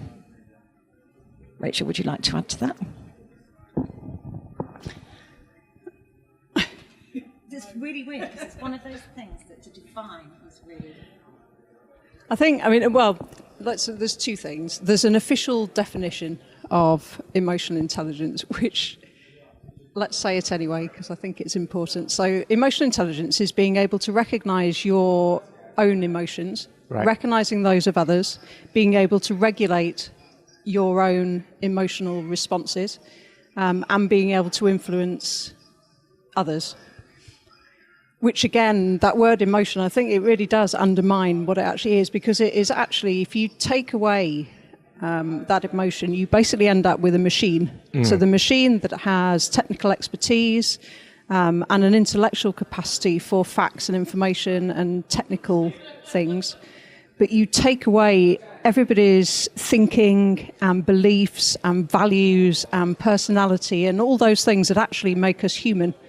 And particularly when you're working on building projects, there are masses of people involved with those. So the process of designing and making buildings involves so many people and therefore so much emotion and personality. Obviously, it's then crucial to that. I suppose it's a kind of illusion that we think that emotions are something separate from our decision making. Exactly. And that we think that we're kind of intellectually, we know we're skilled professionals. We don't need to worry about emotions. Emotions are for at home or somewhere else.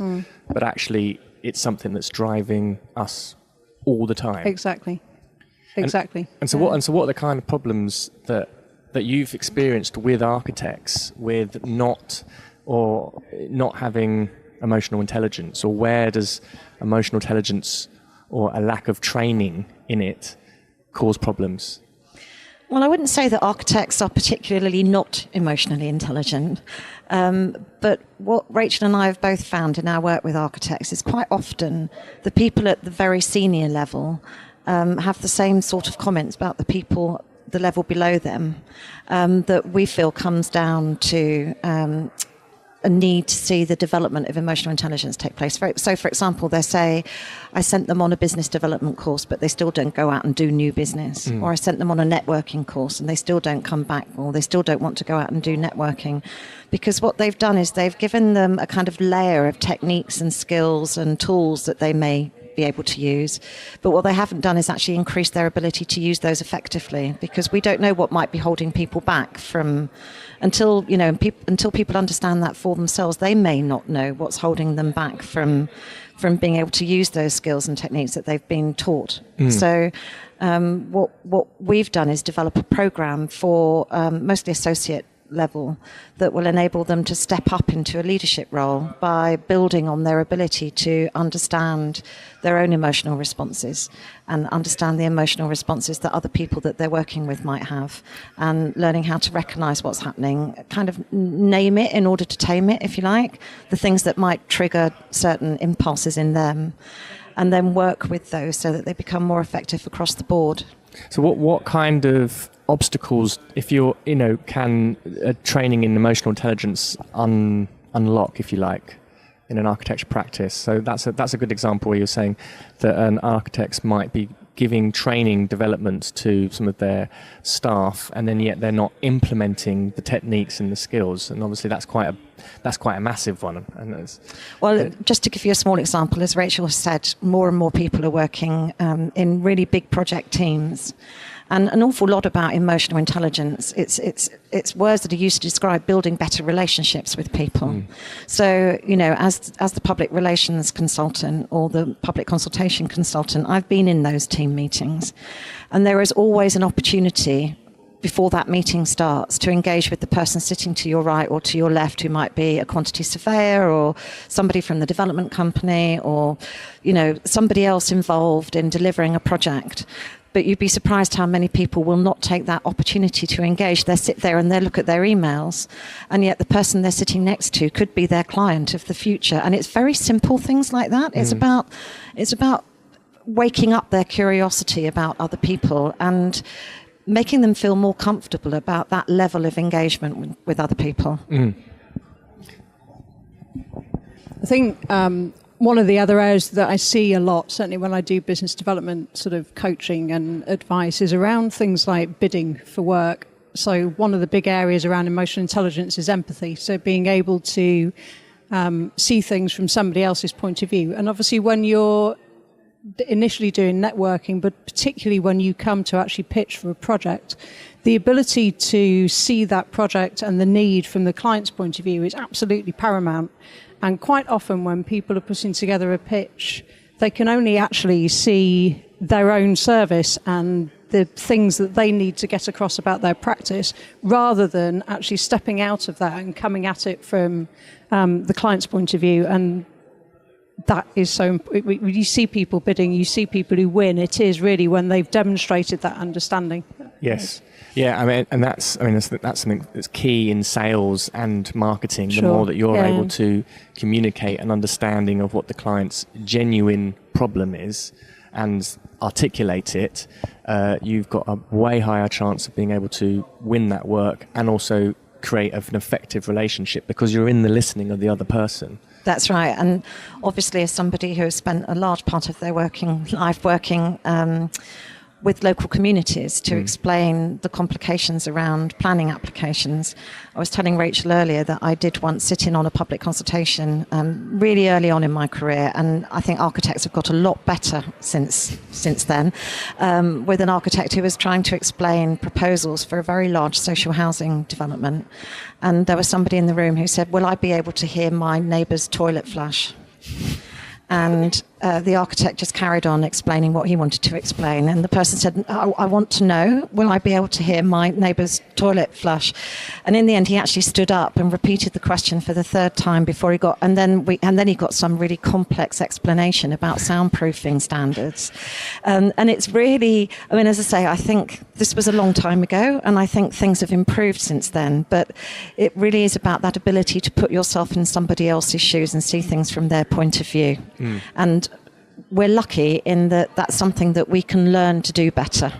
We can all learn to do it, but we can't all learn how to be architects, but we can all learn how to do that better. Do you think there's a stigma almost about learning about these types of skill sets and emotional intelligence? Because you're saying that the word emotional kind of suddenly people go in a particular direction with it. And I'm very much like you, that this work on emotional EQ is the root of absolutely every interaction that we have as human beings. Yes.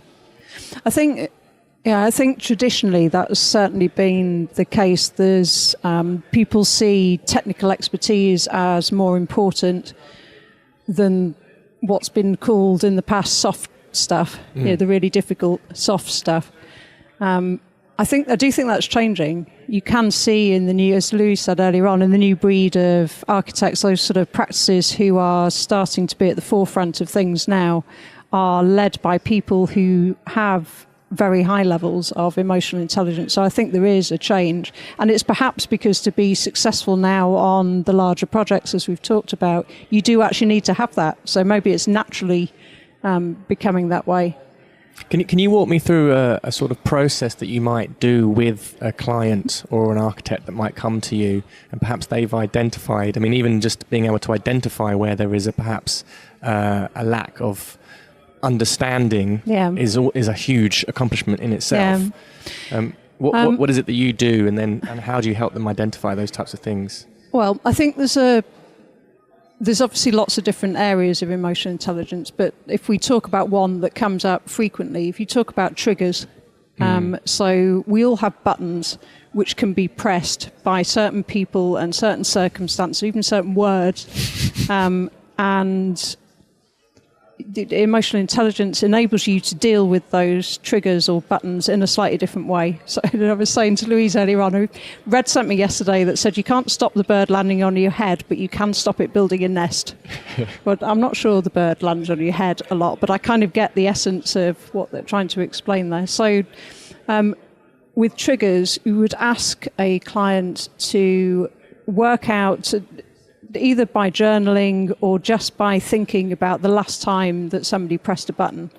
And it's really about trying to remember back to the earliest feeling or reaction that somebody had to that. So is it that your stomach tenses up at that point? Is it that your chest goes really tight? Is it that your head starts burning? But generally you can work out the very first stage of an emotional reaction by you can work out what the first part was. And it wasn't the point at which you threw something across the table and got very angry. It was probably 5 minutes earlier. It was a word that you heard or something happened. And if people can better understand those triggers, then they can start working out what it is about that word that makes them react in that way. And generally there's something in between the trigger, so the word, and the reaction, which is generally a belief about something. So it might, for instance, I was in a meeting the other day and it ended in an argument between two people in the room. And it was brought about by the belief that one person felt that the other person didn't trust them. Now, that was never actually stated, but one person said something, the other reacted very defensively. So there was a trigger, there was a reaction, but the bit that was unspoken and unseen was the belief that they're not trusted. And that's actually what somebody reacts to. So if you can identify those beliefs, then you can start to actually address them. And something that is just so simple, which is learning how to listen better. I mean, most people don't listen very well, and it's a fundamental, obviously, of coach training, but most people listen in order to respond. And somebody can be talking to you, and in your head you're already formulating your response, which means that you're not actually listening to them. You're not listening with your whole self. So I think even by learning, by working with people to increase their ability to really listen. And I've done that with people in groups where you get one person to talk for 3 minutes and the other person's not allowed to interrupt and not allowed to ask a question. Actually, when we were training, we did it for 5, which with people who aren't training to be a coach, I would only do it for 3, because it's actually incredibly difficult to just sit and listen to somebody for 3 minutes without working out what you're going to say. If you, there's no pressure on you to say anything. In fact, you're really not allowed to say anything. And even practicing that can mean that people get the habit of not listening in order to respond, but listening in order to listen. And you can imagine how that plays out in an architect's life with their colleagues, with clients. You know, if you present a proposal to a client and the client comes straight back at you with a criticism, rather than letting all those triggers be pushed and leaping to a response, listen to what your client's saying and the way that they're saying it. Look for those verbal and physical cues that they give, that there may be something else that's happening in there, you know, that you're feeling, but is actually probably not to do with you. But at least hear them out and then think carefully about how you're going to respond to them, rather than immediately going on the defensive, which I think happens quite a lot. Yeah. And it's kind of, they're linked, aren't they, I suppose, with the reaction. If you go straight into a reaction mode and you're not aware that you've gone into a reaction mode, you're going to be listening to the other person in a certain way, which has got nothing to do with that person. It's to do with you and exactly. and the filters that you've just basically condemned that person to your way of listening to them about. Yeah. Well, it used to happen an awful lot in public consultations. Yeah. And I can remember once being asked to kind of rescue a public consultation that had gone really badly wrong. So we were pulled in far too late because they'd decided that they could do it. The architects and the developers decided they could do it themselves. And I went to this public exhibition in a London borough, and I was and there was somebody who was standing looking at a display board, and, you know, with the plans all nicely outlined. And I said to him, can I answer any questions that you might have about what you're seeing on the boards? And he said, if I talk to you, I'm going to completely lose it. So I just need to stand here and absorb the information on the boards, and then we'll see. And So I knew to step back, and I knew that I was going to be dealing with somebody and when I did speak to him afterwards, he said, nobody has listened. This is the second public exhibition we've had. Nothing's changed. Nobody has listened to us. So, if you're going to actually do something like a public consultation, then develop your listening skills so that you can listen and respond appropriately. It's very interesting because it's, again, that skill of listening is so key to every part of the design process. And I know for architects, if you've negotiated a poor contract or you've got yourself into a little bit of a difficult situation, it's normally come down to both parties not listening to each other. Yeah. And in those first initial meetings as well, as part of like the sales process, it's kind of so important for you as the architect to understand what the emotional drivers are.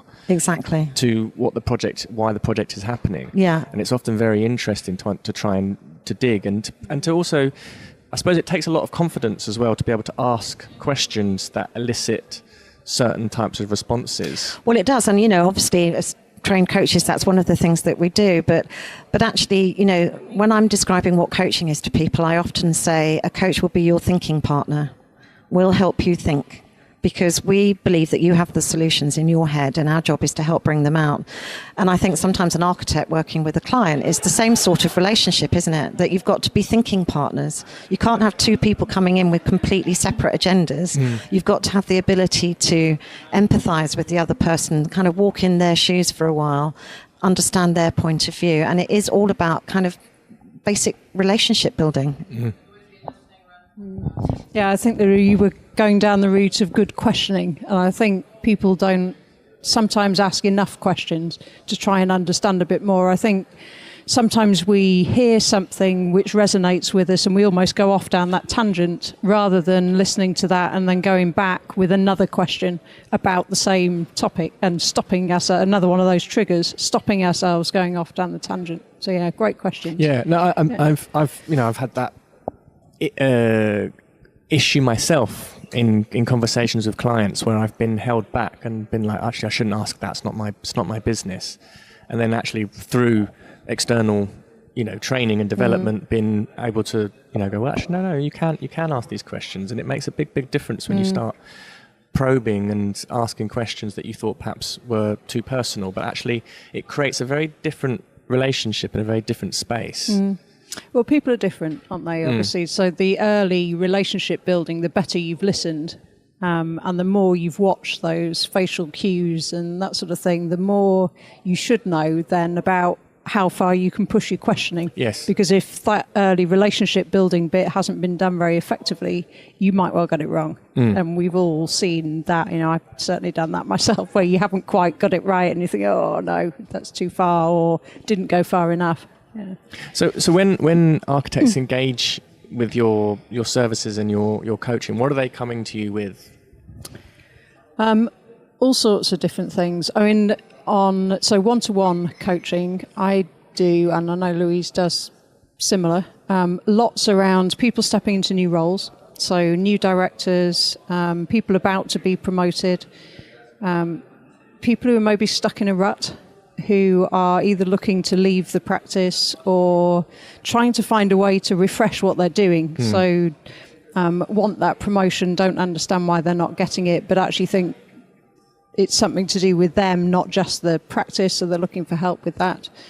And then lots around specifics around business development and networking. I personally do a lot of work with introverts who want to network better. Right. Which is fascinating as an area. Could you tell us a little bit more about that? Well, is that common within architects then? That there's a lot of, I suppose it's a quite introverted I think it's profession. common full stop. Right. But yes, lots of architects and engineers are deep thinkers and full of technical expertise and fantastic at that. And lots of them are better within a smaller group than a great big dry event. Plus it's full of people that they're not particularly interested in sometimes or perceive they might not be. So they're looking for different ways to do it. And I think the term networking in lots of people's heads sort of says big event full of old men in suits And that's all they actually understand to be networking. Well, it's just not like that. There's lots of ways to form connections and build relationships, which is actually that all networking is about, which doesn't involve going to great big events at all. If you can put a bit more purpose to it and work out who it is you actually want to speak to, it's perfectly possible to find ways of doing that really suits you and your personality. And no need for big events. Could you give us an example of alternative ways of networking that might be more... Well, the obvious one is cycling. Really? Which has overtaken our industry, I think, and lots of... Well, it's cycling's the new golf, isn't it? Which has become the cliche, I think. But obviously smaller groups around people's interests. So it doesn't need to be cycling. It could be a particular artist who's exhibiting somewhere who a couple of your potential clients are interested in. Well, why not go there? And because you're going to be more engaged with it, it's your area of interest. It shows you've listened to that client. And that's actually the person you need to meet. You don't need to meet the 250 people in that dry event up the road. So I think... It almost sounds like fun as well. But exactly. It can be, yeah. I mean, I suppose we all need to go to events that we don't particularly want to go to sometimes because our interests aren't the same as our clients. But generally, I think there are ways of doing it which suit people's personality better. Yeah. Well, I've worked with practice leaders mostly and creative leaders of entrepreneurial companies generally. And I suppose what they all have in common is that they've got where they are because they're really, really good at what they do and not because they're really good at managing people. And it can be quite a lonely place to be. So I've worked with people on issues such as succession planning, when they feel they're on a hamster wheel and they're working incredibly hard and really long hours and paying loads of people's mortgages and turning that dynamic around a bit so that your business is working for you rather than you working for your business is generally the objective of that. What do you need to get from this and what are your longer term goals for your life and for your business? What's your path towards achieving them? So working with individual leaders, I've probably done a little bit more of. And say something like family succession planning within a practice. What are the kind of obstacles in that? Because that's something that's come up a few times in our conversations. I think architects find that, in my experience, many architects find that very difficult, thinking about the succession planning. Some do it really well. Some do it less well. I mean, obviously one of the things with architects is that an awful lot of them are called after people who no longer work within them. So it shows that they're not really thinking of succession planning because the practice is still called after people that don't work there anymore. But succession planning is a really complex thing. And I think another factor that certainly I've come across before is that lots of creative leaders, not just architects, but they appoint people who are just below their level of competence. And they do it almost unconsciously because they think that what they're doing is succession planning, but actually it's because they may find the challenge of having somebody working for them who is as good as them and has the potential to be as good as them actually quite challenging. We were talking about that this morning, weren't we? I think we've both come across that a bit. That's fascinating. And I suppose it's one of those unaware emotional things that's kind of dictating the decisions, and those decisions are going to shape the business. They're going to shape the business. And actually, if you're getting to the stage in your life and in your career where you're thinking, actually, I need to think about an exit strategy in the next 5 or 10 years, but you still want to have some connection with your business, then you clearly need people there who are going to be as good or better than you are.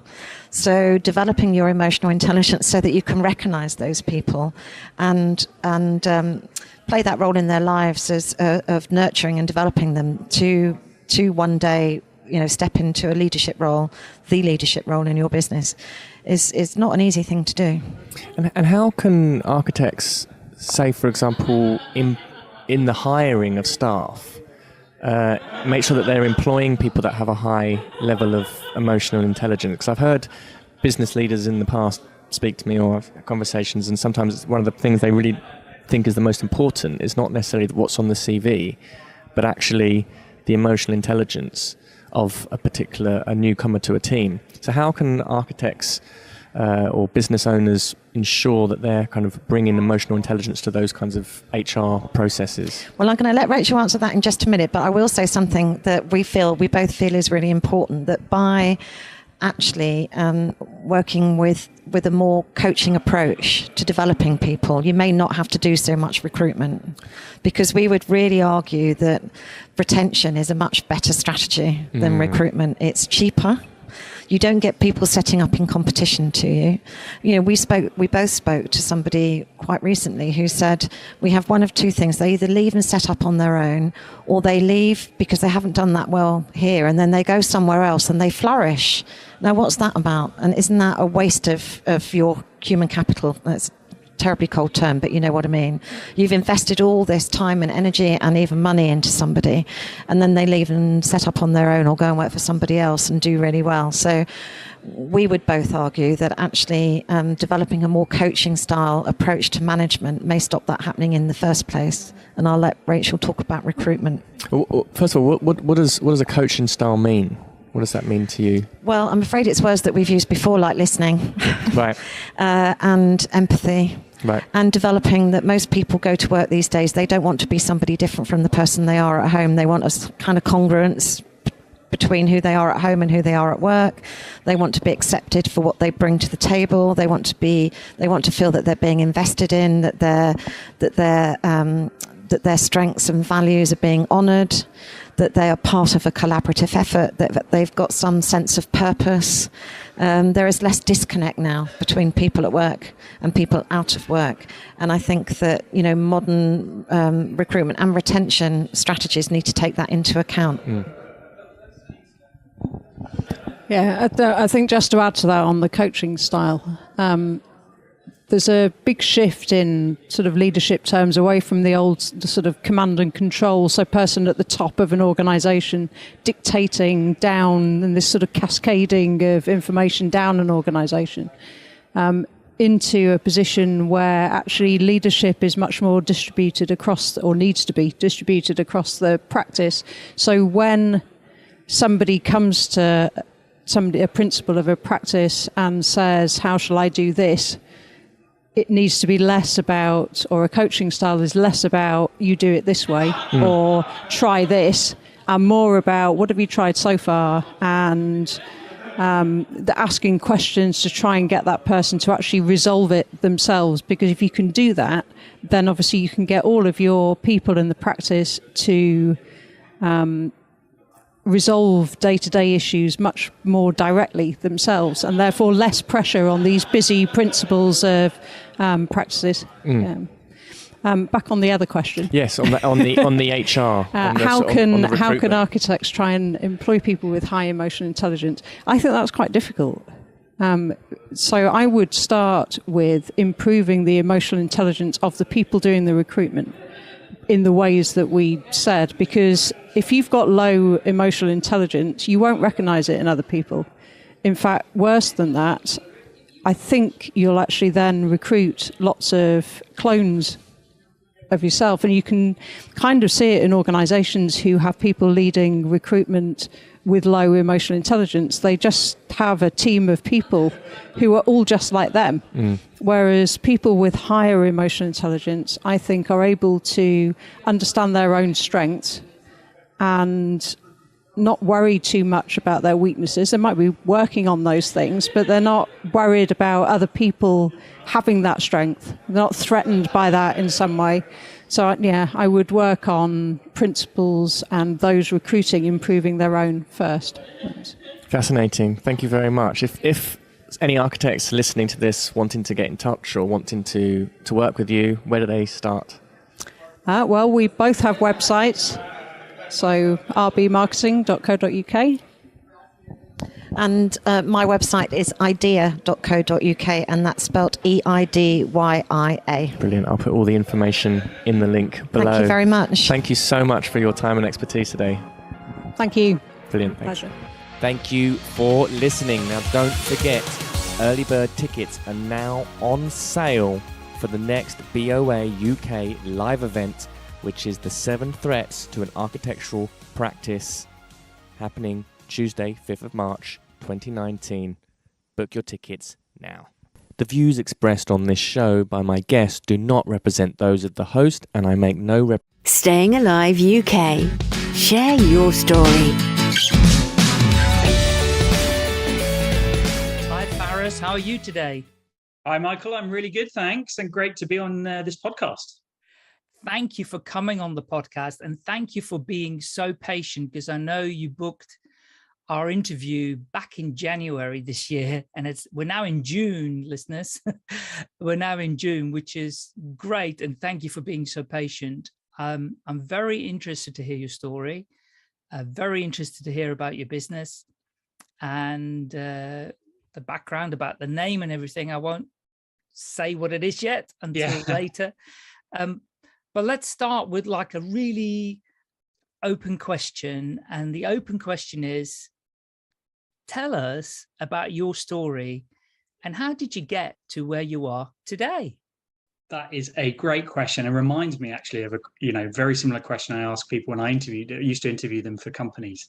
We just say, tell me how you got here today. And not only do you learn so much, but you see how they tell the story. And I'm sure your people you've had on your show have told their stories in countless ways. And do you know what? The joy of booking in January but not doing this till June, it means I've got 6 months more of stories to tell you.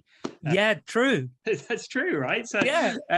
So brilliant. So look, my story is both very similar and very different to everyone else's. Everyone out there has a unique story.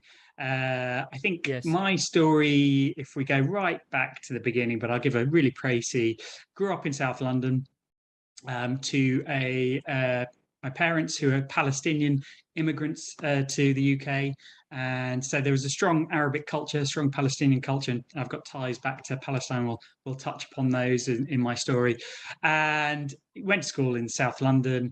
Let's pick it up after school. I studied the sciences. I studied a bit of maths. After school, I decided I needed a bit of variety. And I went completely random and spent a year living in a village in Nepal. Where I did development work and taught English. And that was really, really a formative year for me at the age of 17 to have such a different culture. And I could tell you a lot of stories from that time. But then it was back to university. I did a maths and economics degree. And I guess partly inspired by the experience of having worked in Nepal, but also it was the dot-com burst. There weren't a lot of graduate jobs. So I came up with a radical idea of going and becoming a teacher in Latin America. And I moved to El Salvador, where I taught at the British School of El Salvador, maths and economics for several years, and then came back to the UK and continued teaching and became a bit disillusioned with it. It wasn't quite the same in a British school where all I was doing was taking knives off kids and dealing with a lot of difficulties. It was more kind of, there were more challenges then. And I began to think about pivoting my career and moving into the corporate world. And I could only do that through graduate schemes. So actually, I reinvented myself and joined a graduate scheme, which was to be for an energy company. So I ended up joining a big energy company here in the UK. In the meantime, I had time to kill because graduate schemes don't start. They only start once a year.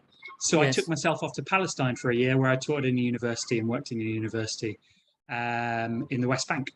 Wow. But then I was in the corporate world. I learned all about the energy, everything to do about how we create energy, electricity, gas, to how we sell it to people. And I learned everything about business in a space of 4 years because I was in the strategy team of this energy. And after 4 years there, I got approached to join consulting, which would take up the next 12 years of my life working for big consulting firms. Michael, the likes some of your listeners will have heard of EY, Carney, a few others. And I reached a point where I enjoyed the work, but was a little bit disillusioned where I was. And it gave me enough impetus to start my own company, which is around consulting. And that was 2.5 years ago, Michael. Not that long ago, then. Not that long ago. But... No, fascinating. Okay, so there's a lot that comes up into my head, and there's a few questions I've got for you. This thing you did at 17 in Nepal. Yeah. where did that come from? What inspired you to go and do that at the age of 17? You weren't even an adult officially. I wasn't officially an adult. And what inspired me is it was largely the biggest driving factor was a friend's sister who had done a similar scheme a few years before, and she had raved about it, and not just the experience, but what all she had got out of it, and it really got me thinking. Funny enough, that friend, he did it. He did the same scheme, and so the two of us were very close, and we grew really emboldened by this idea that we would get so much out of it, having spent the two of us spent 10 years in the same school, and we felt we'd had a great education, but it had all been very spoon-fed, and we were, as you say, I don't think I had the self-awareness to realize that I wasn't really an adult, but I was conscious that I'd only had a very sliver of exposure to the world. So this seemed like a perfect way to do it in a fairly safe environment because it was run by an organization. And look, my friend was doing it. So it made a bit of an easier sell to my parents, who were initially quite resistant to the idea. And to be honest, I didn't fully appreciate what the year would involve. No. But I am immensely grateful that I did it. And it's still to this day, probably the best year of my life. And what did it involve? Well, on a practical level, what it involved was 2 months of training. They taught us how to be teachers, how to teach English as a foreign language. Right. And they also taught us how to do development work. So still to this day, I know how to build a pit latrine for a family of 10 that will last 10 years. So that's, and we also learned skills like how to make stoves out of mud, how to build vegetable gardens, because they were sending us into quite rural villages to not only educate in English, but also to raise the standards of living and development. Right. So after 2 months training, we were then sent in pairs to our villages, where we would spend the next sort of 9 months working with building, working with the community, building relationships, and doing those twin tracks of work. Sporadically coming back to Kathmandu, the capital, but that was effectively our remit and where we spent most of our time. Incredible. Because is it quite high up in the mountains, Nepal?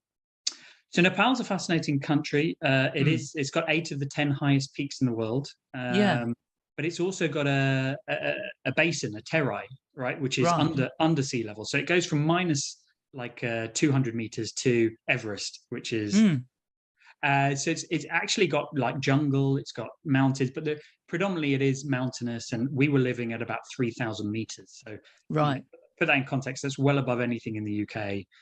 I could see Everest every day. I mean, just how amazing is that, to every morning of my life for a year to see Mount Everest and to live at that altitude. And did this kind of adventure bug, because I mean, you've got to have a desire for some adventure. Did that come from your parents at all? Were they adventurous? I think they were. Well, they definitely were adventurous. I mean, they both emigrated from Palestine. Yes. But several times over their lives. So my dad's first adventure was in his teens when he moved to study in the States. He won a scholarship. So very, in a young age, he had a spirit of adventure for different reasons. But certainly I looked at the amazing things that both my parents had achieved, and it gave me confidence that years later to also try stuff for myself. Yeah, it explains it a little bit. I mean, obviously there's your own, desire to do things, but if you've seen stuff being done by your family members, it might not be your mum and dad, might be an uncle or an aunt or a brother or sister, but it does give you that little bit of courage to kind of go, well, they managed it, so why can't I manage it, type of thing. And okay, that and obviously that kind of sense of adventure carried you on to your other, let's call them missions, that you did as well. Yeah, so definitely. After you did, I mean, definitely. Once you've had one adventure, it certainly primes you for the next. And it makes you less afraid. But you know what?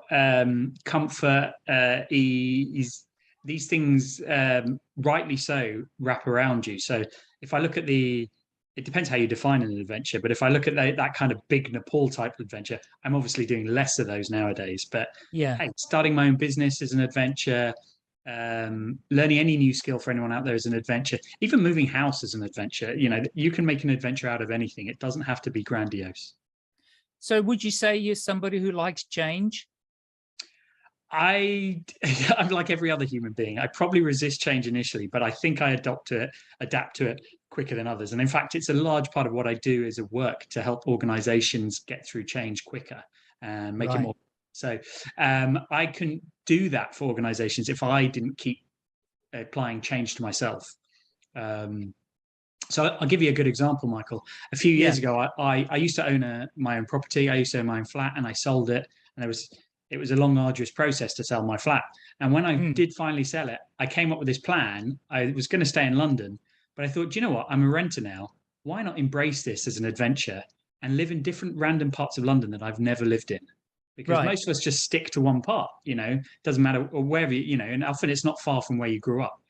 Now I thought, hey, I live in an amazing city where people pay thousands of pounds to come and visit as a tourist. Why should I, why not embrace that? So I came up with a plan to live in 4 different places I'd never lived and just got going with it. I didn't care that it was the hassle. I had to box up every year. I had to move. I saw it as what a great chance to experience different communities, meet a whole bunch of new people.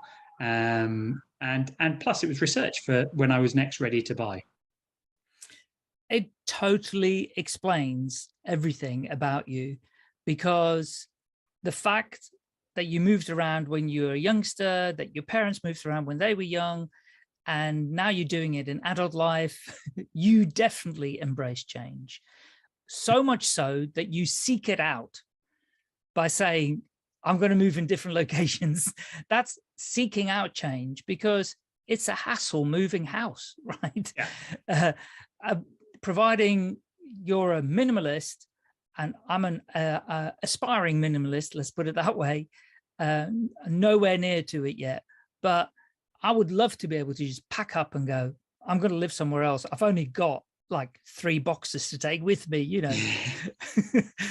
But I'm definitely not a minimalist, by the way. Okay, but that does explain, and what amazing thing that you're helping people with change in companies.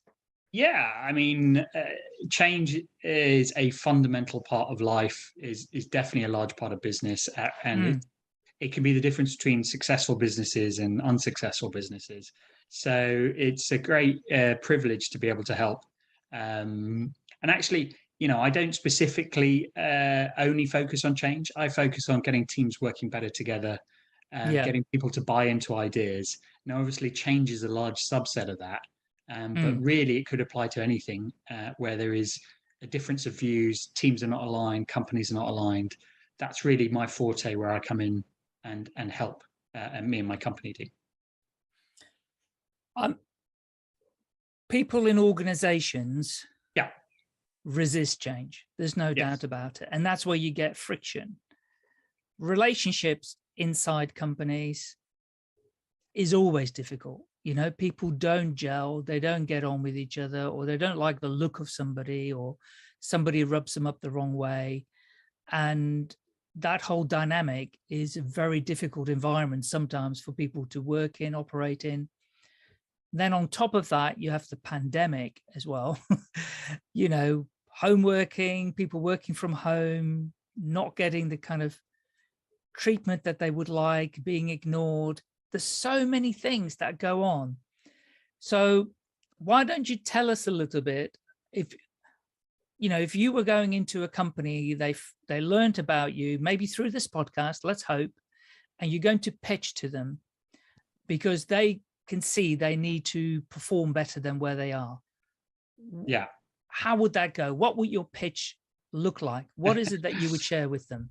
Well, first of all, the fact that they've reached out to me and invited me is a massive bonus, because that shows a level of self-awareness that they do have some challenges and they could do with some help.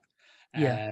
And that should not be underestimated. There's, because a lot of companies do not have that, and a lot of senior people don't have that awareness. And basically, what I'd say is,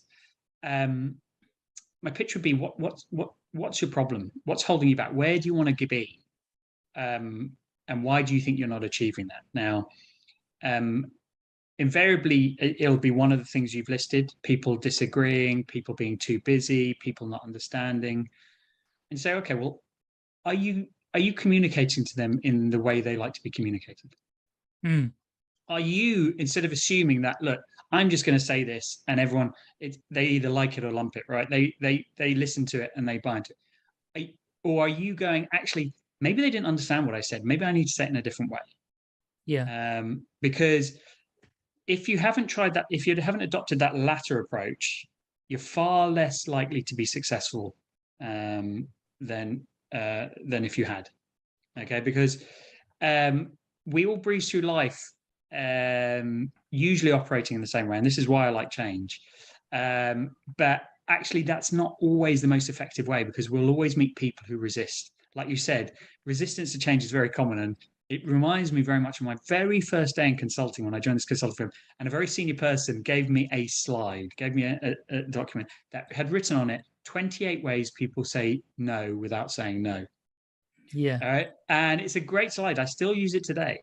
And it's all the things you'll hear in any conversation, like, oh, that sounds great, but that won't work here. Or, oh, well, we've already tried that once, so no, we're not going to try it. Or, oh, yeah, that's just too expensive. So really... Oh, I have another one for you. But we're not really like anybody else. We're not really like anybody else. Of course not. Right. And we're unique. We're unique. Every culture may add ones on for their culture. But fundamentally, it's both. So, how do you get people to not look at things that way? Not from a cost, not from a unique lens, not from a. You've got to adapt, not expect them to do the equation in their head and go, oh, I get it now. So that would be my pitch. Like, how many of those? A lot of people focus on their broadcast ability. They don't focus on, is it being received? Right. So I can help you with the will it be received part. And I can teach you how to broadcast in different ways so that it's more likely to be received. And that's what I can add. And I can add it in a variety of ways. It can be around change. It can be around alignment. It can be around anything from strategy to problem solving. And I will bring techniques, and me and my team will bring techniques that make it fun, engaging, and easy to follow, which is usually some of the key barriers that stop people from engaging with stuff. Yeah. And it sounds fascinating, actually, because, I mean, what is the ultimate goal that any organization want to achieve, in your view? What is it they want to achieve? It varies. They all have a different North Star. You reckon? Well, yeah, because success can be making lots of money. It can be having lots of customers. It can be making a difference in the world. Now, these things are not uncorrelated. If you only get a lot of money by having a lot of customers, but by having that slight difference does mean you set up your company and your focus. And actually, it all starts whenever I work with a company going, well, what is your vision? What are your goals? How sharp are those? Have you clearly articulated them? Because if not, let's start there. Because without those, you'll say, I often go into companies, they say, oh no, we do have it clear. And I say, okay, well, let me go and test that with your workforce. And you'll find there's all this discrepancy. And you say, what that's causing is person A thinks it's this, so they're off doing this. And person B thinks it's something different and they're off doing this. And although it might seem like a 1% difference, over time, they will diverge. So no wonder person B will say, oh no, this is more important. And person A will say, this is more important. So when you present, well, we need to do this, you'll get disagreements. So you need that. You need to start off very clear. So I wouldn't say that every company has a common, has the same sort of ambition. Obviously, there's commonality and overlap in what they want to achieve. Yeah. Okay. So it's not one size fits all. It all depends on what they're looking to achieve, what their goals are, and what the kind of problems that they're experiencing. Yeah. And be honest about that. I once worked with a company, I got a client where I walked in and they had they had very clear document written down around their vision and their strategy, which was all about making a difference around sustainability, around the environment. And I said, great, well, let's have a look at what the work you're actually doing. So I went back and looked at the 3 years worth of work they were doing, both internal projects and external projects. And I couldn't find anything that mapped to what they said they wanted to achieve. So I presented this to their board and I said, look, either your vision is wrong or you've been doing all the wrong projects for the last 3 years. Right. Which is it? And I said, I don't mind which it is, but it's better to be clear. And after we sort of talked for half an hour, I said, the only thing I can see in common is that you want to make more money, you want to make money. And one of the directors said, yeah, that is what we want to do, right? And someone else said, yeah. And the third person said, it's nice to be able to be honest about it for a change. Instead of saying, we don't actually care about sustainability. I said, so why did you write that? That's confusing. That's confusing to you guys. Look at how the relief that you've just all been honest, but also it's confusing to shareholders, to customers. Maybe you don't want to be so mercenary and just write, we're here just to make money. But don't pretend it's something completely different because you feel that's the right thing to do. Yeah. We live in a capitalist society. Yeah. And I know there are lots of charities, but even charities need to create money, right? So the reason I kind of asked the question about, what's the one single thing that everybody wants? Yeah. I do believe people's center point is like, well, first thing is we need to make money. If we don't make money, we can't pay ourselves, we can't pay our employees, or the shareholders, if the shareholders involved, we can't pay off our loans, and that always seems to be the focus. And, customers and employees seem to always get secondary. And personally, I feel that money has to happen. But if you look after your customers and your employees, surprise, surprise, it may automatically come then. So how do you get people to focus on, rather than kind of go, yeah, we just want to make money. Well, look after your employees who then will look after your customers. And then the result will be more money, more income. So I think what you've articulated there for me is the difference between a vision and a strategy. So a vision is, where do you want to end up? And say you are a charity. Let's take the charity example. We want to end up helping this group of individuals, as many of them as possible. So then I'll say, okay, well, the strategy is how you're going to get there. Now, the strategies can change over time, but your vision shouldn't change. That's what you want to achieve. You want to help these people. Now, you might say, look, to do that, we need to build up a pool of money so we can spend it helping refugees, helping children, helping whatever. Yes. So the first strategy is build up that pool of money. Yeah. Right. And then once we've reached a point, we'll switch that strategy out, or we'll have a strategy alongside it that says use that money. Right. Right. So strategies come and go, and the good thing about strategies is people build strategies based on their belief of what they think, and hopefully based on fact, but they don't always work out. That's why strategies come and go, because I always tell companies to test and learn. So adopt a strategy, try it, review it, reflect, be honest whether it's worked or not, and if it hasn't, substitute it with your next strategy.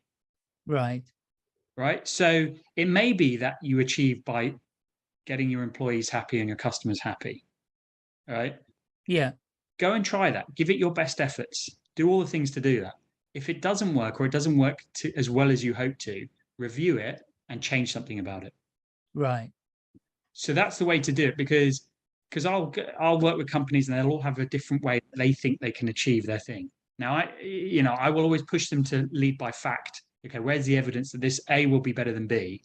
But ultimately, it'll be like, right, if you think A, let's try A, but let's set ourselves at 6 months. Let's review it honestly, and then we either double down on that strategy or we move on to a different one.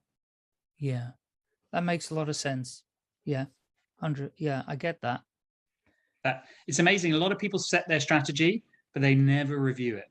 No, they never review it honestly. Right? And that just seems really strange to me. right? Why would you continue doing something if it wasn't producing a fee? You probably do it out of comfort and it's safe and it's because you don't want to change and because. But if it's honestly not driving you closer to where you want to be, then it's not the right strategy for you. Definition of insanity, isn't it? Definition of insanity. Not that I'd ever say that to a client, but yes. No. Doing the same things over and over and expecting a different result. Yeah. Okay, great. And presumably you use different tools and techniques to help people. Can you share a little bit about that? Of course, yeah. And this is where my previous careers come in incredibly handy. So I actually use a lot of techniques that I learned as a school teacher with businesses and senior professionals.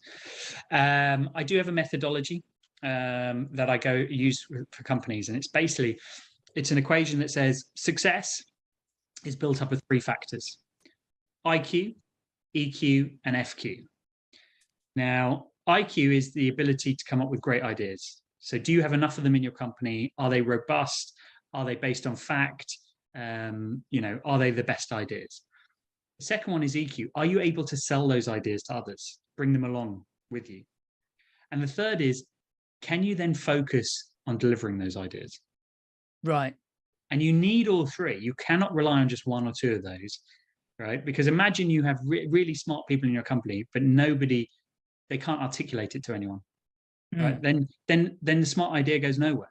Or say you've got really smart ideas, you've got everyone bought in, but the company's trying to do 100 things and they just don't have the bandwidth to do that. Yeah. And it's not going to go in. So this is the kind of overarching. Now, within that, I use some techniques, as I said, to either improve the IQ, either improve the EQ, or improve the FQ. And those can be a range of techniques and activities from actually facilitating myself, the groups, or teaching how to apply it around their company. So does that kind of make sense at a broad level? I mean, I can obviously give some examples. EQ, and FQ. And how do you measure that then? Do you go in and measure that in some way through surveys or questionnaires, or how will you know where the people are with their IQ, EQ, FQ? So I will often engage the clients and ask their opinion together thing, because here's the thing, right? In reality, companies could probably do with improvements across all 3 dimensions. So it's about where you're going to focus your efforts, where's the biggest bang. So it's a combination of where do they believe, but also my observations. So I'll give you, for example, a time when I sort of applied my review. So I once worked with a company, and this was actually going back. This was before I set up my own company, and I was seconded in as a commercial director.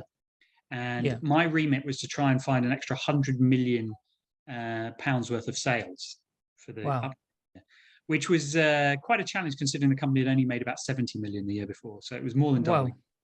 And my boss, the MD, gave me 2 weeks to come up with an initial plan. And after a week, she pulled me into a room and said, look, I need to know the answer now. Where are you leaning towards? And I said, look, 2 weeks. I said, look, I don't have a firm plan, but I tell you one thing we need to do immediately. She said, what's that? I said, we need to teach everyone in this company how to run meetings. And she looked at me strange and said, why should we do that? And I said, have you ever been to a meeting in this company? Right? People turn up 5-10 minutes late. There's no agenda, so nobody knows what they're really talking about. Everyone just has a nice conversation, sat on a beanbag with a cup of coffee. The meeting invariably overruns. There's no actions. There's no follow-ups. And people then just go to the next meeting.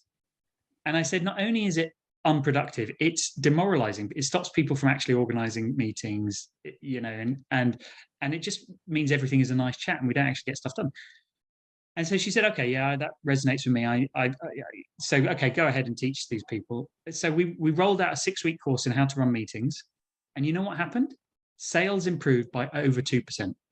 My God. So, you wouldn't have thought of that as a natural place, but by having a bit more FQ, as I call it there, a bit more focus and structure, it allowed for other good things to flow. Now, I could have, it's hard to sometimes go in with a clipboard and say, this will deliver this. And I didn't know it would lead to that increase in sales. But I did see there was a giant warning light going off saying, look, there is a massive lack of FQ here. Fix that and we'll see what good will definitely come from it. Now, I probably could have picked something else, maybe in the EQ, maybe the way people have conversations. I could have easily said, look, do you know what?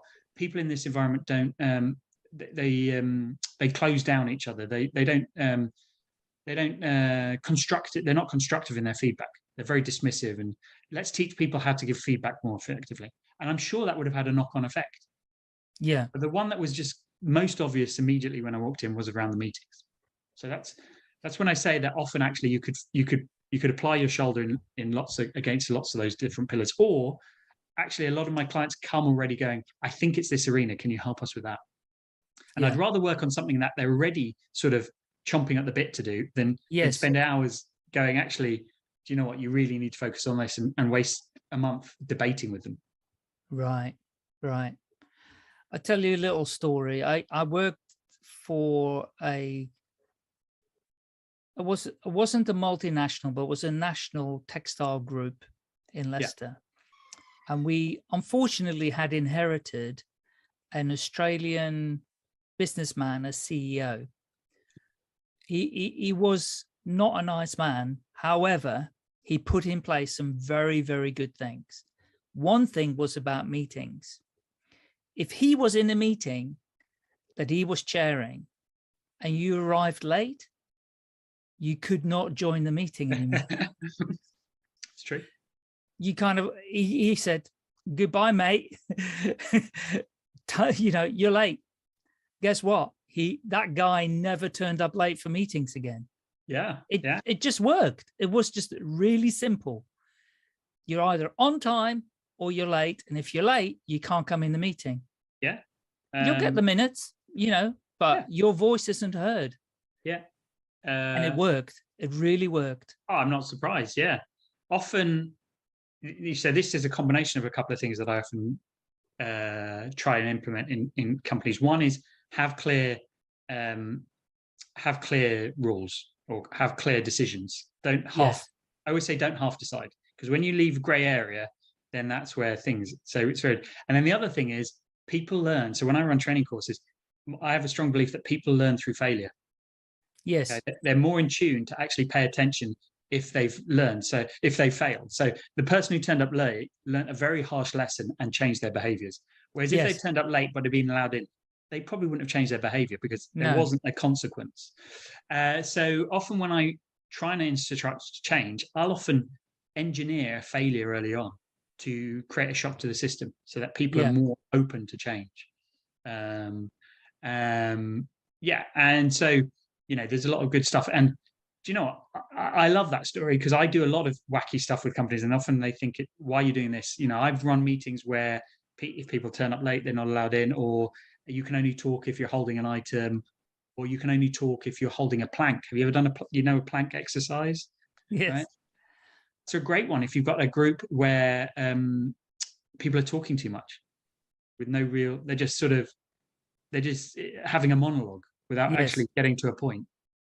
And that can be quite drastic. It's a bit of a laugh, but it really emphasizes, what am I trying to say? What is the point of my communication? What is the meeting? Yeah, I don't know if you've, this is totally off topic, but we might as well share it. Yeah, let's go. There's a new revolution going on in social media. It's called social audio. Yeah. Like Clubhouse were probably the pioneers. Now you've got Twitter Spaces, LinkedIn are going to roll out LinkedIn audio to the creators. Hopefully one day I'll get it. And I've listened to many audio meetings, like, these social audio meetings, and they're fantastic. You can learn some amazing stuff from people, but oh my God, people are not holding planks. That's for sure. They just go on and on and on. And when they get the mic, you cannot shut them up. So, I make a prediction. All of these, I think one of them already does it. It's a platform called Wisdom. They already have a counter where anybody that speaks, apart from the two hosts, if somebody comes in and wants to make a point, they've only got so many seconds to make their point, and after that they're just cut off automatically. And so anyway, yeah, that's the equivalent of holding a plank, I guess. Yeah. So, and yeah, that's a big focus, improving your communication. It was something that was drummed into me as a strategy consultant very early on. Imagine you have to pay £1,000 or $1,000 per word you use on a document. You'll start using a lot less words, right? Because sometimes we just add it. It's the old Mark Twain quote: "I wrote you a long letter because I didn't have time to write you a short one." It's actually more skill to write a short communication than a long. Yes, I like that. Love it. I wonder if you could do me a favor, because I understand IQ, ideas. I understand FQ, focus. Yeah. The hardest one for me to get my head around a bit more, although I've heard what you said. Yeah. Could you go in a little bit more depth, EQ? Because for me, that seems to be the most grayish area to me. It is. It can be a gray area, and for some people, it's more natural than others. But it can be taught. Now, and everything I do is at a company level, but also an individual level. Let's talk at the individual level to bring this to life. Now, EQ is someone who's got great EQ is someone who's really good at being a people person. Think about the people you've met in your group of friends or your work. There is usually one or two people who just seems to galvanize people, seems to be in tune. Now, that for me is EQ. And I talked about, when I set up the equation, I said it's about the ability to take others with you. Yeah. Now, at the heart of it is being able to flex your style. Okay. Right. Is being able to see, are my words and what I'm doing now being effective on Michael?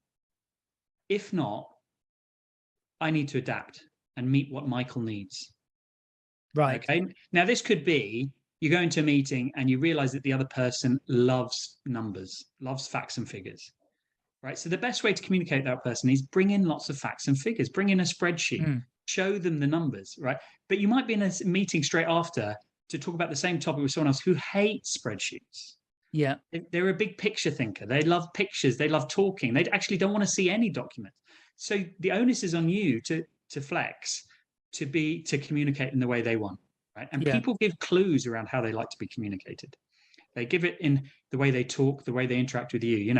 People often say to me on an email, should I start the day? Should I start with "How are you? How was your weekend?" Or should I get straight to the point? I said it really depends on the other person, right? Some people hate it when you write because they're to the point and they're like, "Why are they asking me about my day? I couldn't care less about their day."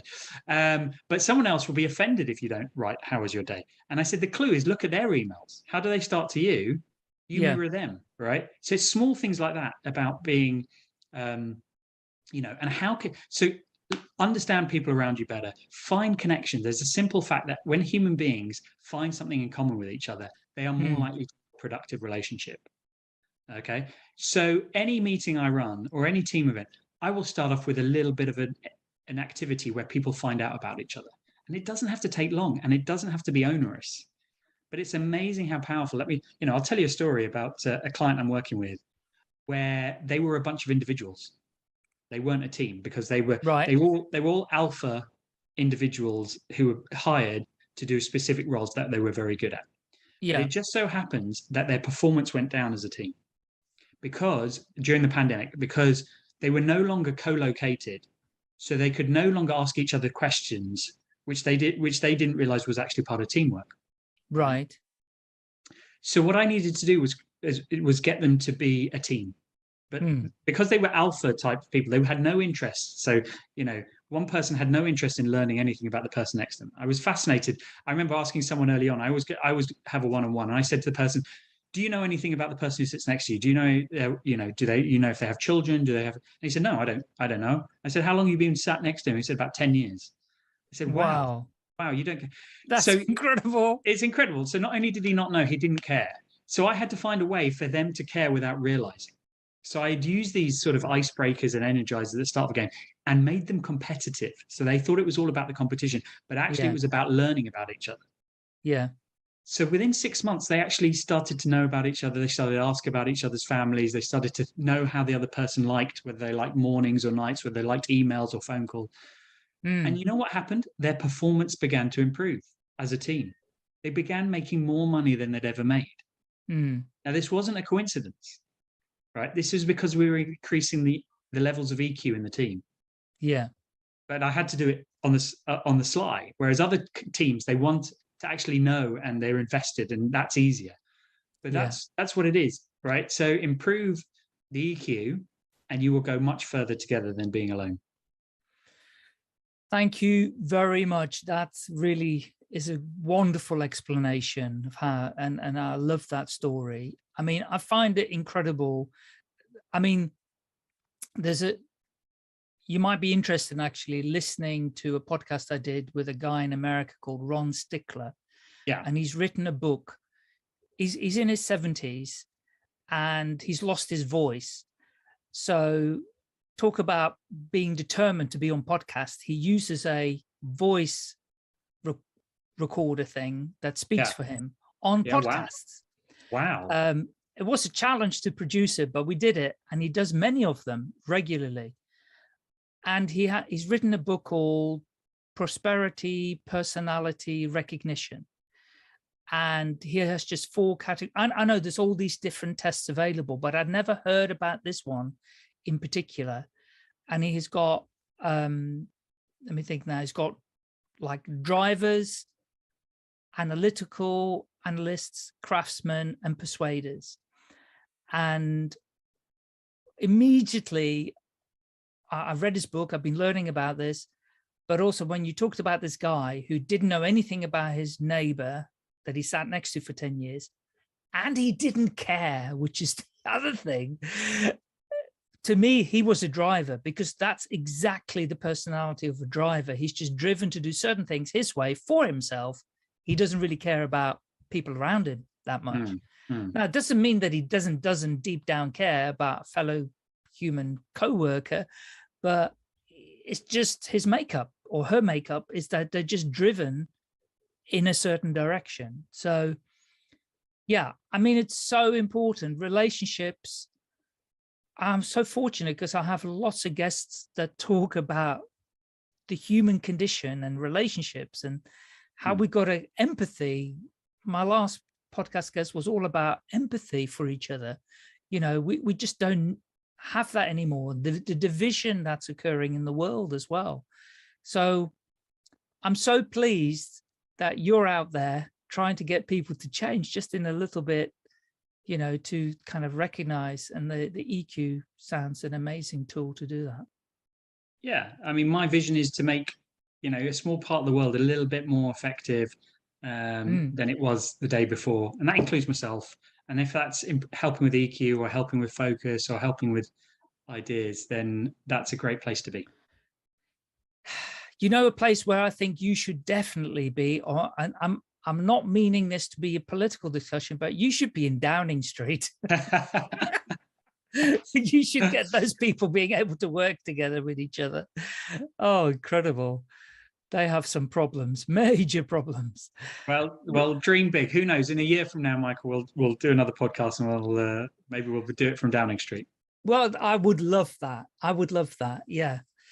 Anybody listening, please refer Faris to Downing Street. Okay, Faris, is there anything that I haven't asked that you haven't shared yet that you would like to share before you share where people can find you? Hey, Michael, I am fully confident we could speak for another 2 hours and cover many more exciting topics. It's been a real pleasure. Yeah, I always say, let's just carry on the conversation. Me and you, me and your listeners, you and your listeners. Then the more people that are talking, the better, as far as I'm concerned. I'll tell you what we'll do is I have an idea for you. When I get LinkedIn audio, social audio. Yeah. Right, you're on LinkedIn, aren't you? I am. Yeah. Let's and for the listeners, keep in touch with us. If you're up for it, we'll do a live social audio thing inside LinkedIn. We'll get some people to come and listen, and we can have a little bit of a discussion with people and find out what some of their issues are, because these are all business people. I'm sure they have lots of these kind of challenges, and we could just give them a little snippet of the kind of things they could do for themselves. Thank you. Where can people find you? How can they get in touch with you? Well, they can find me on LinkedIn if they look up Faris Saranki. I spend a lot of time there, so you can interact with me. Or you can come and find all about me and my company at my company, which is called Sheer Ghetto. And the website is www.sheerghetto.com. And Sheer Ghetto is SHIAGETO. It's for all you Japanese enthusiasts out there, it's the Japanese word for a sharpening stone, because that's a metaphor for what me and my business do. We sharpen other businesses. I love that. And tell us how the name came about. It came about because I was looking for a company name, and lots of the English ideas I came up with had already gone in terms of websites and were registered. And so I decided to switch languages, and I tried names in Arabic and Spanish. And I remember testing them on some friends, and particularly the Arabic ones. I got some honest feedback that the name sounded a bit terroristy in their own words, which is the kind of harsh, but the feedback you want from your friends before you. And then one day I was making a salad with a knife that was dull, and I reached for my sheer ghetto. I didn't know it was called a sheer ghetto at the time, to sharpen my knife. And suddenly I had this light bulb moment. I said, hang on a minute, this is a metaphor for my company. Let's research what the Japanese word for a sharpening stone is. Wow. And eureka. But why were you looking for a Japanese word? Just because you wanted a different language? No, I was using I had a Japanese set of knives and a Japanese stone. And I knew the Japanese took it very seriously. And actually, I spent 4 hours researching, because the Japanese have 6 different names for sharpening stones, depending on their granularity and what they're used for. So this is how passionate the Japanese are. So I thought I would embrace that passion and pick the finest stone, which is the sheer ghetto. Sheer Ghetto. I love that. That's brilliant. Okay, well, I'll make sure to share all of those details in the show notes so people can find you all across social and your website as well. And thank you so much for coming on the podcast. I loved it. Thank you for having me, Michael. Take care. I'll be in touch. All the best. Bye for now. If you've enjoyed this podcast, please rate, subscribe, and share at will. I'm always looking for more listeners and guests, so do get in touch, please. You can find me pretty easily by searching for Staying Alive UK. Thank you.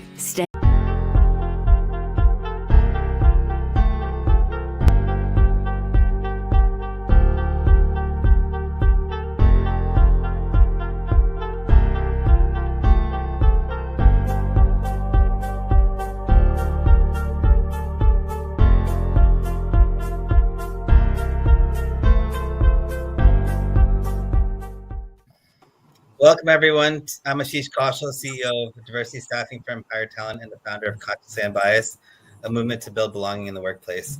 Consciously Unbiased is all about amplifying the voices of impact makers and tapping into the power of the community to make real change happen. Today's topic is very special to me. Today's topic is about men as allies.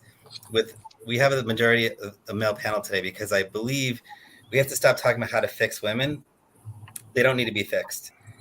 The systems do, and we have to talk about how many men show up in the workplace. After all, the majority of leadership positions are still held by men, so engaging more men is essential for advancing equality.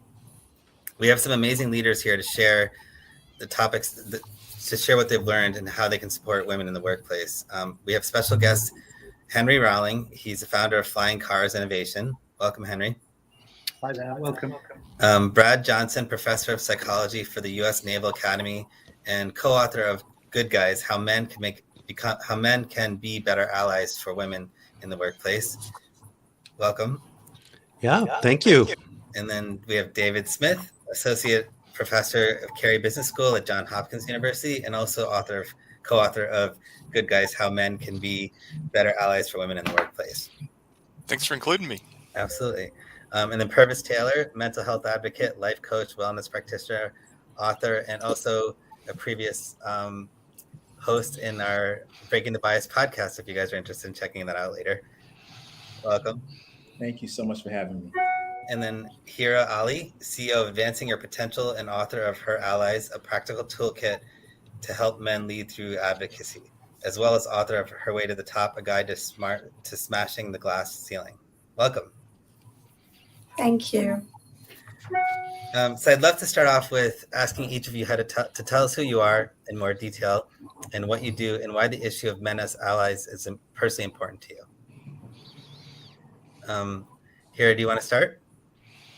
Right, yes. Right, so first of all, thank you for inviting me. I'm privileged to be the only woman on the table, in this table right now, but I think it's a welcoming change to have more men talk about gender equality than women. So as already introduced, I'm the Chief Executive Officer at Advancing Your Potential. I'm also the author of 2 books, Her Way to the Top and Her Allies. And I'm very passionate about gender equality, racial equality, and all forms of equality. And I talk a lot about and write a lot about allyship and women in leadership and racially diverse leadership. And I'm also recently started proudly owning the title of an activist because I talk and speak about things that I care about. I love that. Me. And we'll go back to that later because I want to know the difference between an ally and an advocate or an activist. And so we'll definitely talk about that later on. Purvis, you're next. Well, I think to add on to what you already shared, I am the co-founder of Alchemic Solutions, which is a program that's based here in New York City that teaches young men of color how to develop and cultivate emotional intelligence. And I think as it relates to gender equality, I think awareness is the beginning of everything. If we can teach ourselves to be aware of ourselves, then we can progress to being aware of other issues that are plaguing others. So I think that's my contribution. Absolutely. Welcome. And Henry? Hi, everyone. Thank you so much for having me on. I'm co-founder of Flying Cars Innovation. So we develop new marketing campaigns for startups and NGOs and brands that do good in the world. I'm someone, essentially, the reason I'm interested in this as a topic is I'm someone that's come from a privileged background. So I'm a white man from a middle-class family. And I see lots of other people who are facing kind of far greater barriers than I've had to face in my life, and just want to use my platform to do something about that. So in my sort of career, I've worked at charities that support disabled people, homeless people, refugees, and in general, I don't see men doing enough to further the cause of women's equality. So I want to use the platform that I've built from the privilege I've had to do something about that. I love it. And David, welcome as well.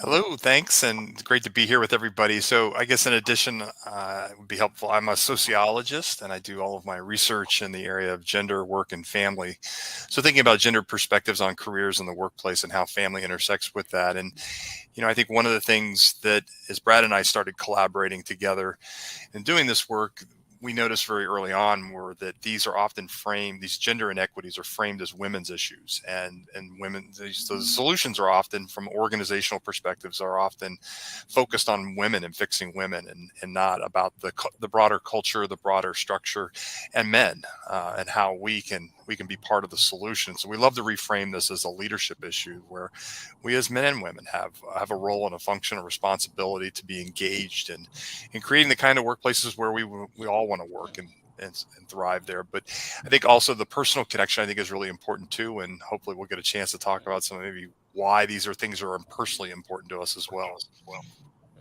Absolutely. And Brad, I'd love to hear your perspective as well.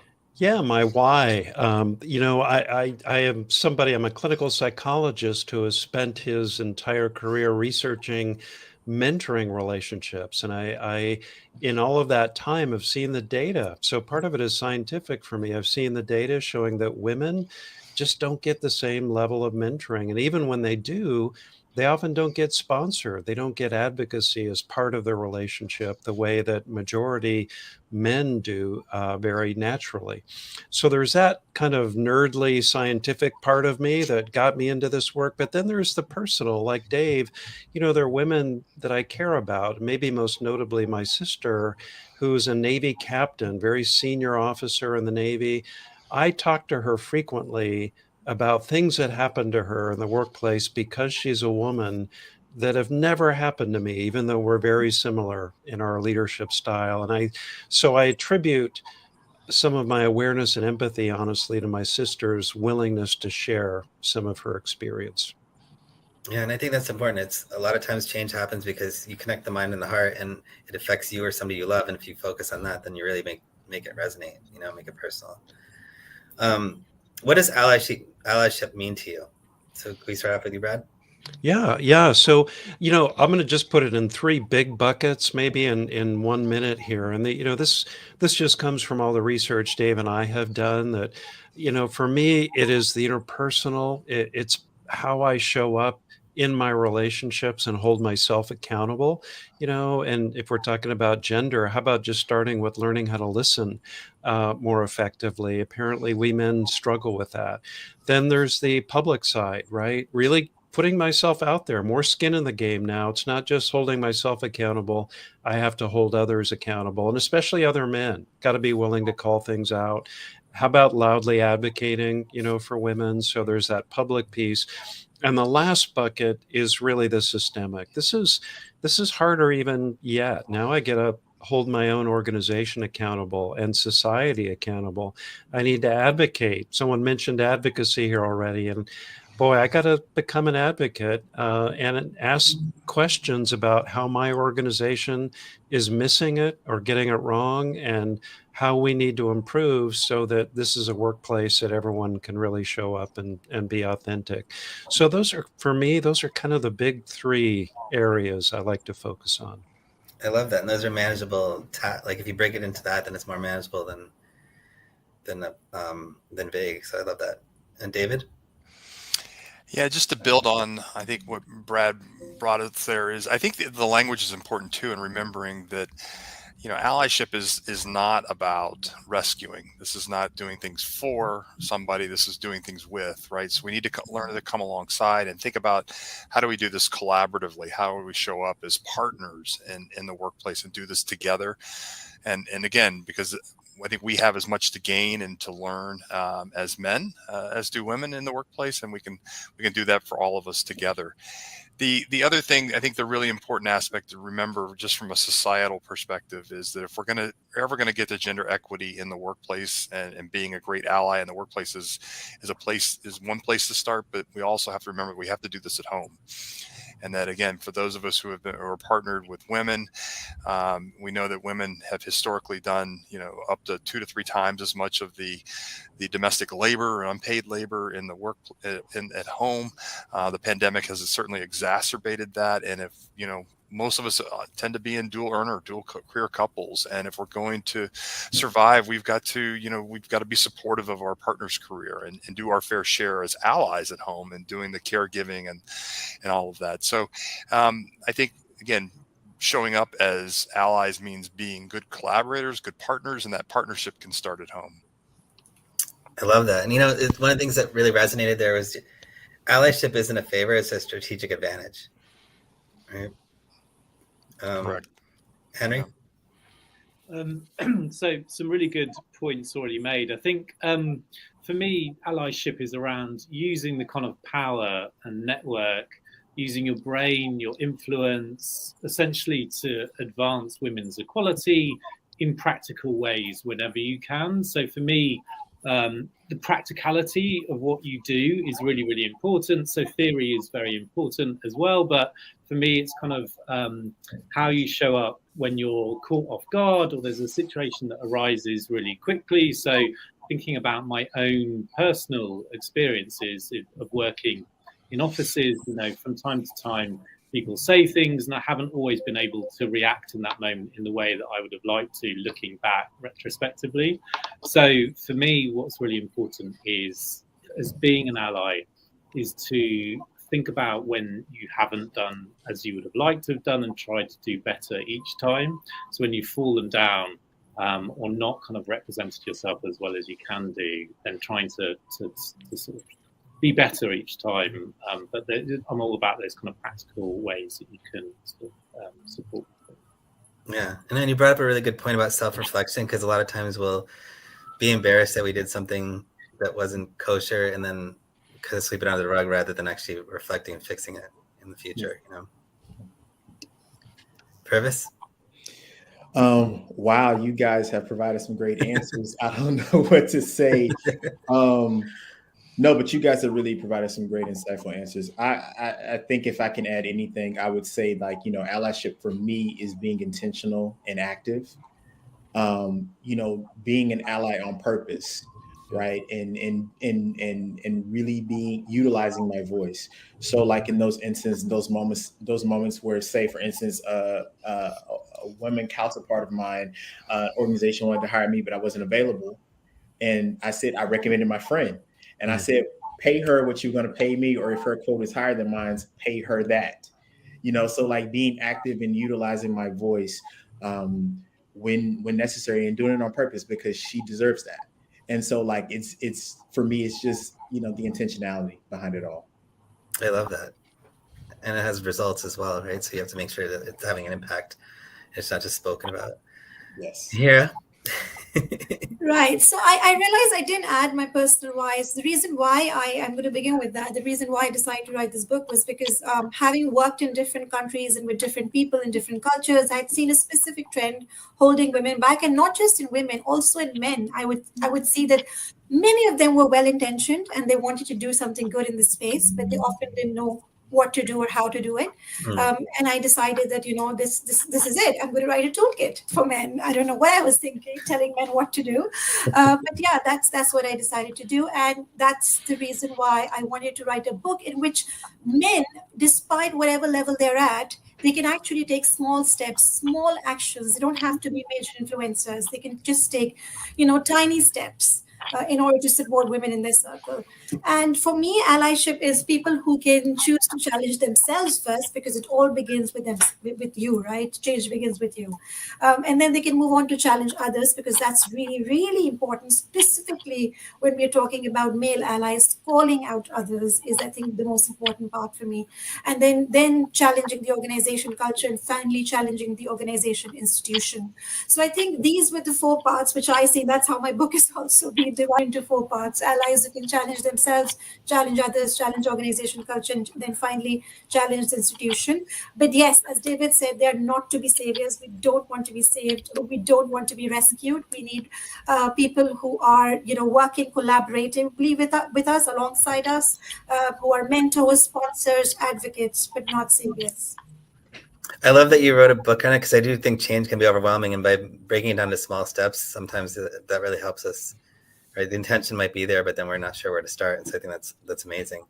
I'm going to give you another question. So achieving gender equality will only be successful when we all realize it's all of our fight. It's not just a women's issue. How can we bring more men together to tap into the power of the collective? So what's one step from your book, basically? Having these conversations, inviting men to take part in these conversations, and I think also making them comfortable, telling them that it's all right to make mistakes. It's not all right to not acknowledge responsibility. Of course, you will make mistakes. I think you can't really escape that. But if you do make mistakes, know when to acknowledge your responsibility, apologize, and show genuine intention. And then I think that is my whole focus, is to get people and find out what is it that's holding them back, because I usually start my talks by asking men what is holding them back, so finding their viewpoint and then trying to address it. As a woman, I think we both need to come halfway in order to achieve gender equality. So I think that's important, having more and more conversations. I love it. Anyone else like to add to that? I would add that I think one big hurdle sometimes for men, us men, it can be zero-sum thinking too, especially if this is new for me, that, hey, if we men lose or include more women, somehow we're losing opportunity that belong to us, or we're losing positions that belong to us, so there can be this kind of erroneous thinking that for women to share more equally in the workplace, men have got to sacrifice and lose. And I think what those men miss is all of the research data showing that actually, when you include more women, and especially include more women in genuine leadership positions, your company does better, your organization thrives, and actually there's more opportunity for everybody, right? The bottom line increases, there are more positions, more opportunity. So the growth mindset versus the zero sum thinking, I think we can lose sight of that, and we can feel defensive in a way that can undermine the ally behavior. Absolutely. I was actually going to say that. I was going to say more akin to like, dominance is akin to lack as opposed to abundance. And I think for a lot of men in those positions, they think that there's not enough room for everyone. And so like that scarcity mindset, Yes. as he so eloquently stated, that has contributed to why we can't expand beyond that. And so when she really, it's really a mindset. It's really teaching them that dominance is not the way. And so like it's really about mindset. Absolutely. And diversity of thought, honestly, is a strategic advantage, and groupthink is a way to sort of make your business less relevant. So I think that's something that we always have to keep in mind as well. Yeah, I think one of the other aspects, Purvis, you were touching on this, that we don't always understand, to shift that mindset, understand the benefits, right? That there's actually something in this for everybody. Everybody wins when we do this really well. And so we see, one of the ways to overcome some of the reluctance to engage or to be the kind of allies that we're looking for, active and really in doing the work, is we don't have the kinds of relationships with people who are different from us, right? So that we become better allies through understanding people's experiences. We develop empathy and really have our eyes open to what's going on around us. And often that's part of what gets in touch with that, back to that sense of personal motivation to do the work, right? To be a better ally is understanding, again, people who have been around you that are important to you, how they've experienced things in a way that is not just, it's not fair. And then again, most of us have that sense of fairness or justice to get involved and to do the work. And, but I think there's also as we begin to understand the benefits for not only our organization, but for ourselves as men, that we become better leaders. And it's through the kinds of relationships that we're having and the work that we're doing there that begins to expand this pie. And that's how we get past that zero sum thinking. Absolutely. Henry, you wrote an article or a post on LinkedIn on how to be a better ally to women, and it got thousands of reactions. Any advice on how male leaders can find their real voice around allyship and social media and inspire other men to do the same thing?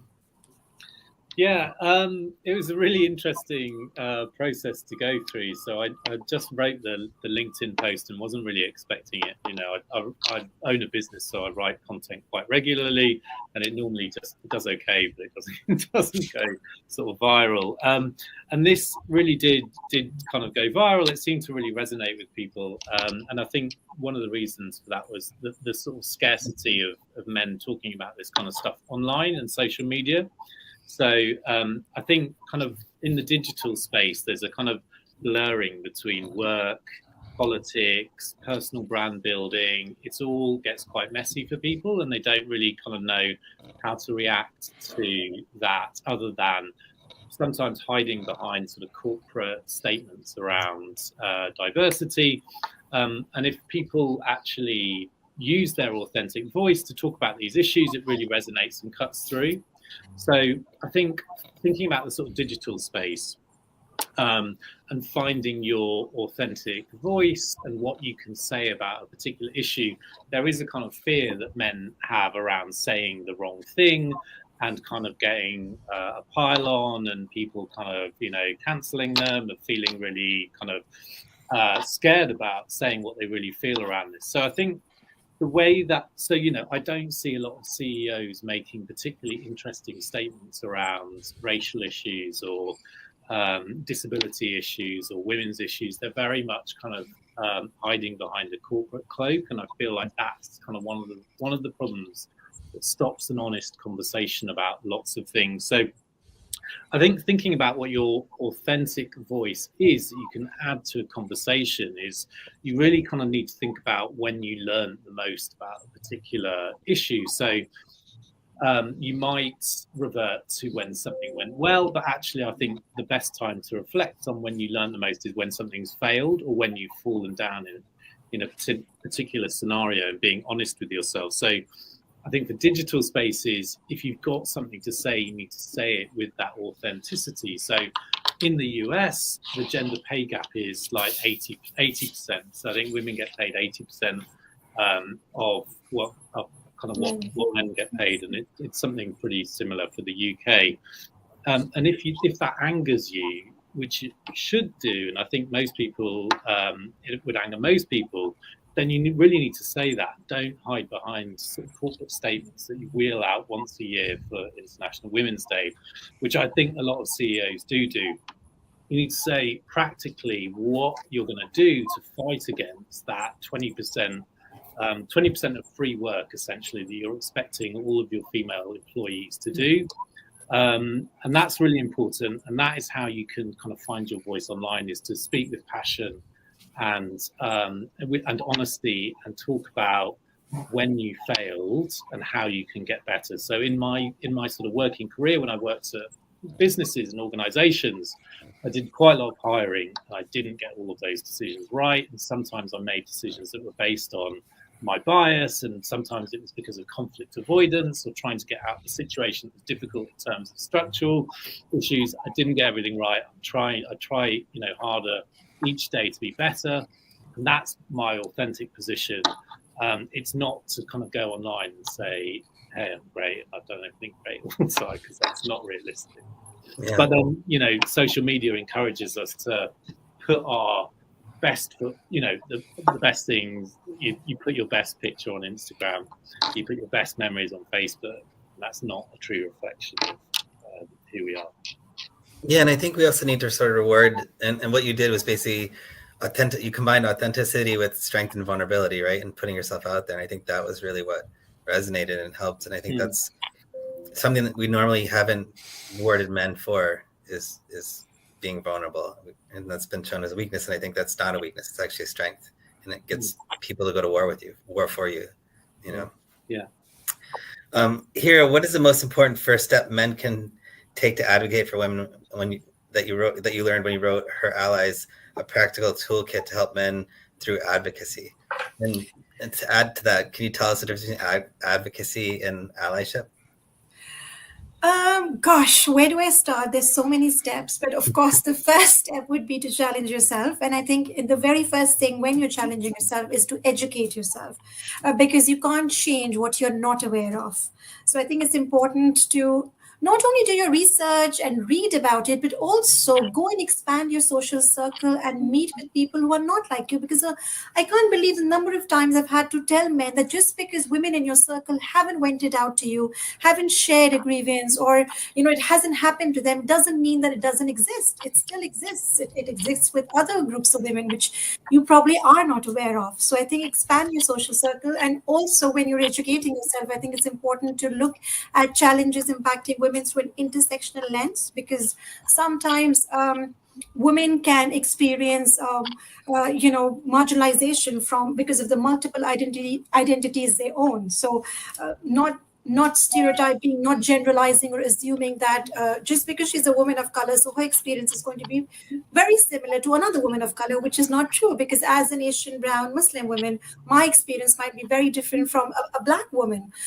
So every experience is valid. Every experience is unique. There's, you can't cluster, you can't generalize, you can't dilute the challenges of one group and say that, oh, this is what all women are experiencing. So I think it's important to look at it from an intersectional lens, be it gender identity, be it sexuality, sexual orientation, disability, socioeconomic background, ethnicity, race, faith. So that's important.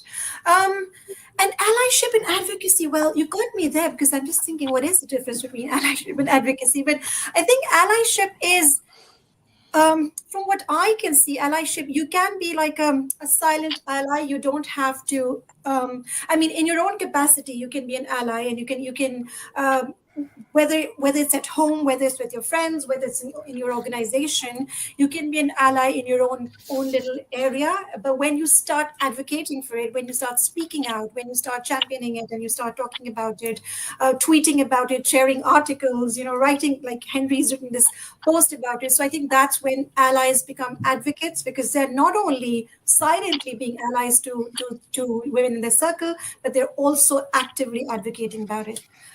So I think that's how I feel what the difference is. But I think over to the rest of the people. Yeah, Dr. Johnson, do you have any thoughts around that? I know you talked about this in the past too. I love the way Hero's talking about this, and it's funny. I haven't heard so much about advocacy separate. I realize you can do that, though. Hearing Hero say that has been helpful for me. I could be an advocate without doing any other ally stuff, and I think there's some real truth there. Yeah. I think when Dave and I are having conversations with men, we sort of put this all on a continuum, right? And we want to be so inclusive. We want to invite men in, recognizing that there's somewhere on the continuum. There are men, let's be honest, who are apathetic. And we don't encounter that many of those guys, right? I just don't really even care about gender equity or diversity. It doesn't even register as significant. I find very few men are apathetic about this. But there are men who are, maybe just sticking their big toe in the water. And yeah, I realize there are some inequities. I'm trying to understand this. I have some awareness, but I'm really not sure what to. And then you move a little farther on that continuum, and there are men who are a lot more active, right? These guys may call some things out in meetings when there's bias or sexism. These are men who are more deliberately and publicly mentoring and sponsoring women. So there are men on that kind of active phase of the continuum. And then you move to the far end, opposite of apathetic. And I think you start getting to advocacy, again, under this big umbrella, maybe of allyship. And those are the gentlemen who tend to really be leading on this. They lend their voice. You heard Henry is writing about this, online. So he's being more of an advocate. He's putting himself out there, I think, and also willing to put skin in the game when it comes to joining causes or lending my political capital and privilege to causes that I really value and that are important, that promote this. But I think to Hira's point, I'm convinced that you could do the advocacy piece without, necessarily being an ally in other ways. Yeah. Absolutely. Anyone else have thoughts around that? I think one of the challenges here also, just to kind of call out maybe one of the elephants in the room, is that I think around allyship, we've seen the faux, fake, or performative allyship is one of the challenges that, when we see people being true advocates and co-conspirators, they're really living it, right? They're doing it, 24/7 every day, and we know that. Whereas performative allyship can be done by choice, right? When you want to do it, or when it's advantageous for you to do it, when it makes you look good, and it's really often very, it's just very cursory, and it can sound like a lot of nice talk, and there's really not a lot of action, and you're really probably not putting any skin in the game. And I think that was one of the things that, when Brad and I were doing some of the interviews with men for our book, Good Guys, that a lot of men talked about how they really felt like, when they were really being that advocate, that's when they were really putting some skin in the game. They felt a sense of maybe personal risk or professional risk. They felt vulnerable in those situations, and it's really interesting to see when we can kind of sense that and feel that I'm really uncomfortable. I'm in a place where I'm uncomfortable, and then just getting okay. It's okay to be in this space, right? This is something I've got to learn to become more comfortable with, and doing that work and overcoming some of the things, the signals and the perceptions around us that we're worried about. No, absolutely. And speaking of that, do you think we need to value and reward men for non-traditional behavior, such as being collaborative, and how this might help advance equality for all? Should we change the word masculinity to maybe leveraging your strengths for progress to get more men aboard? Yeah, this is an interesting one because, one of the challenges here is that we don't want to reinforce, what we call the pedestal effect of, so, when men do something right, and they get put up on a pedestal for doing what they should be doing. And, Yeah. and I completely agree with that. The challenge is that, just calling out negative behavior, right, all the time, it doesn't always lead to the kind of results that we're looking for. So sometimes having some positive reinforcement we know works really well. And so finding ways that, because sometimes I think as leaders, we're often doing things that we go, well, that's just who I am as a leader. It's the right thing to do for my people. And we don't necessarily understand the impact of it. We do it because it is the right thing. It's just who I am and who I am as a leader. But sometimes having one of our close colleagues or maybe one of our subordinates tell us that, hey, today when you did that, it really meant a lot to me. And here's why. Mhm. And it's like, oh, wow, I had no idea the impact I was having. And so sometimes sharing some of that that reinforcing aspect, I think is really helpful. But to your point about should we change, right? Should we change how we talk about masculinity or more traditional masculine behaviors? And I think absolutely. I think a lot of things as leaders, if we just keep it in a leadership perspective, a lot of things as leaders that we did or maybe were trained or socialized to do from a 20th century perspective are just not working in this 21st century, and they're not valued. And we know the research shows us that that's the case, and that we're losing, right? We're losing, as leaders, we're not as effective as we can be. You're not encouraging the right kind of performance. We're not attracting the right kind of talent in our organization. So it's just suboptimal. And I think the sooner we can get to more men understanding that what's really valued and what's really making a difference, then that's what's going to change the workplace. Absolutely. And if I can add a woman's perspective to this, when you're talking about appreciating men for being allies, I know there are a lot of controversial opinions on this, but I personally believe that because there's such few men doing it, I think you do need to recognize. I mean, I do. I always make them, I make videos. I put David and Brad in videos. I celebrate them. I celebrate the men in my life, my husband, my father, my brother, who I think it's important to recognize these efforts. Yes, this should be normalized. But because I think not many people are doing it, I think if we acknowledge it and recognize it and appreciate it, encourage it, we'll have more role models and we'll have more people doing it. So I personally believe that, yes, you should recognize those who are standing up as allies. Great points. Dr. Johnson, what role do men play in gender equality in that movement? And then what's your response to be a man who argues this is versus sexism? Why do we sometimes see defensiveness around this topic? Wow. Well, I can probably streamline my answer because my main thought about that, Ashish, is back to zero-sum thinking. When I hear the reverse sexism comment, I have to equate that in my own mind with defensiveness. That hey, this is not fair to me. I'm going to lose. It can reflect a fundamental sense of defensiveness. And, beyond the zero-sum thinking, just missing all of the information about how we all thrive when we're more inclusive and we have more diversity and creativity on our teams. There's also an issue of privilege here. And I think you got to have Dave and I have taken to calling this the P word because men find privilege so aversive, when you bring that up. But you got to talk about the P word, right? And the irony here is that when I, as a majority cisgender white male, call things out, advocate for fairness and inclusion, on average, I take a bump up, right, in my annual evaluations because I'm a gender champion. Wow, look at that guy. Look how terrific he is. When a woman does exactly the same thing, or any other minoritized group, on aggregate, they're going to take a hit, right? Because they're just pursuing their own best interests, or they're abrasive, or you name it. Yeah. It's only when I really understand what Dave and I have taken to calling this, invisible backpack of privilege that I've been carrying around my whole life as a white male. I have not been aware honestly, of the tailwinds I've had my whole life. Once I recognize I have this backpack and all this opportunity, then I get to actually use it. I get to start sharing it. I get to actually start changing the workplace. It can be a really powerful thing to become aware of my privilege. And especially when I'm aware that, hey, I'm not losing when I use this because my backpack constantly refills. As a white man, it never gets depleted. Yep.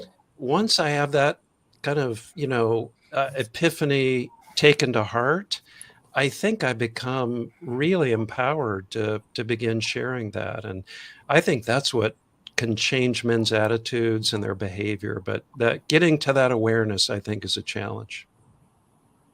No, absolutely. And so do you think maybe if our assumptions are wrong? Like we're assuming that power is finite, and so for me to get something, you have to lose it. And then the second thing is, there's probably a factor of guilt if I acknowledge that I had some sort of advantage, then you're taking away from my progress or whatever I've earned. I think that's a big part of the defensiveness around privilege. Yes, whenever you bring up privilege, and it doesn't matter whether it's around gender or race or any other group, there's this immediate defensiveness that, hey, I worked hard, to get where I am. And I think, message back about that is, of course, you worked hard, but so did everybody else. And you just haven't had these constant headwinds. You haven't been aware of it because you've had the backpack and the tailwinds. It's only when I really grasp that. We are not diminishing you or your hard work. We're just pointing out your experience has been quite different and you just haven't been aware of that. So I think it's having, that kind of humble authenticity and maybe flash of insight that really begins to change hearts and behavior. Yeah. And I don't think it takes away from capability. Like reality is I may have an old boys network and I got somewhere because that gave me a little bit of advantage, but if I wasn't capable, I still couldn't get there, but it did give me an advantage. And so we have to recognize that. Purvis, you wrote an article, as a Black man, I understand Will Smith's reaction, but that wasn't the way. Can you share your thoughts on men's roles as a protector of women and what you think is a better way forward? Yes. So firstly, I was so grateful that the Griot reached out to me to write that piece. They wanted to get my opinion because I'd worked with them before and they knew that I was probably going to offer a completely different perspective than the other op-ed pieces that were out there. And, in writing it, I was thinking about, because, Will Smith kept saying that he wanted to protect Black women. And I was thinking around the word protection. And when we think about it, at the core of it, we're talking safety, right? Protecting someone from harm. And in one respect, physical harm, there is a need for protection in that sense. But when you expand it, there's also, safety of one's dignity, of one's pride, of one's humanity. And I think about that in terms of protecting women. Like, it's not necessarily this rescuing, right, which we've already covered, because no one's a savior, but I think it's about making sure that someone's dignity is still intact. And the way that we affirm one's dignity is to make sure that they get the same rights and privileges that we get, right? And so when I think about it, I teach men emotional intelligence, and at the core of it is the foundation of it is self-awareness. And then we get to self-management, then we get to social awareness, then we get to relationship management. Even within, Brad, to your point, even within your privilege, you've experienced some injustice, right? And if you can tap into that injustice and recognize that there are people who experience that injustice you've experienced all the time, right? We can cultivate that empathy, right? And then once we get to the social awareness aspect, that's where we develop compassion. Compassion is action. That's how we manage the relationship, is through compassion. And one of the things I always say is that a person who is committed to their healing journey, so to be emotionally intelligent means that you have to be introspective and reflect over your life and think about your choices and how you've shown up to now, right? And think about your fragilities, your frailties, your traumas, all those things, right? So when you're thinking about your healing journey, any person who is committed to being on a healing journey, it would hurt them to see someone else in pain or in flex, right? So healed people heal people, right? And so we have to teach men. One of the things I try to teach men is to be committed to your healing journey. That's why I wrote the book Heal Forward. Heal with the future in mind, but you can only heal if you're helping others to heal as well. So we have to get men to be committed and intentional on their healing journeys. I love that perspective. Yep. Anyone else add to that?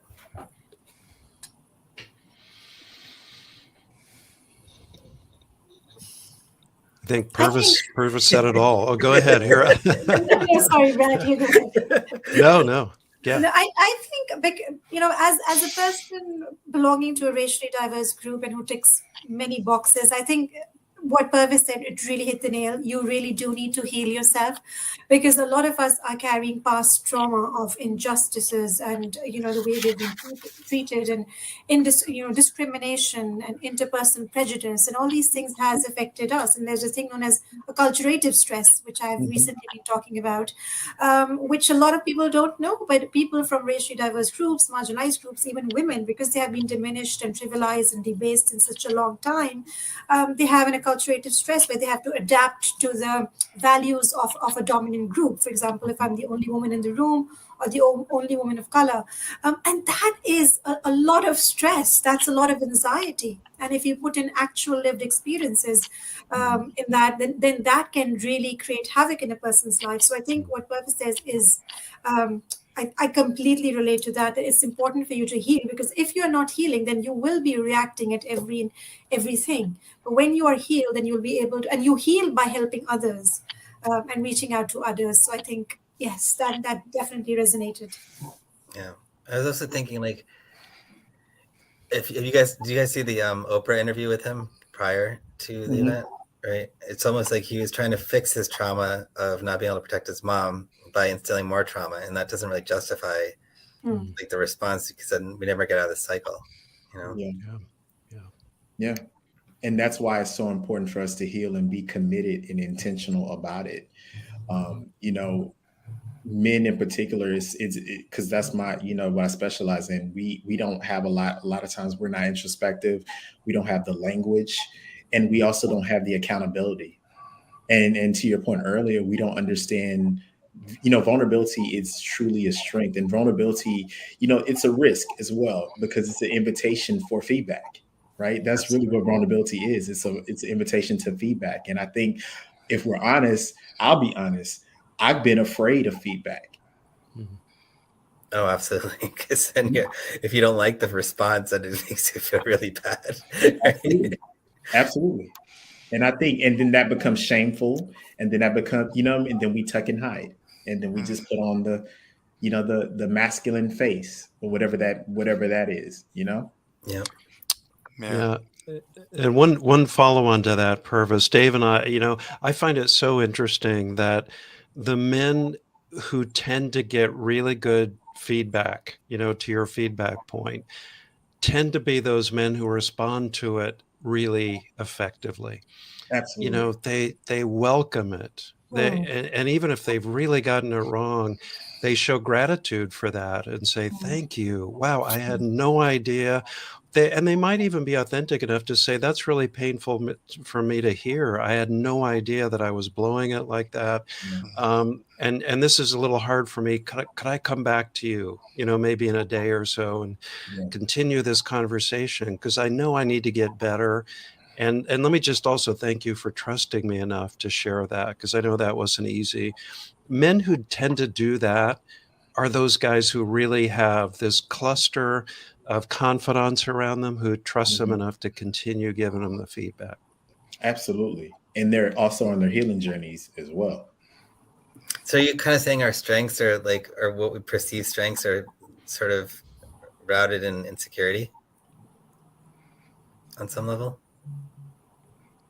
Like me being machismo or whatever, I'm just like, it's a way to sort of mask something else that I'm not really sure about.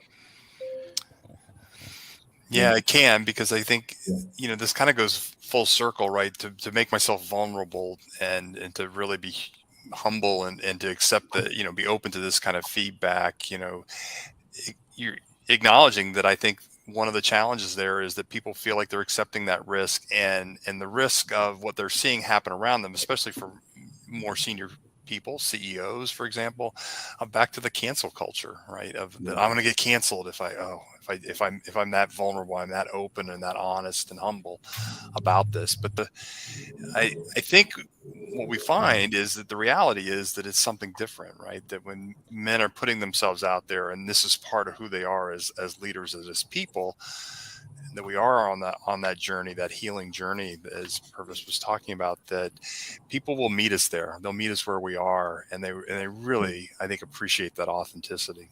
Absolutely. So going back to the cancel culture issue, in this environment, leaders really are afraid to make mistakes and saying things wrong. They don't have permission to be honest, even if the intent is there. And that really does affect allyship. And so how do we give them the space to learn and not be perfect, but actually just push the movement forward?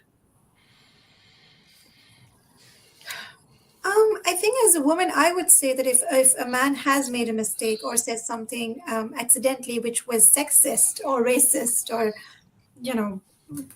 transphobic, homophobic, whatever it is, but that person did it because of lack of awareness and is genuinely apologetic and is acknowledging responsibility, saying sorry and ready to move on and not repeat the mistake.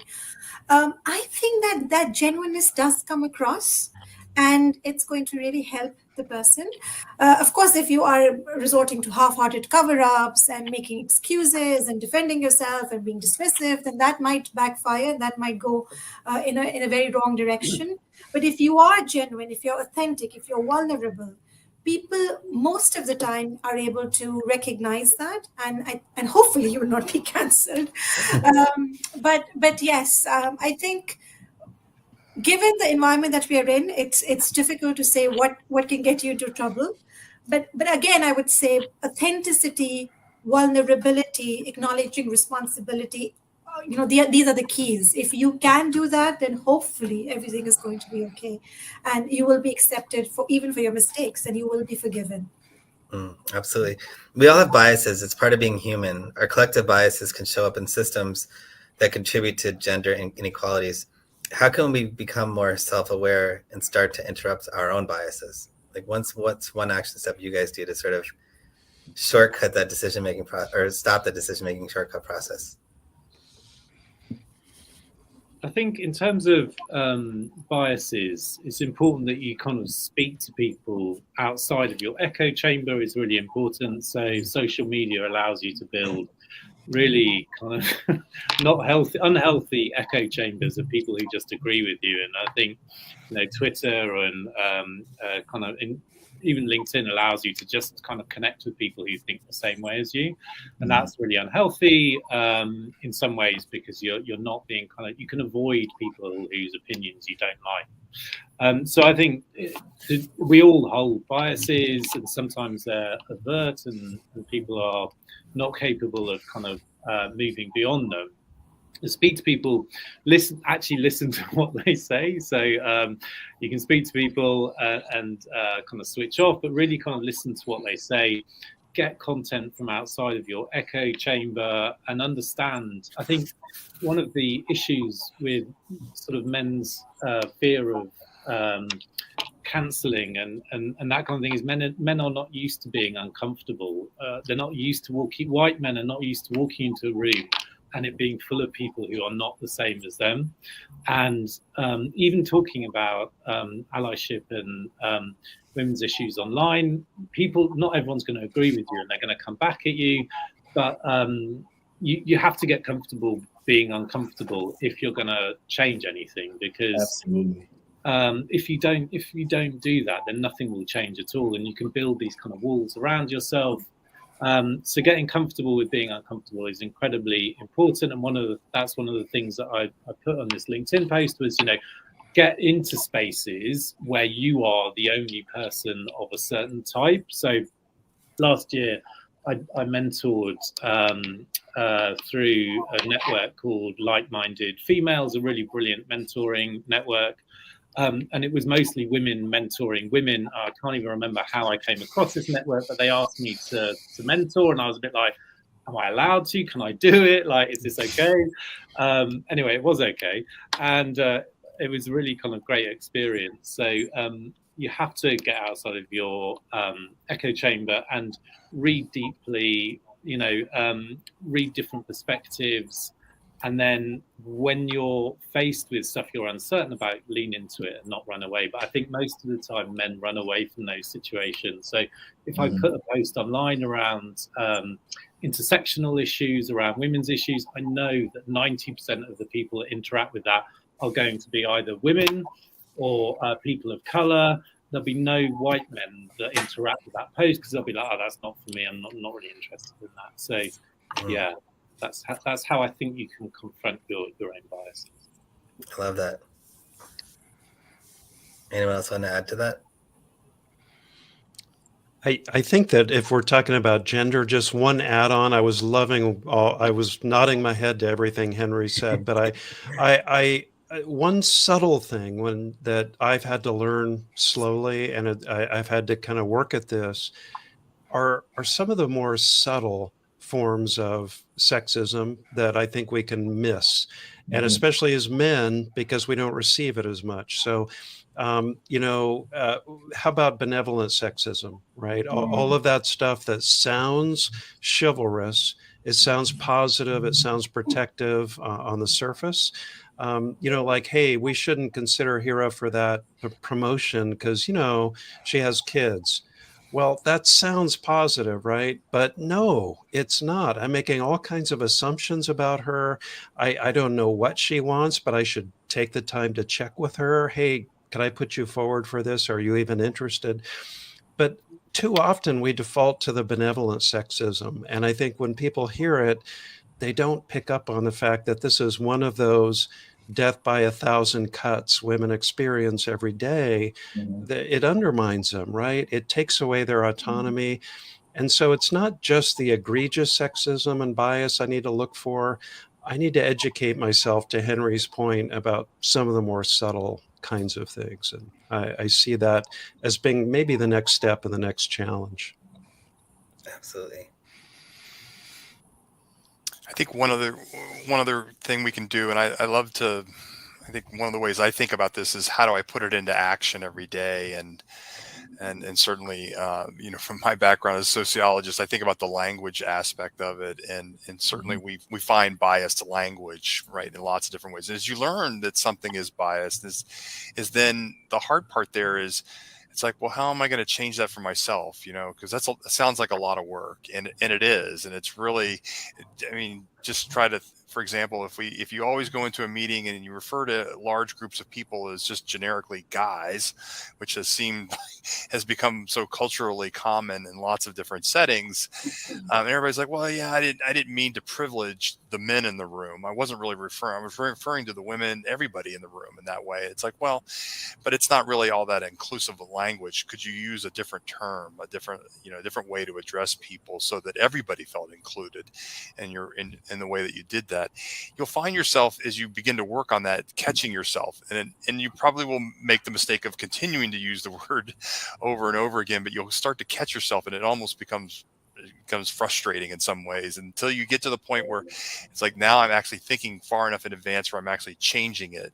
I'm thinking about it. All right, so I'm not going to say that. I'm going to say this instead. And now I change it. And now that's the first practice, right, in terms of changing behavior in a direction that we're looking for. And it takes time, especially, I think, the older we are, the more time we've spent in one particular culture, around one set of workplace experiences. It's hard to change these behaviors that we've used for a long time. No, absolutely. I love that. And it's almost kind of where we were going to end this with too. So I think you kind of rolled us right into that. So at Consciously Unbiased, we talk about microprogressions, and they're basically small action steps that you can do to change the culture or an environment within an organization. And so I'd love to hear one small action step that can lead to a big impact over time that men can take to support women at work. And I'll give you an example of a microprogression that I learned early on and when COVID started, was that we were doing these Zoom calls, and I'd always want to get my idea across. So I'd cut people off and talk over them. Right. And what does that do? So if you're a minority, it went and sends a subconscious signal that you're not important to me and your ideas aren't, because I was so busy trying to barf my ideas onto you. And so one small action step I do is now I listen, digest what you're asking for, and then respond to the question you're asking for, rather than pushing something that you don't really care about. So that's an example of microprogression. Thank you. I like that. That's very good.